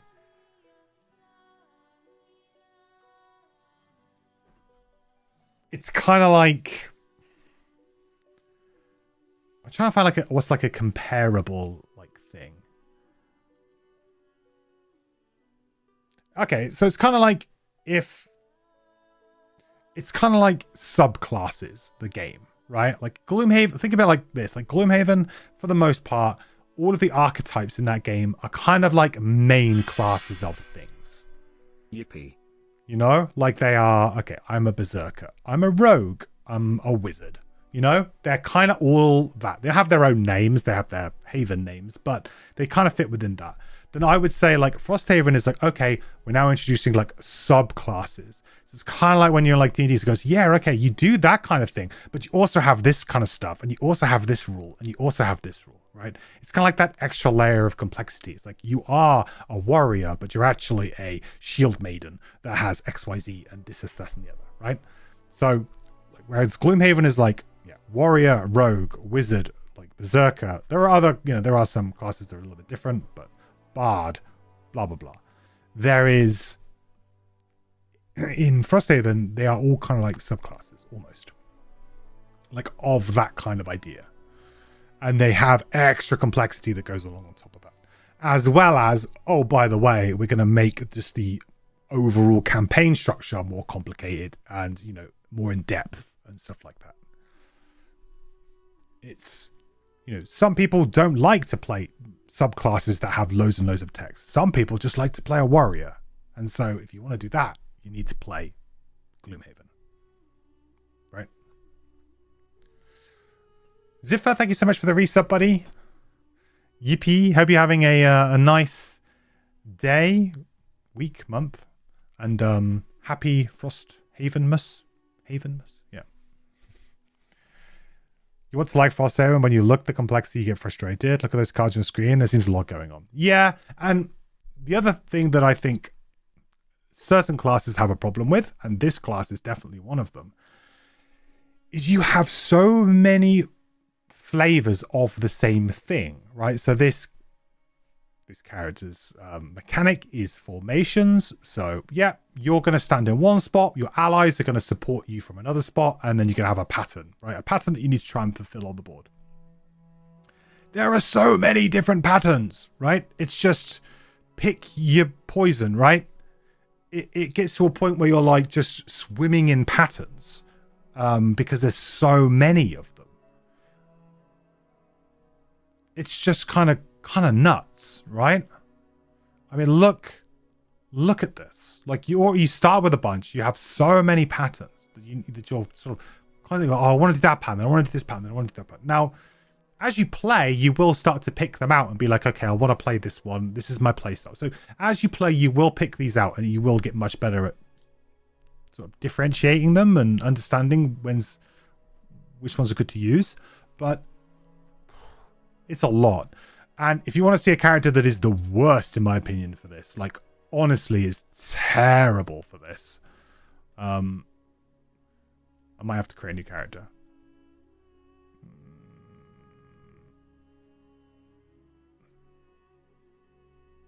What?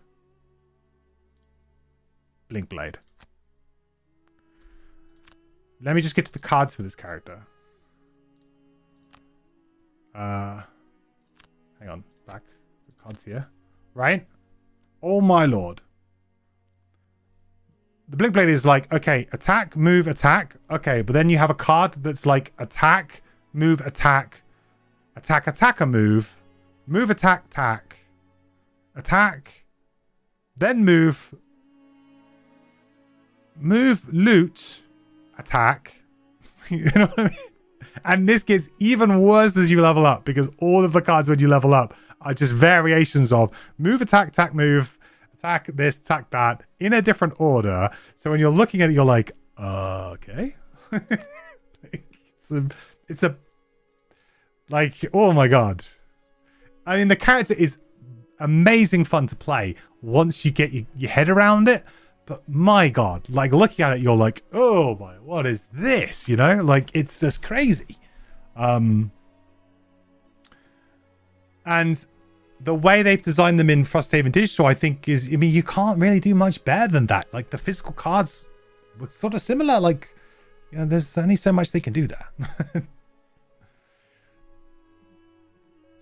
You can ignore formation. Banner also has good range support type build as well. They do, but banners are kind of if you want to like get good XP, a lot of the time it's going to be hitting these, right? Like, I don't know how Mensch XP is tied to like other things, but like obviously banners will give you like 2. I guess you could play some summons and stuff, can support a little bit, but a lot of XP is tied up in these formations, though, right?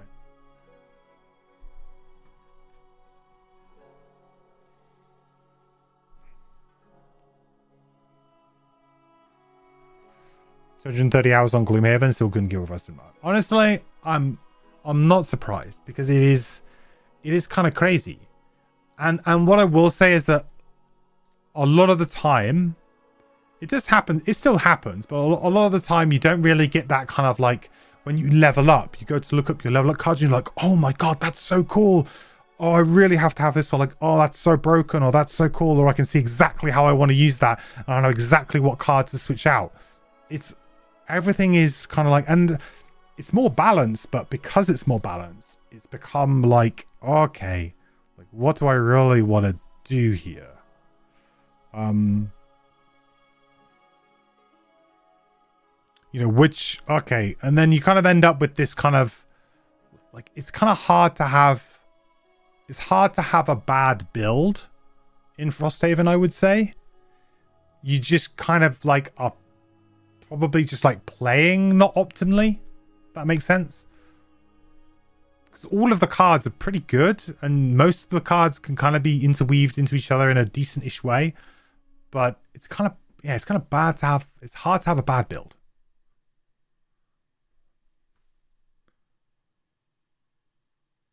You just kind of like, even if I was to randomly pick cards, whereas in Gloomhaven, randomly picking cards would be incredibly dangerous because a lot of them weren't very good. But here, like every level up is going to give you something decent. Now you can obviously, you know, flip-flop a lot. So, oh yeah, I'm going ranged build and then suddenly start flip-flopping and choosing different things.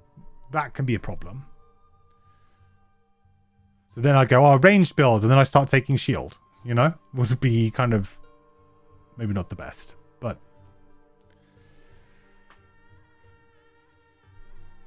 so you didn't care for the blink blade, too much to look at. Yeah.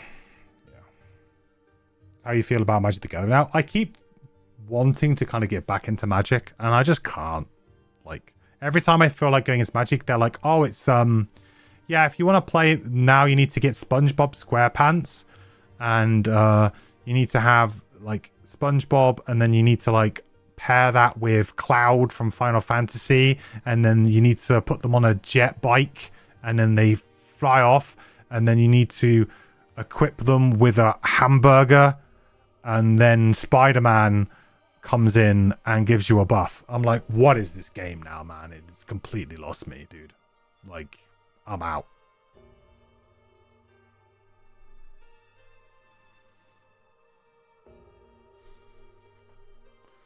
You currently find a gimmick with Meteor, you know XP, but you kill. It's a very simple class, and the odd scenario that changes playstyle completely has been great.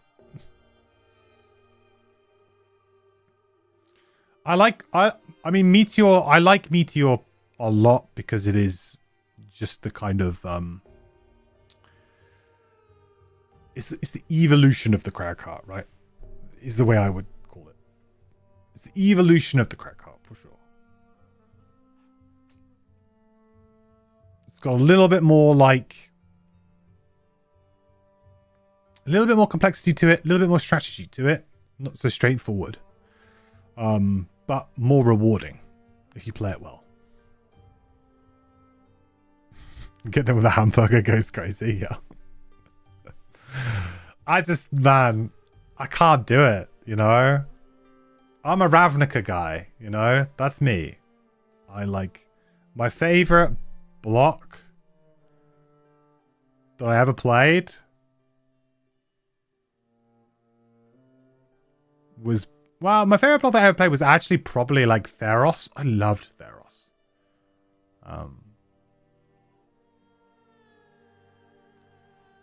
But yeah, like Return to Ravnica block was amazing. Theros was great. Except Standard was awful in Theros. Draft was amazing, but Standard was horrible. It was just mono blue and mono black, like for a year and a half or something until it all rotated out. It was awful.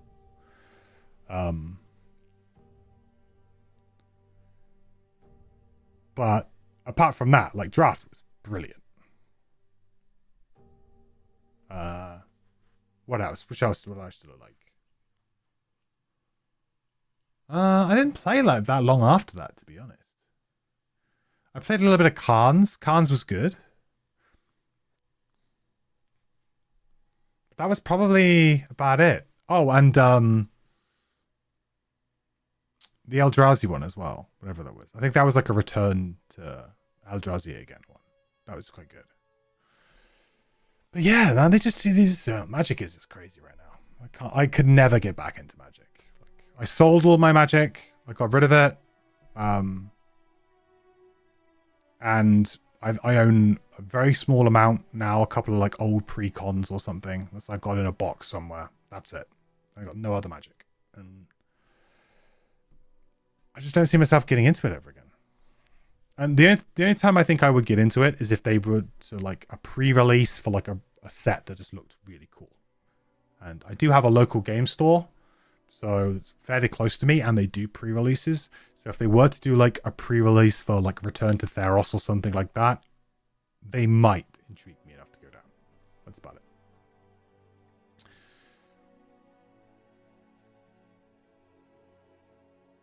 it. Just level up to 4 on Gemini. You don't think either level 4 card is even half decent. Gemini again is another one where it's a love or hate character. Like so many incremental things, and it's such a clever little puzzle that I will say that is a class you can make a bad build on. 100%.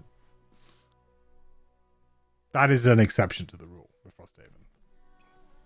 That is 100% a class that you can get lost.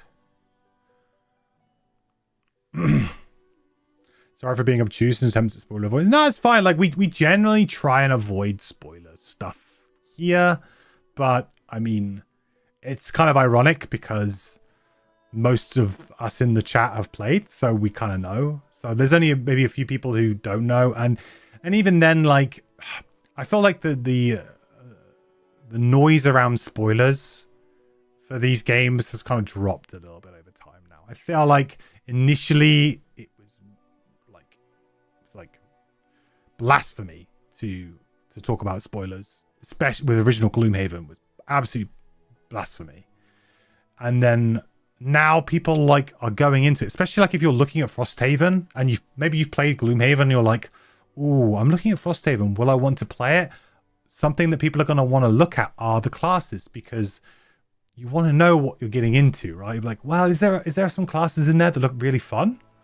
Yes. Okay, great. I'm interested. Let's play. Like, I feel like there's a little bit more softening around that. Now, I wouldn't spoil any of the story beats. To me, like story beats and stuff like that, I think people should explore for themselves. But when it comes to classes, I think now, you know, if you want to make an informed choice, do I want to play this game or not?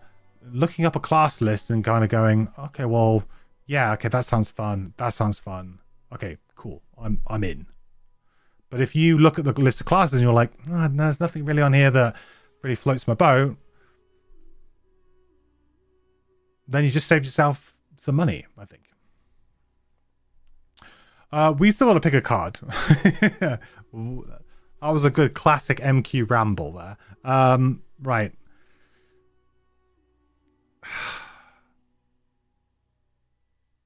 See, my kind of like my gut is telling me that Boldening Blow would be like probably like the most fun, and we are playing the Bone Shapers, so we have plenty of allies around.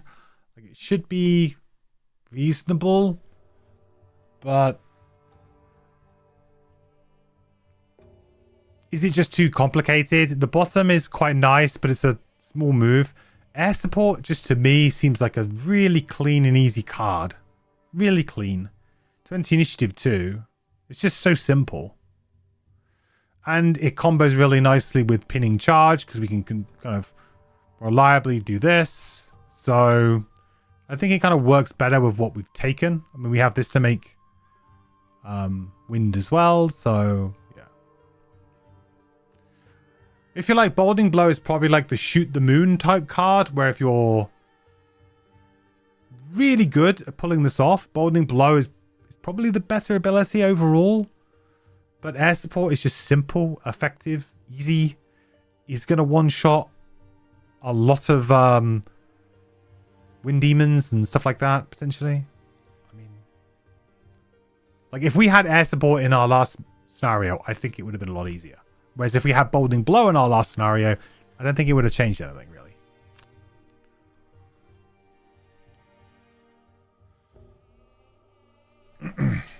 Don't forget the Falcon, of course. Don't forget the Falcon. And of course, I mean, it would be weird if I didn't take the card with the Falcon on it. Perks. Right. 1 perk point.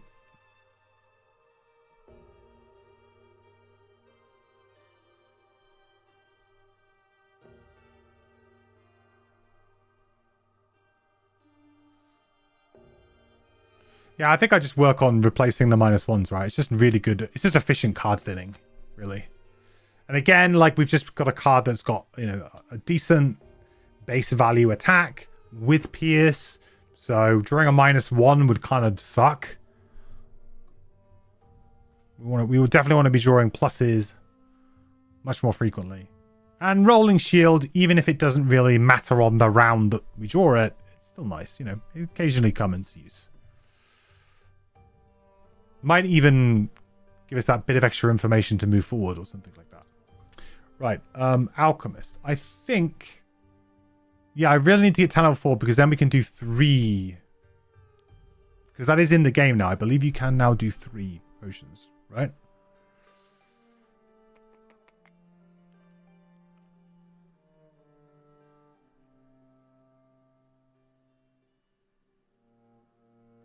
Do I not have something I can, like, distill? This is kind of crazy.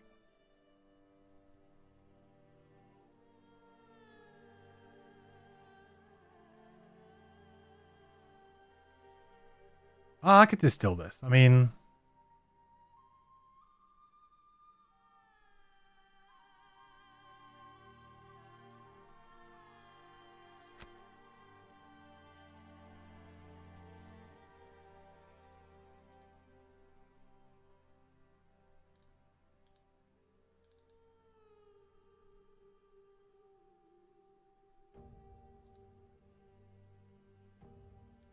Oh, I can't, right? Because it's for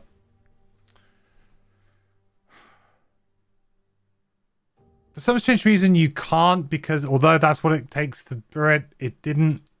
I got it like as part of a drop or something, so I can't decompose it or something.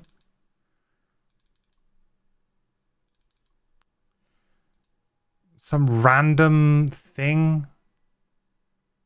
It's the reason why I can't do it.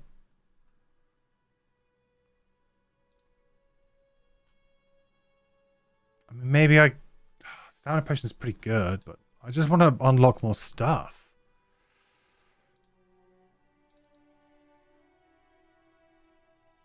If I get an Arrow Vine, what does that actually allow me to do? Anything? I could do this. Arrow Vine plus Rock Root. The Stamina Potion is just so good. But I guess if I get the Arrow Vine, I can still... Oh yeah, if I get the Arrow Vine, I've still got loads of Snow Thistle. So I can still decompose again. Get the Arrow Vine back. Yeah, I can rebrew it, so it's fine. So as long as we get the Arrow Vine, we're fine here.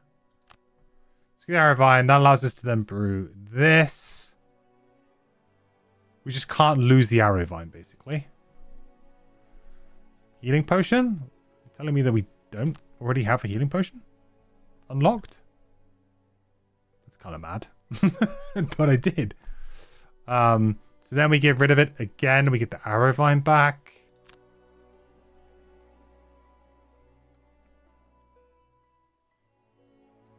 And so then we can craft this again. Yeah.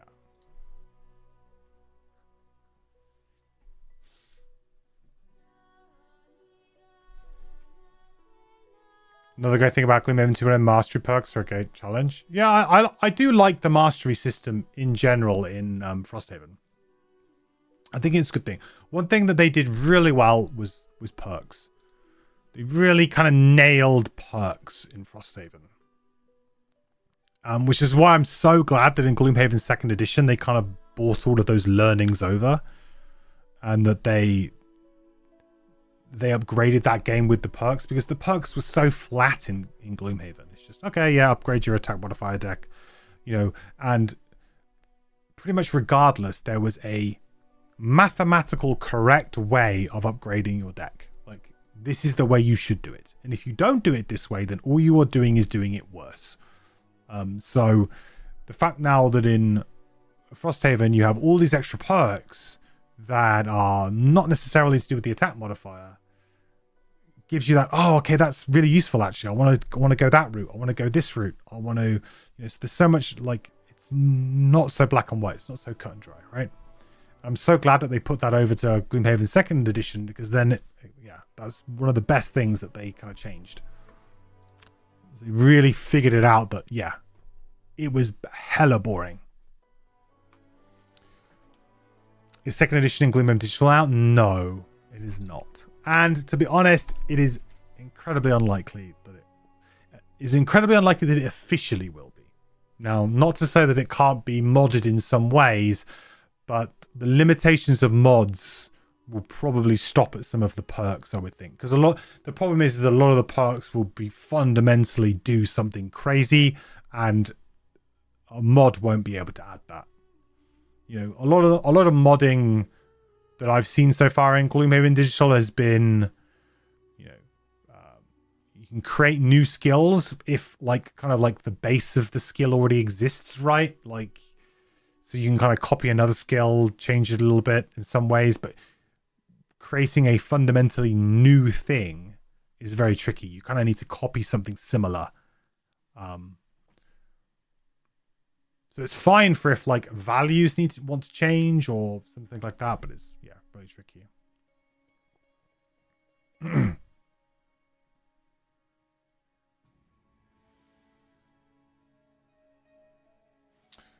Yeah, for sure, Pickle. Really good change. Like really, really good change to the formula. And whatever the new Haven game will be, because they are obviously working on something. Of course they are. Whether it be like Sandhaven, you know, that's the one.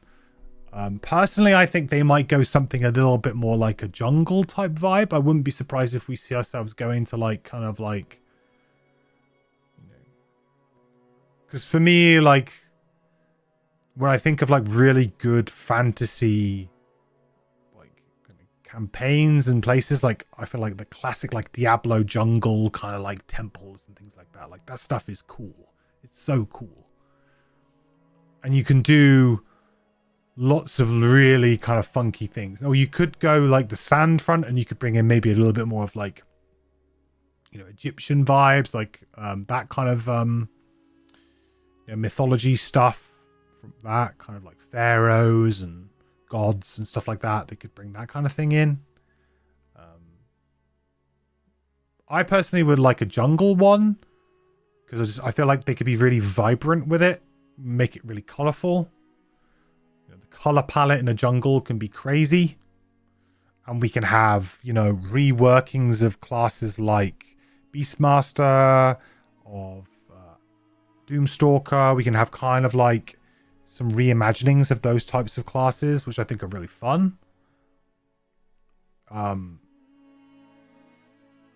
Not to say you couldn't do that in like Sandhaven, but I just feel like if you go to like somewhere like a desert, it's going to be a lot of sand and probably some crypts and some temples, maybe the odd oasis here or there. But I feel like with jungle, you could maybe be a little bit more varied. Like there's nothing to say you couldn't have like, you know, a desert next to the jungle or whatever. I don't know.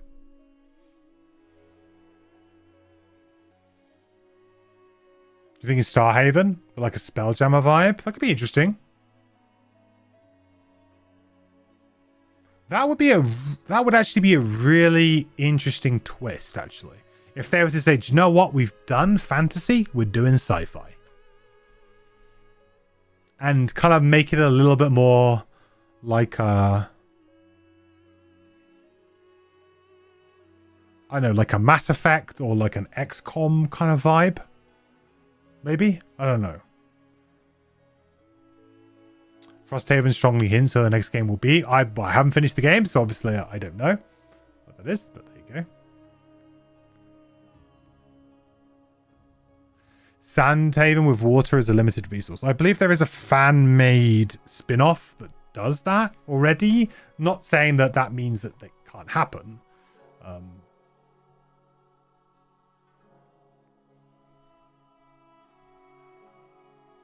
When you retire a locked class. Okay, interesting.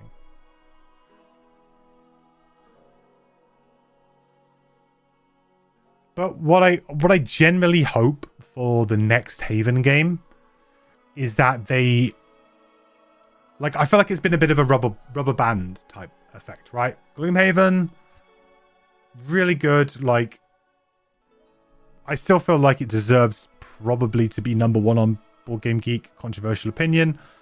But maybe, maybe not. I don't know. I do think it is the best board game I've ever played. And I really love Brass as well. But yeah, I felt like Gloomhaven struck gold. Jaws of the Lion, really interesting. Really cool classes. Really cool little narrative thing. Really great package, but too small. You know, I want a bigger game, but that was really cool. Frosthaven kind of just went a bit too crazy. Like, you just kind of added a bit too much. You rubber banded, you stretched a bit too far, right? So now and Gloomhaven 2nd edition, they've kind of gone, right, we can really, really focus the game system. We know exactly what makes it tick now.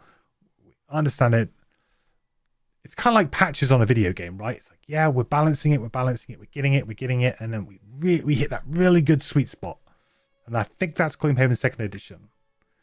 And so what I want to say is like, right, we want to do the level of complexity of Gloomhaven 2nd edition, but in brand new setting, brand new story, brand new classes.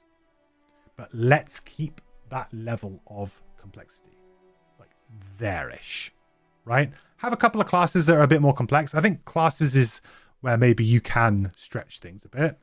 But in terms of like, do we need a giant outpost? Probably not. Do we need to have like the outpost being attacked and all this, that, and the other? No, I don't think so.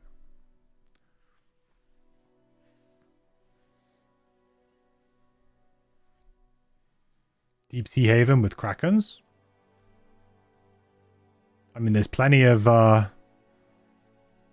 there's a few lurkers. Plenty of lurkers around. So, yeah, just everyone be lurkers. Lurker Haven.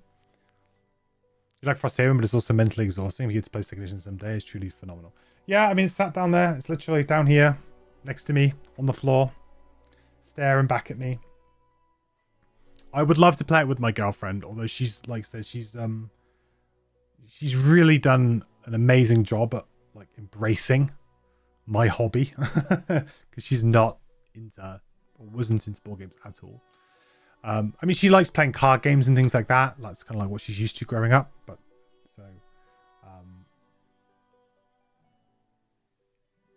playing something like that is like an extra level of complexity. But the way that I kind of always pitch it is like, if we're playing a complicated game, if it's a cooperative game, then I can always help. We can always work together as a team. So you don't need to know all the rules or everything. You can just ask when you need to know, Whereas obviously if you're playing like a complicated competitive game, you can't be like, oh, here's all the cards in my hand. What should I do? It's like, no, it doesn't really work. But we can do that. So we're working towards it. There's a few like other games that I kind of want to play first before we kind of crack into it. I want to play Frostpunk. I want to play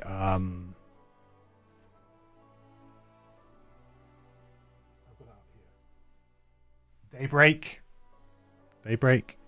So just like more complicated cooperative games. And then hopefully we'll work up to it. And then we'll get to play it. But if push comes to shove, I will play it on my own. Like if that does happen, I will play it on my own. I've reached out to like my friendship group who I played the original Gloomhaven with, and they've now both got kids, and they really can't commit. One of them is my DM, so he's kind of like he's very much in Dungeons and Dragons right now. So whenever he's like free, he's like, oh, can we play Dungeons and Dragons? Try and round up the Dungeons and Dragons gang, which is cool.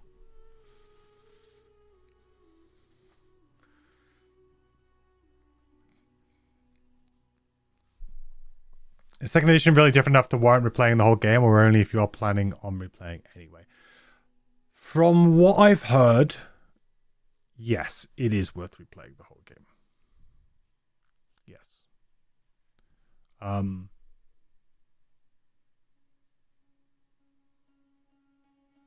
It is obviously it's all you got to choose your time though, right? Like, I mean, some people don't have time for that. Like, you might be like, right, well, I can only play once a week, once a month. Do you want to pick a campaign game that you've already played through and play through again? Maybe not. But if you're somebody who's, yeah, we can play a couple of times a week, I think you could probably play it again. I think you'd enjoy it. But It's kind of like, would you play a remaster of a video game that you like, right? Hey, there's a remaster of this video game. Would you replay that video game now there's been a remaster? Or are you kind of like, nah, I know the story. Like, there might be some small changes to the story here or there or whatever, but yeah, I get the gist of it. Like, you know. I think only people can answer that personally. I don't think anyone can really tell you.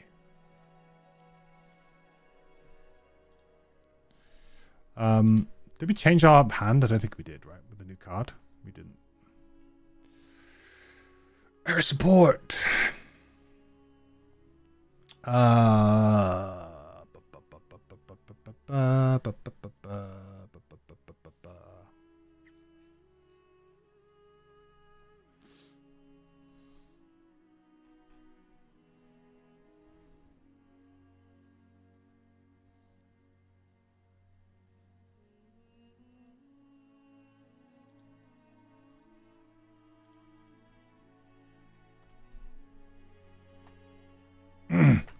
Remaster example makes things a little more clear. Yeah. And also, it's like how much time has passed, right? If you've literally just completed Gloomhaven, like the first edition, should you go out and buy Gloomhaven second edition and start straight away? Probably not, no.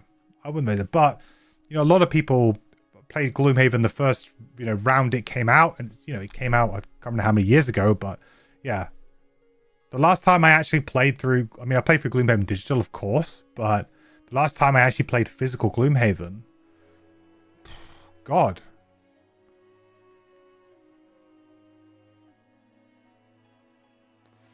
I want to say like 7 years, 6-7 years now. So I can't, you know, like, it's a pretty long time. so like, I don't remember everything about that game. So certainly I'll go back into it and it'll probably feel familiar, but I don't remember everything. I haven't played digital Gloomhaven for over a year now. So, did I talk about the RPG? The Gloomhaven RPG? No, I haven't yet. I'm on order for that, so I have backed that. I backed, I think the kit, whatever it is. So, you know, with all of the stuff. I'm super excited about that, and I'm really looking forward to running a campaign of that, because I think it could really bridge the gap for a few of my friends who don't really want to play D&D. I mean, they're kind of interested in it because they like the social element of it, like they like the beer and pretzels element of an RPG. But when you're playing D&D and it's like really confusing, they just don't vibe with it. Whereas I think if I was to say, like, this is, you know, pick a class and you get this deck of cards and it really helps you out with what you can do, and, you know, all of the modifiers and stuff are done, you know, I think it's done with the deck of cards now, which I'm not a fan of, by the way. Like, I saw the way they've done that and I'm not a fan. I appreciate that they're trying to make it so that, you know, you could just buy the book and just kind of play, but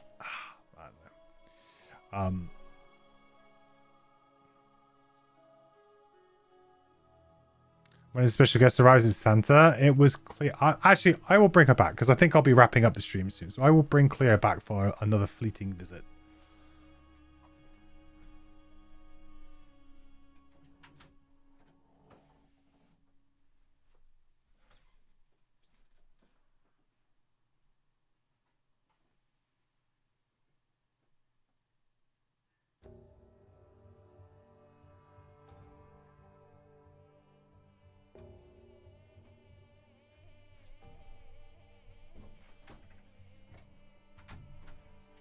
Okay, maybe not so easy. She is like high as a kite, zooming around, and she's got this little hiding spot in our bedroom behind our wardrobe. And she saw me come into the bedroom, and she just shot behind it, and there's no way I can get her out from there. And she knows it. And she is high as a kite right now. Oh, no, here she is. She's coming.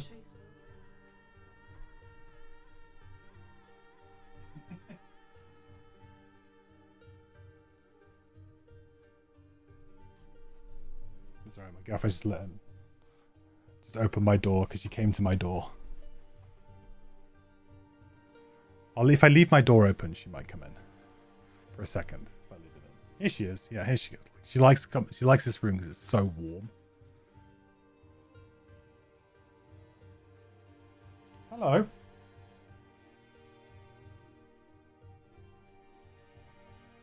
Say hello.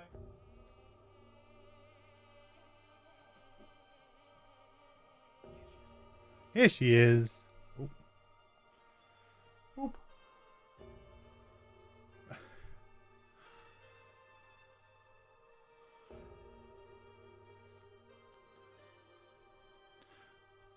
You can hear her purring, maybe.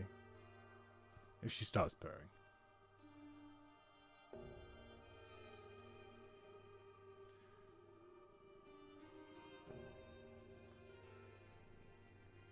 There she goes. But yeah, she's like 14, like weeks old, something like that. We don't know exactly how old she is. But yeah, she used to be so we rescued her from a farm. Well, kind of like a friend of a friend kind of rescued her from a farm or found her on their farm. And we swooped in, saved her. You like cats? My wife's allergic. Oh, yeah, I love cats.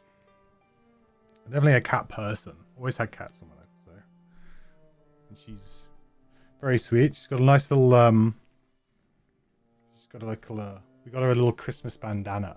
You see that Christmas bandana she's got?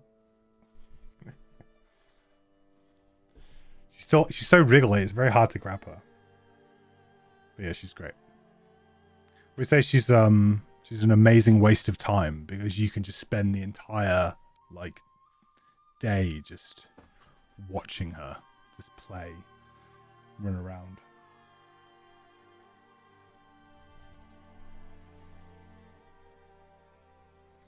But yeah, I don't want to get her too riled up because we want to go to bed soon. And then if she gets too riled up, she'll start munching on toes. So that's her favorite thing at the moment is munching on our toes in bed. So this is good for adorable cat videos. Yeah, I mean, I could probably post some nice videos of her. I've got enough. I've got so many photos on my phone at the moment of her. Especially if I like work from home, because if I work from home, she'll just sort of like spend the whole day in here with me, and she will just like jump on my lap, and she'll just fall asleep on my lap, and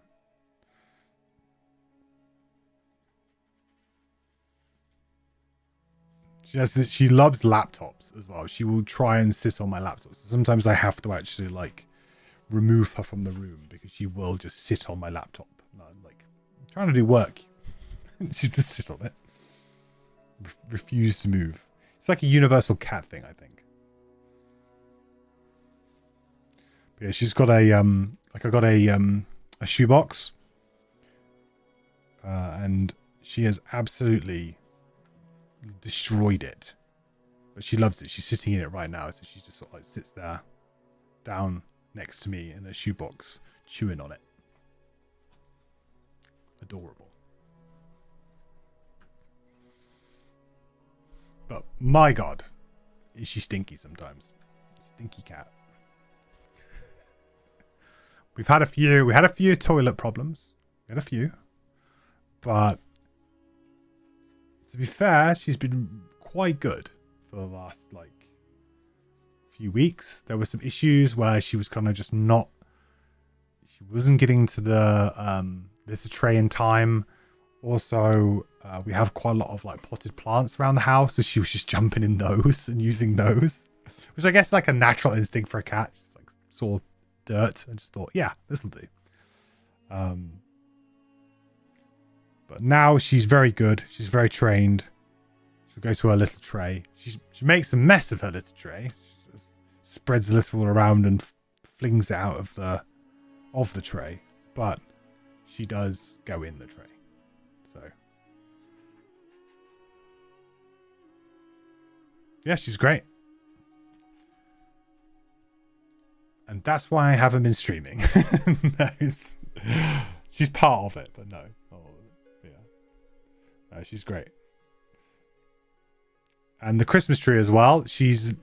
We have to supervise her while she's with the Christmas tree because, yeah, she will try and climb it. And she's worked out she can get onto like the second level of it. And so we moved all of the baubles up from the ground level up so that she couldn't get those. And then she worked out she can climb up to the second level to get the baubles. So now it's just like an escalating problem where we keep trying to move the baubles up and then she will continue to climb up the tree. So we just kind of have to, for her own safety, so she doesn't try and climb all the way up, we have to leave the baubles kind of where they are and just kind of supervise her. And if she does start chewing on one, chase her off. But she's so young, she just thinks it's a game, so it's completely pointless because then she starts like chasing you around and running around the living room. So yeah, cats, wonderful things. Okay, well, I think that will wrap the stream for today though, guys.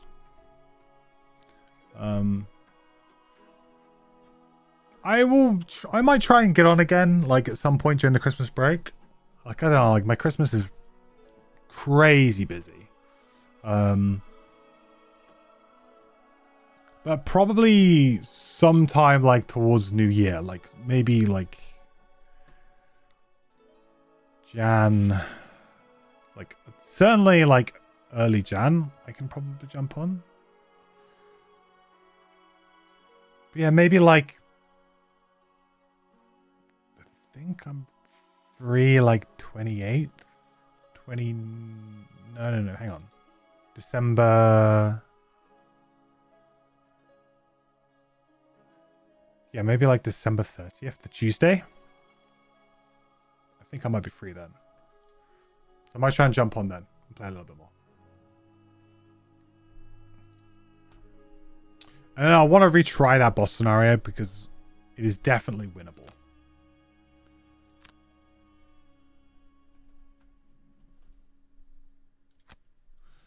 Definitely winnable if we were more aggressive and we weren't just stalling, which was not the right strategy, I think.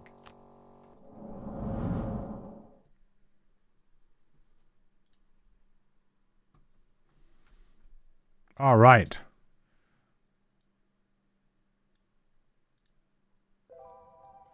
So then, everyone,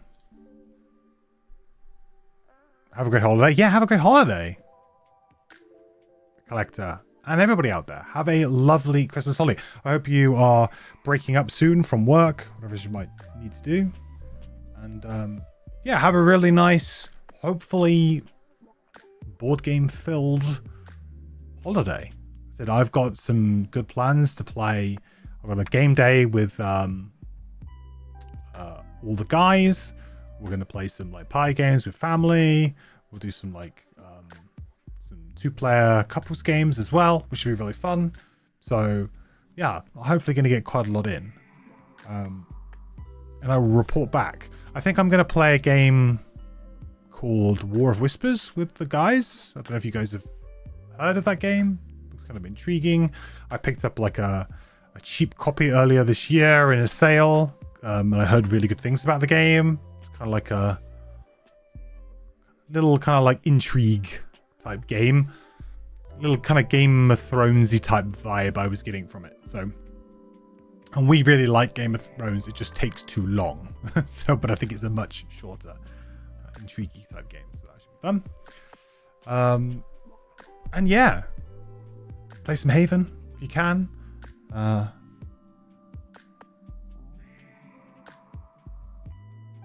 Yeah, and a happy new year, of course, as well. But hopefully, I will see you before then. I hope to stream at least once before then. Happy holidays, Oxy, Shiny, Phantom. All you guys enjoy your time off as well. Thank you all so much for the support and the resubs today. I really appreciate it, especially considering that I'm very rarely on nowadays. So thank you guys. It means a lot. It's very kind of you. And yeah, I will catch you hopefully in like a little over a week or so. Yeah. So eat lots, be merry, and I'll catch you all soon. All right, everyone. Bye.